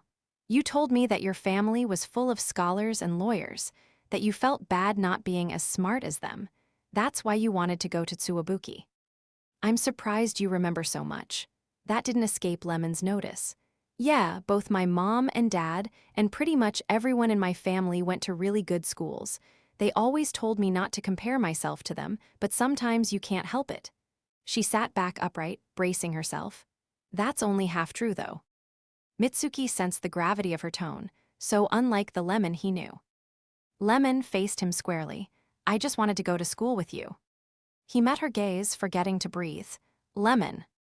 I was honest with you, Mitsuki. Now it's your turn. My turn. Why did you do all that for me? I want the truth. Mitsuki clasped his hands together. There would be no running for either of them that night. I wanted to go to school with you too, he said to the ground. You were already making waves in junior high, winning races, always getting recognized for something at assemblies. Everyone loved you. You were the center of every room you walked in. He breathed deep, picking his next words. I felt like I was losing you, so I was relieved when you asked for my help. And I was, well, ecstatic when you said you wanted to go to the same school as me. Mitsuki opened and closed his mouth several more times. He had more to say but didn't know how to say it. Eventually, he stopped trying. Lemon broke the silence. That's the first time I've ever heard you say that. I was so caught up in the moment back then. There were so many emotions, and I just couldn't pin down that the one that mattered most was. Mitsuki didn't finish the sentence. He couldn't, not anymore, but he didn't need to. I'll say it for you. Mitsuki flinched. Lemon only smiled and in the softest of voices said the unsayable. You loved me. Silence louder than words. It was the only answer Mitsuki could hope to give. Calmly, he started to speak again. I never knew what that meant to me until hesitation. You can say it, Lemon urged. Until Chihaya, the things I felt for her, the way my heart flutters when we're together, that was when I realized. A realization 8 years too late for Lemon. That was when I learned that that's how it feels to be in love. And yet, a realization 8 years in the making for Asagumo Chihaya. I'm glad, she said quietly. Their time together had had a purpose. She smiled at Mitsuki. I really am. But I mean it. The person I love said they loved me back. I'm happy as I can be. As happy as I can be without being with you. Lemon refused to give form to those thoughts. Their time was over before it had even begun. An undisclosed game of love, lost in the first round. She forced herself to keep smiling. So what made you fall for her? Are you sure you want me to say? The genie's out of the bottle, buddy. Lemon laughed. He spoke slowly. I want to work with books in the future. For real, Lemon blurted. Like publishing, or are you gonna be an author? It's not really that specific yet, just a dream I have. Mitsuki looked down at his open hand. I still have to take stock of the things I know I can do versus the things I specifically want to do. Either way, I'd like to go and study at a university in Tokyo. See what I can do with my 4 years there. Lemon lost herself in him for a while. In the future he looked too. She figured there was only one reason he was talking about this now. And Asagumo-san's the same. Yeah, same dream, more or less. Rather, she's the one who set me on the path to begin with. Wow, I could never do what you guys do. Right back at you, Lemon. Fair enough, she thought. She stared up at the sky with Mitsuki and pointed. Hey, why's that one so bright? Is that the North Star? The North Star's that way. My guess is you're looking at the summer triangle. See the other two? Those are each of the points. All I'm seeing is one, it's sorta red. Maybe it's Mars. Mitsuki squinted and nodded. Antares, I think, that's the Scorpio constellation. Scorpio, neat. It saddened Lemon a little, the way they saw different things in the same sky. She thought of Asagumo Chihaya. She would have seen the same stars. You be good to her, you hear? You need a girl like Asagumo-san to keep you in line. I know. There was silence again. Neither had any more words to end it with. What needed to be said had been said, and now someone had to be left with the unfortunate task of wrapping it up all nice. Let's go, Lemon. Mitsuki stood, taking the role upon himself. I'm gonna stick around here a while longer. Could use some alone time. You gonna be okay? Lemon nodded. She would be, in time. Just taking 5. I'll be back to my old self before you know it, just you wait. I'd been waiting for Yakishio to finish trespassing for about 20 minutes. Maybe I did find a cat today. I squinted past the gate she'd vaulted over. I had a story all prepared for if anyone asked what we were doing here, and it involved a runaway feline. She'll be a tortoiseshell and her name will be Nyaruko. I imagined Nyaruko as an ex-stray who would only respond to or take food from me. She was, of course, a girl in the event that she polymorphed into a human one day. I started scrolling through images on my phone, just to be prepared. That was when I noticed someone standing in front of me. Meow. What are you doing here, Nukumizu? It was Ayano. I hadn't even noticed him cross back over the gate. I'm the chauffeur, I said. Mine. Dude. I cleared my throat, finally switching gears into social mode. I'm walking Yakishio back home. I peered around him at the school. She's still there. Yeah, she said she wanted some time to herself. He picked up on my shuffling and read my mind. Don't worry, it was a good talk. Thanks for being here for her. I decided to trust the placid look on his face for once. Least I can do is make sure she gets home okay. Yano didn't budge. I glanced at him and our eyes met. Chihaya told me you don't actually have a crush on Yanami-san, he said. Well, that whole story had slipped my mind entirely. He considered me for a while. You're a good guy, Nukumizu. No idea what gave you that idea. Just something I've learned recently. Apparently, it's a pretty rare thing to have a friend who's willing to stick their neck out for you. Friend, who is he talking about? I'm not her friend if that's what you're implying. What, you're joking, right? I mean, neither of us have actually said that we're friends. Like, officially and all, I rambled. I mean, if she thinks we're friends, great, but we've never really established it, so how can I assume, you know? The last day of the semester before summer break came back to me. My friendship with Yanami had apparently begun under my nose, without my knowledge. World-shattering as that knowledge was to me at the time, I did consider myself capable of growth as a human being. Not that you absolutely need a verbal confirmation to be friends, that is, I corrected myself. I know that. Good, you had me worried there. What I was trying to say is, you could potentially assume you're closer than you actually are, and you can think you're friends when they don't actually think the same. Imagine how embarrassing that would be. Honestly, I think you've gotten a bit stuck in your own head, Nukumizu.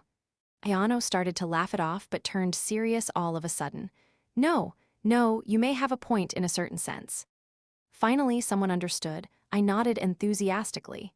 Exactly, the confirmation process has merit. I see where you're coming from, but you're overthinking the kind of person Lemon is. Also, we're friends, aren't we? And we never had to spell it out explicitly. We're friends. Yano recoiled. Ouch, you're killing me here. He was serious. Wait, I had to think about this. Maybe it was fine. I didn't actively hate the guy or anything. All right, well, better late than never, I said. Here's to our future together. I'm not proposing to you, dude, Yano cackled. I laughed with him. Last time I was the proposer. This time the proposee. That was a pretty funny coincidence, I had to admit. Amidst our hearty laughter appeared a tawny girl on the other side of the school gate, and she did not look amused. Well, I was feeling sentimental, she said, cheery nonetheless. She hopped over the gate. What are you two dorks up to? Guy stuff, Ayano nudged me with his elbow. I clumsily nudged him back. Yeah, what he said. Was I doing this right? Did that look natural? I might have been overselling it. Yano put his hand on my shoulder. Your chauffeur awaits, Lemon. Yeah. Hold in those tears on your way home, princess, 'cause I'm not coming to save you, Yakishio said. Was Ayano leaving her? Just like that. I supposed he couldn't put Asagumo-san through any more unspecified outings after all this. Yakishio came up and smacked me on the back. Sorry for the wait, Nakun. Let's get going. Yeah, sure. I watched Ayano turn to leave. My brain buzzed with 1,000 conflicting thoughts best acknowledged. I ignored all of them. Actually, just a sec, sorry. Hi. I snatched Ayano's arm and dragged him somewhere Yakishio couldn't overhear. What are you doing, Nukumizu? Why not walk with her, one last time? He stiffened. We had our talk. I don't want to do that to Chihaya. I get that, but don't overthink it. What's a few more minutes together? I don't know about this. He and I looked back at Yakishio. She was peering at us curiously a ways away. You're just walking her home, I pressed. Is that so wrong? I told Chihaya we were going to have a talk, but anything more than that might make you a cheater, yeah. Yano thought about that for a while before grinning in surrender. Don't tell her. Don't do anything that'll make me have to. I shoved him toward Yakishio. She's all yours. Nakun, what's going on? She asked. I've got an errand to run, so Yano's gonna sub in for me. Yakishio jolted upright like she'd been struck by a lightning bolt. Yano shuffled up to her, awkwardly scratching at his head. It's late, so, you mind if I walk you home? Yakishio nodded meekly. Sure. As I watched them go, I noticed Ayano wasn't wearing that bracelet his girlfriend had given him. I shrugged it off. He's as ditzy as they come. It was a special night. The sort that turns sweet girls just a little bit sour. Regardless of the fact that Asagumo-san probably would have been on my side in this, they deserved this one secret between themselves. I started on my way home alone. Hey, Mitsuki. Yeah. I love you. Lemon. What? Nothing, thanks. It means a lot to hear that. Hey, can I say something I probably should? What kind of something? The kind that Asagumo-san doesn't have to know about, and then I'll never ask for anything ever again.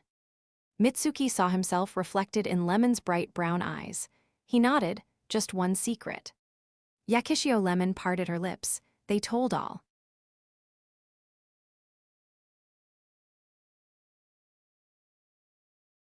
Epilogue, After Happily Ever After. 2 uneventful days later, and the new semester was upon us. It's over, I sighed as I headed for the front door. Summer vacation was finally over. As was waking up without an alarm, cycling through video games and manga in the morning, spending the afternoon reading light novels or watching airing anime, doing the obligatory bare minimum of homework right before bed, and otherwise idling the days away in blessed air conditioning. I had to do a triple take at the date on my phone this morning before I believed it. It is what it is, I told myself. I checked myself in the mirror in our front hallway. Same old uniform, same old haircut. The bedhead could have used a little work. Leaving already Oniasama, Kaju pitter-pattered over. New semester, don't want to be late and paint a target on myself day one. Not even I was sold by my own excuse. I patted Kaju on the head. You too, yeah? Watch for cars. You too, Oniasama. She beamed for a split second, then frowned. Your tie is crooked. She righted the sin at once, Kaju and appearances. She peered up at me, tie still in her grip. What? Perhaps it's my imagination, but I could have sworn I saw you grinning. Grinning about going to school. I'm just so happy to see my little sister on this fine morning. Kaju totally bought it and giggled. We could always elope. I'm good, got school. I opened the door and started on my way out. Kaju threw on a pair of sandals and gave chase. What? Stay right there, don't turn around, please. I heard 2 hard clicks behind my shoulder. When I finally did turn around, Kaju was beaming again, a hunk of flint in one hand and a striker in the other. For good luck. Have a good day, Oniasama. I exited Adaimi Station and joined the uniformed mob of fellow students. Conversations maintained a low drone over the crowd, though I wasn't the only one keeping to myself. So many different people. So many different faces. How many of them were genuine, I wondered. Cutting the melodrama short, I slowed to part from the crowd and loosened the tie that Kaju had tried to strangle me with. A hand touched my back. Good morning, Nukumizu-san. Asagumo-san matched my pace. I choked on my words a couple times. Morning. I didn't know you took the train to school. If she knew I existed, she was already ahead of the curve. I failed to think of anything to reply with, so she held her chin up high and continued. Better late than never, I suppose, but I had a real talk with Mitsuki-san and Lemon-san. I think it went well. I'm confident our relationships will be all the better for it. Oh, that's good, I said, and meant it genuinely. I glanced around and leaned down to Asagumo-san's ear. Hey, so I've been meaning to ask. Ask what? I lowered my voice. Did you have one of those GPS trackers on Yakishio too? Asagumo-san made no apparent gesture that she'd even heard what I said. I have a fun fact for you. Most small trackers have a limited battery life, typically lasting only a few days. Interesting, was it? Now tell me, would you still call a tracker, even without the ability to track, or would junk be more accurate? She tapped her finger against her chin a little too exaggeratedly and looked up at me. What do you think? I would call such a device a dead tracker, but something told me this wasn't the hill to die on. I dropped it. You're not at all the person I thought you'd be when we were in cram school together. Really, how so? I dunno, I just thought you'd be all business, all refined and well. I scoffed at myself. It sounded stupid saying it out loud, making all those assumptions about someone I'd never even spoken to. Asagumo-san grabbed my shoulder and stretched on her tiptoes to my ear. We all have our dark sides, Nukumizu-san, even me. Of that I am aware. Asagumo-san stifled a laugh. I started to crack a smirk when a hand touched my back a tad more violently than the first time. Morning, Chiha-chan. Morning, Nakun, cheered Yakishio. The look on her face betrayed none of the utter chaos and drama of the past week. I smiled back awkwardly. Morning. Good morning, Lemon-san, greeted Asagumo-san. Yakishio wedged herself between us. Didn't think I'd find you two together. Sorry, Nukun, but Chihaya-chan's mine. Chihaya-chan, they'd sure gotten close fast. Hey, take her, I said. And thanks, by the way. Yakishio winked, then locked arms with her prey. Come on, let's go. Of course, Asagumo-san acquiesced. I'll see you later, Nukumizu-san. They picked up the pace together. So hey, Chihaya-chan, I can come borrow that shampoo you talked about today, right? I won't be using the extra bottle anytime soon, so it's yours. I could even give you an entire routine if you want. If I didn't know better, I would have called that chemistry. Asagumo-san played with Yakishio's hair, and the latter didn't seem all too displeased about it. Scandalous, immoral, more please. As I observed respectfully, I heard a bike creak to a stop behind me. A tall boy swung off it and came up next to me. Morning, Nukumizu. Morning, Asano. Here came trouble, the source of it all. The neutron star himself, Ayano Mitsuki.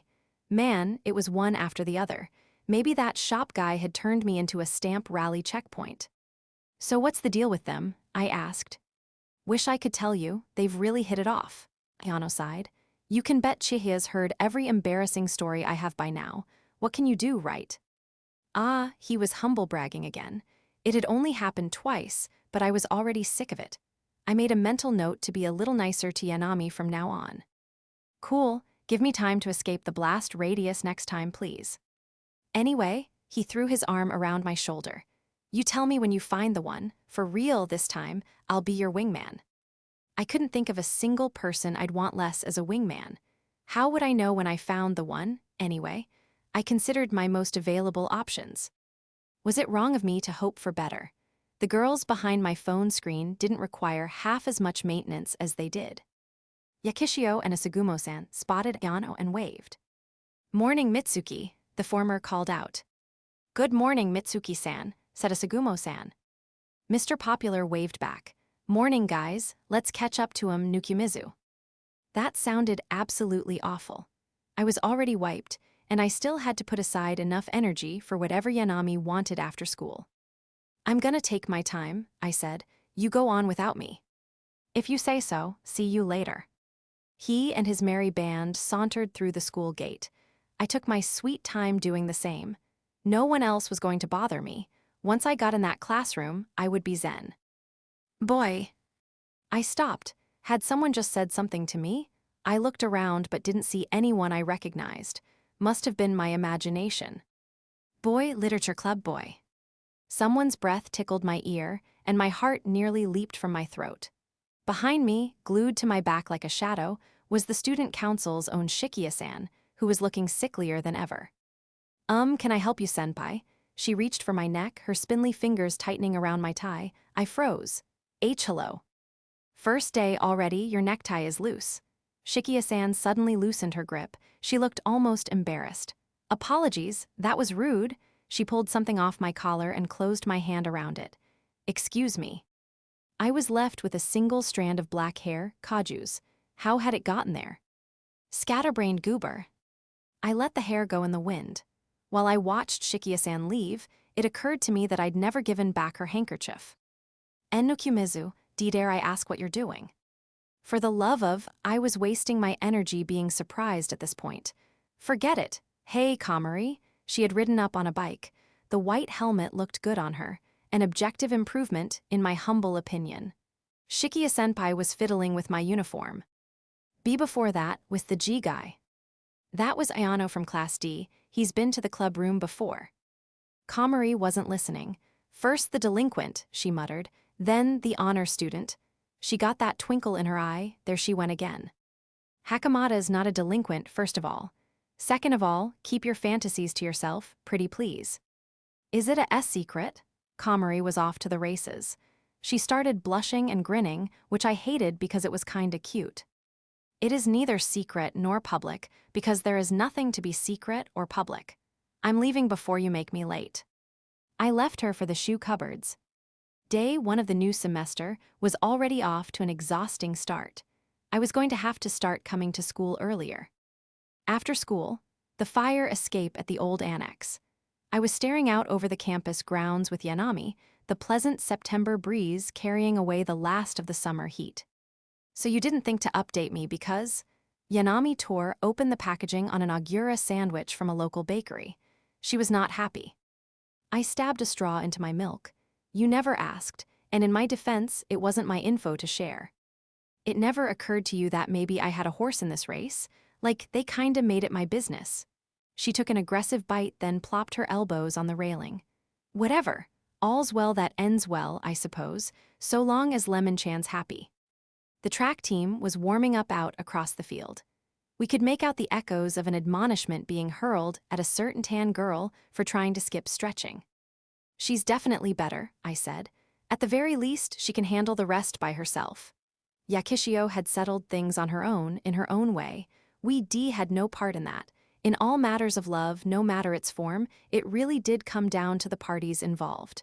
Anyway, what happened to no more snacking? Gulping down the last of her sandwich, Yanami clapped her hands together. I've won, Nukumizu-kun. Congrats, I had a bad feeling about this already. Yanami didn't care. I lost 250 grams in a week, proving the efficacy of my strategy. That really wasn't a lot. Did you try another scale? Don't you see, that's a whole kilogram per month. The universe has granted me victory, Nukumizu-kun, and me defeat for saying something in the first place. I ahud her, utterly detached. But here's the problem. On a larger scale, that means losing 12 kilograms in a year, which may be potentially problematic health-wise. She had problems, all right, with her brain.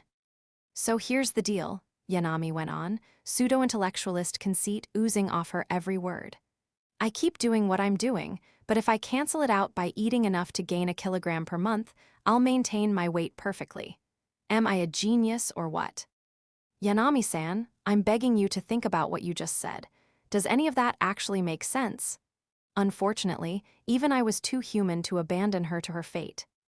Even more unfortunately, Yanami nodded without a shred of doubt. The scale doesn't lie, Nukumizu-kun, and yes, I did the math. 1 kilogram of fat is roughly equal to 7,200 calories. That's at least 20 cups of ramen. I've got a lot of catching up to do. She cracked open a package of bread. Show basically tegli schildeiting. She swallowed a few seconds too late, if you asked me. I'm a visionary, dude. I've got the numbers to back me up. Man, I should write a book. Save one for me so I can have your autograph. She would learn, one day, the numbers wouldn't lie. I sipped some milk, spacing out. Classes were off to an exceptionally normal start. They'd done a good job at shaking the last of that vacation fog. Back to routine.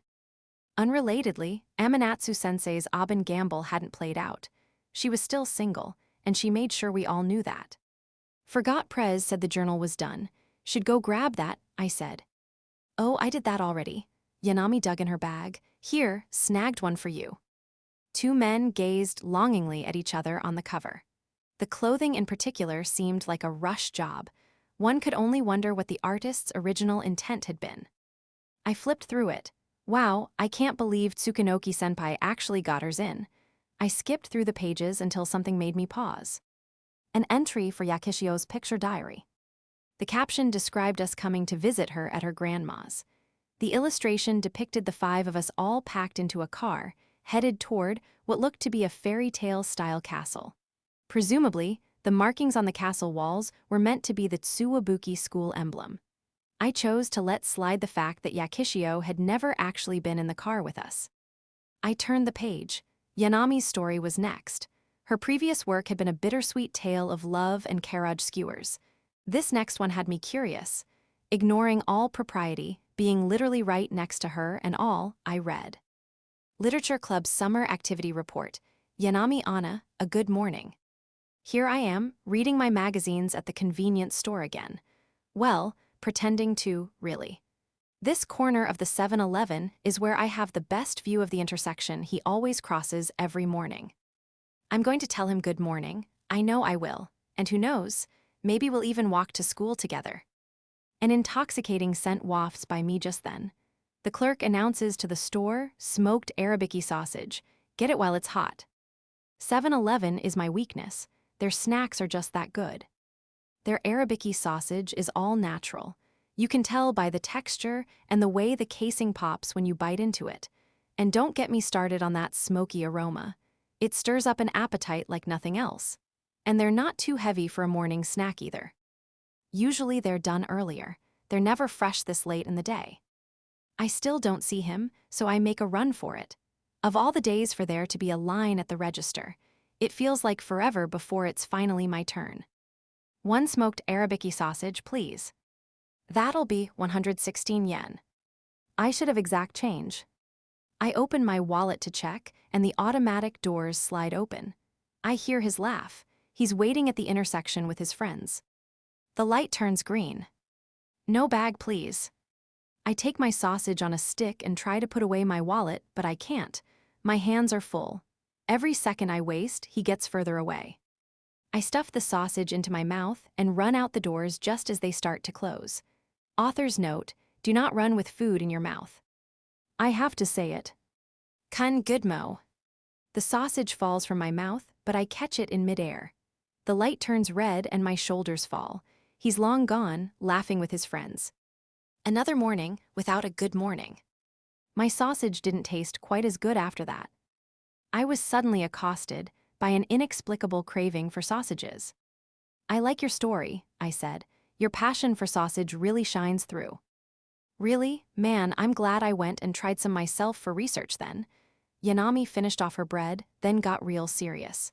Hey, Nukyumizu-kun. Yeah, what's up? I have a boyfriend now. Wow, okay, that was sudden. Congrats. Except I don't. Well, which was it? Yanami groaned. I think I fished a little too hard on Instagram. All my friends think I'm seeing someone now, and they want to meet him. Tell them you do not have a boyfriend. I can't, she snapped. I'm in too deep. I made my little breadcrumb trail of bait, and now I need to follow through or everyone'll think I got dumped again. Dumped again. Far as I recalled, she'd never made it that far. She looked at me, a sneaky glint in her eye. So I had an idea. Why not get myself a cover boy? A cover boy. A cover boy, just someone to show off and be all, heh, you know. So a fake boyfriend. Now, which rom-com had I seen that trope in? I definitely wasn't interested, but I was a little interested, if that made sense. Clever. I know, right? So anyway, I had a favor to ask you. Call me crazy, but I had a feeling I knew where this was going. As extremely disinterested as I was in playing boyfriend, an innocent part of me did find the prospect of living out one of my light novels appealing. What kind of favor? I asked, head tilted at a perfect 45-degree angle. Nailed it. Yanami leaned in. I know this is asking a lot. Yuha. She leaned in closer. Can you ask Ayano-kun if he'd be interested? He's hot and smart. He'd literally be perfect. Are you for real right now? She looked pretty for real. I rested my elbows on the railing and let the first whispers of fall caress my cheek. What a summer it had been. I prayed this new semester wouldn't be half as eventful. So, Yanami leaned against the rail with me. Think you can do that for me? I knew what I thought. I gave her my most polite smile and told her. How about you find your own boyfriend?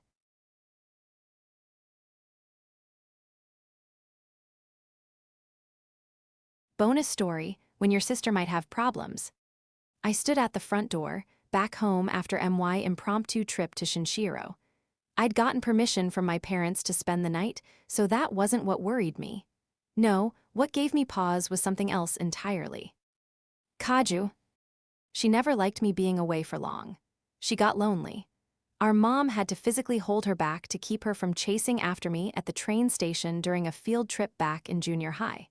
To make matters worse, I hadn't heard a single peep from her in almost 24 hours. I took a deep breath and opened the door. I'm home, I called out hesitantly, then bent over to take off my shoes. In came running an apron-clad Kaju.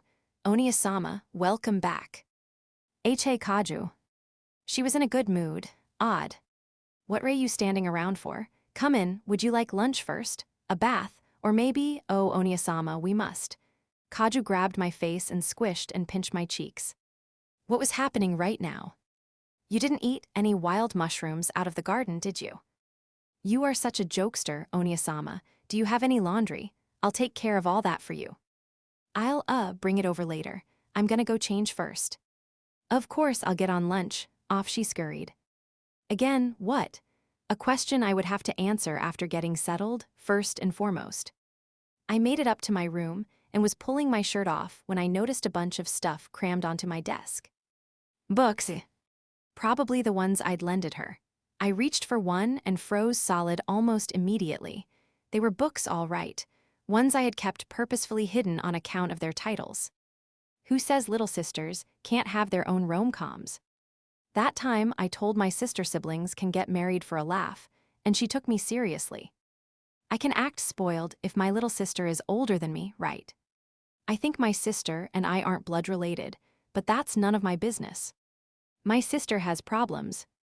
These were titles Kaju was never meant to see. All sister-related light novels went as far back behind my dresser as they could go. I could explain, of course. Sometimes a particular book would be accredited for, say, the upcoming Light Novel Award, and sometimes I would buy them out of curiosity, and sometimes they would happen to be about sisters. That was all there was to it. Seriously. On my life, it was not a thing. The question remained, though. What are they doing out here? My camouflage had been perfect. Hands trembling, I picked one up. It was worse than I thought. Several pages were bookmarked with sticky notes. But marking what? As I began to open the book, morbid curiosity getting the better of me, I sensed a pair of eyes boring into me. I whipped around. Kaju. She stood on the other side of a door that had been closed just seconds prior. Smiling, "Lunch is ready, Oniya-sama." Okay, be right there. I replaced the book on my desk and followed her to the living room. I would cross this bridge after food. And figure out a better hiding spot.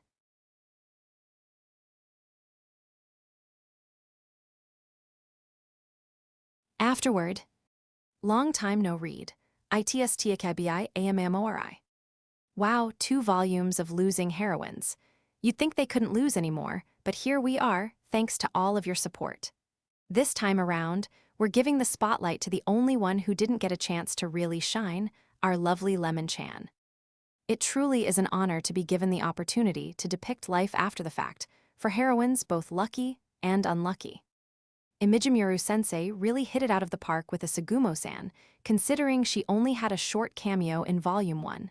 Shikiya-san as well. Who knows what's going on inside that head of hers? Actually, maybe she was there all along? Scary thought. I certainly tried Mr. Iwasa's patience with this volume.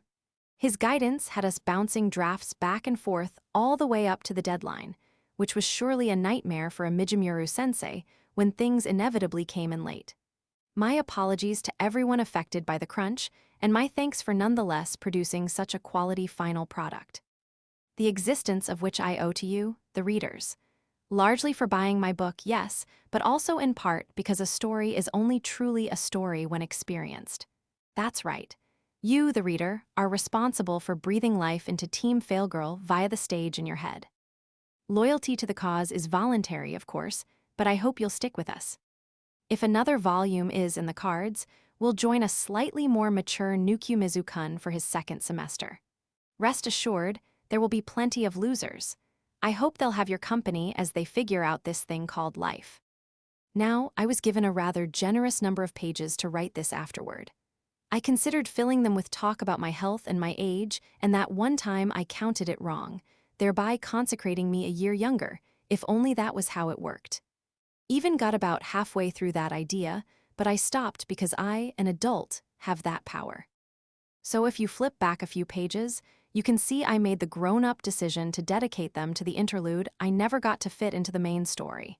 It takes place directly after Lost 3 and doesn't really have any bearing on the plot, but hey, consider it behind the scenes.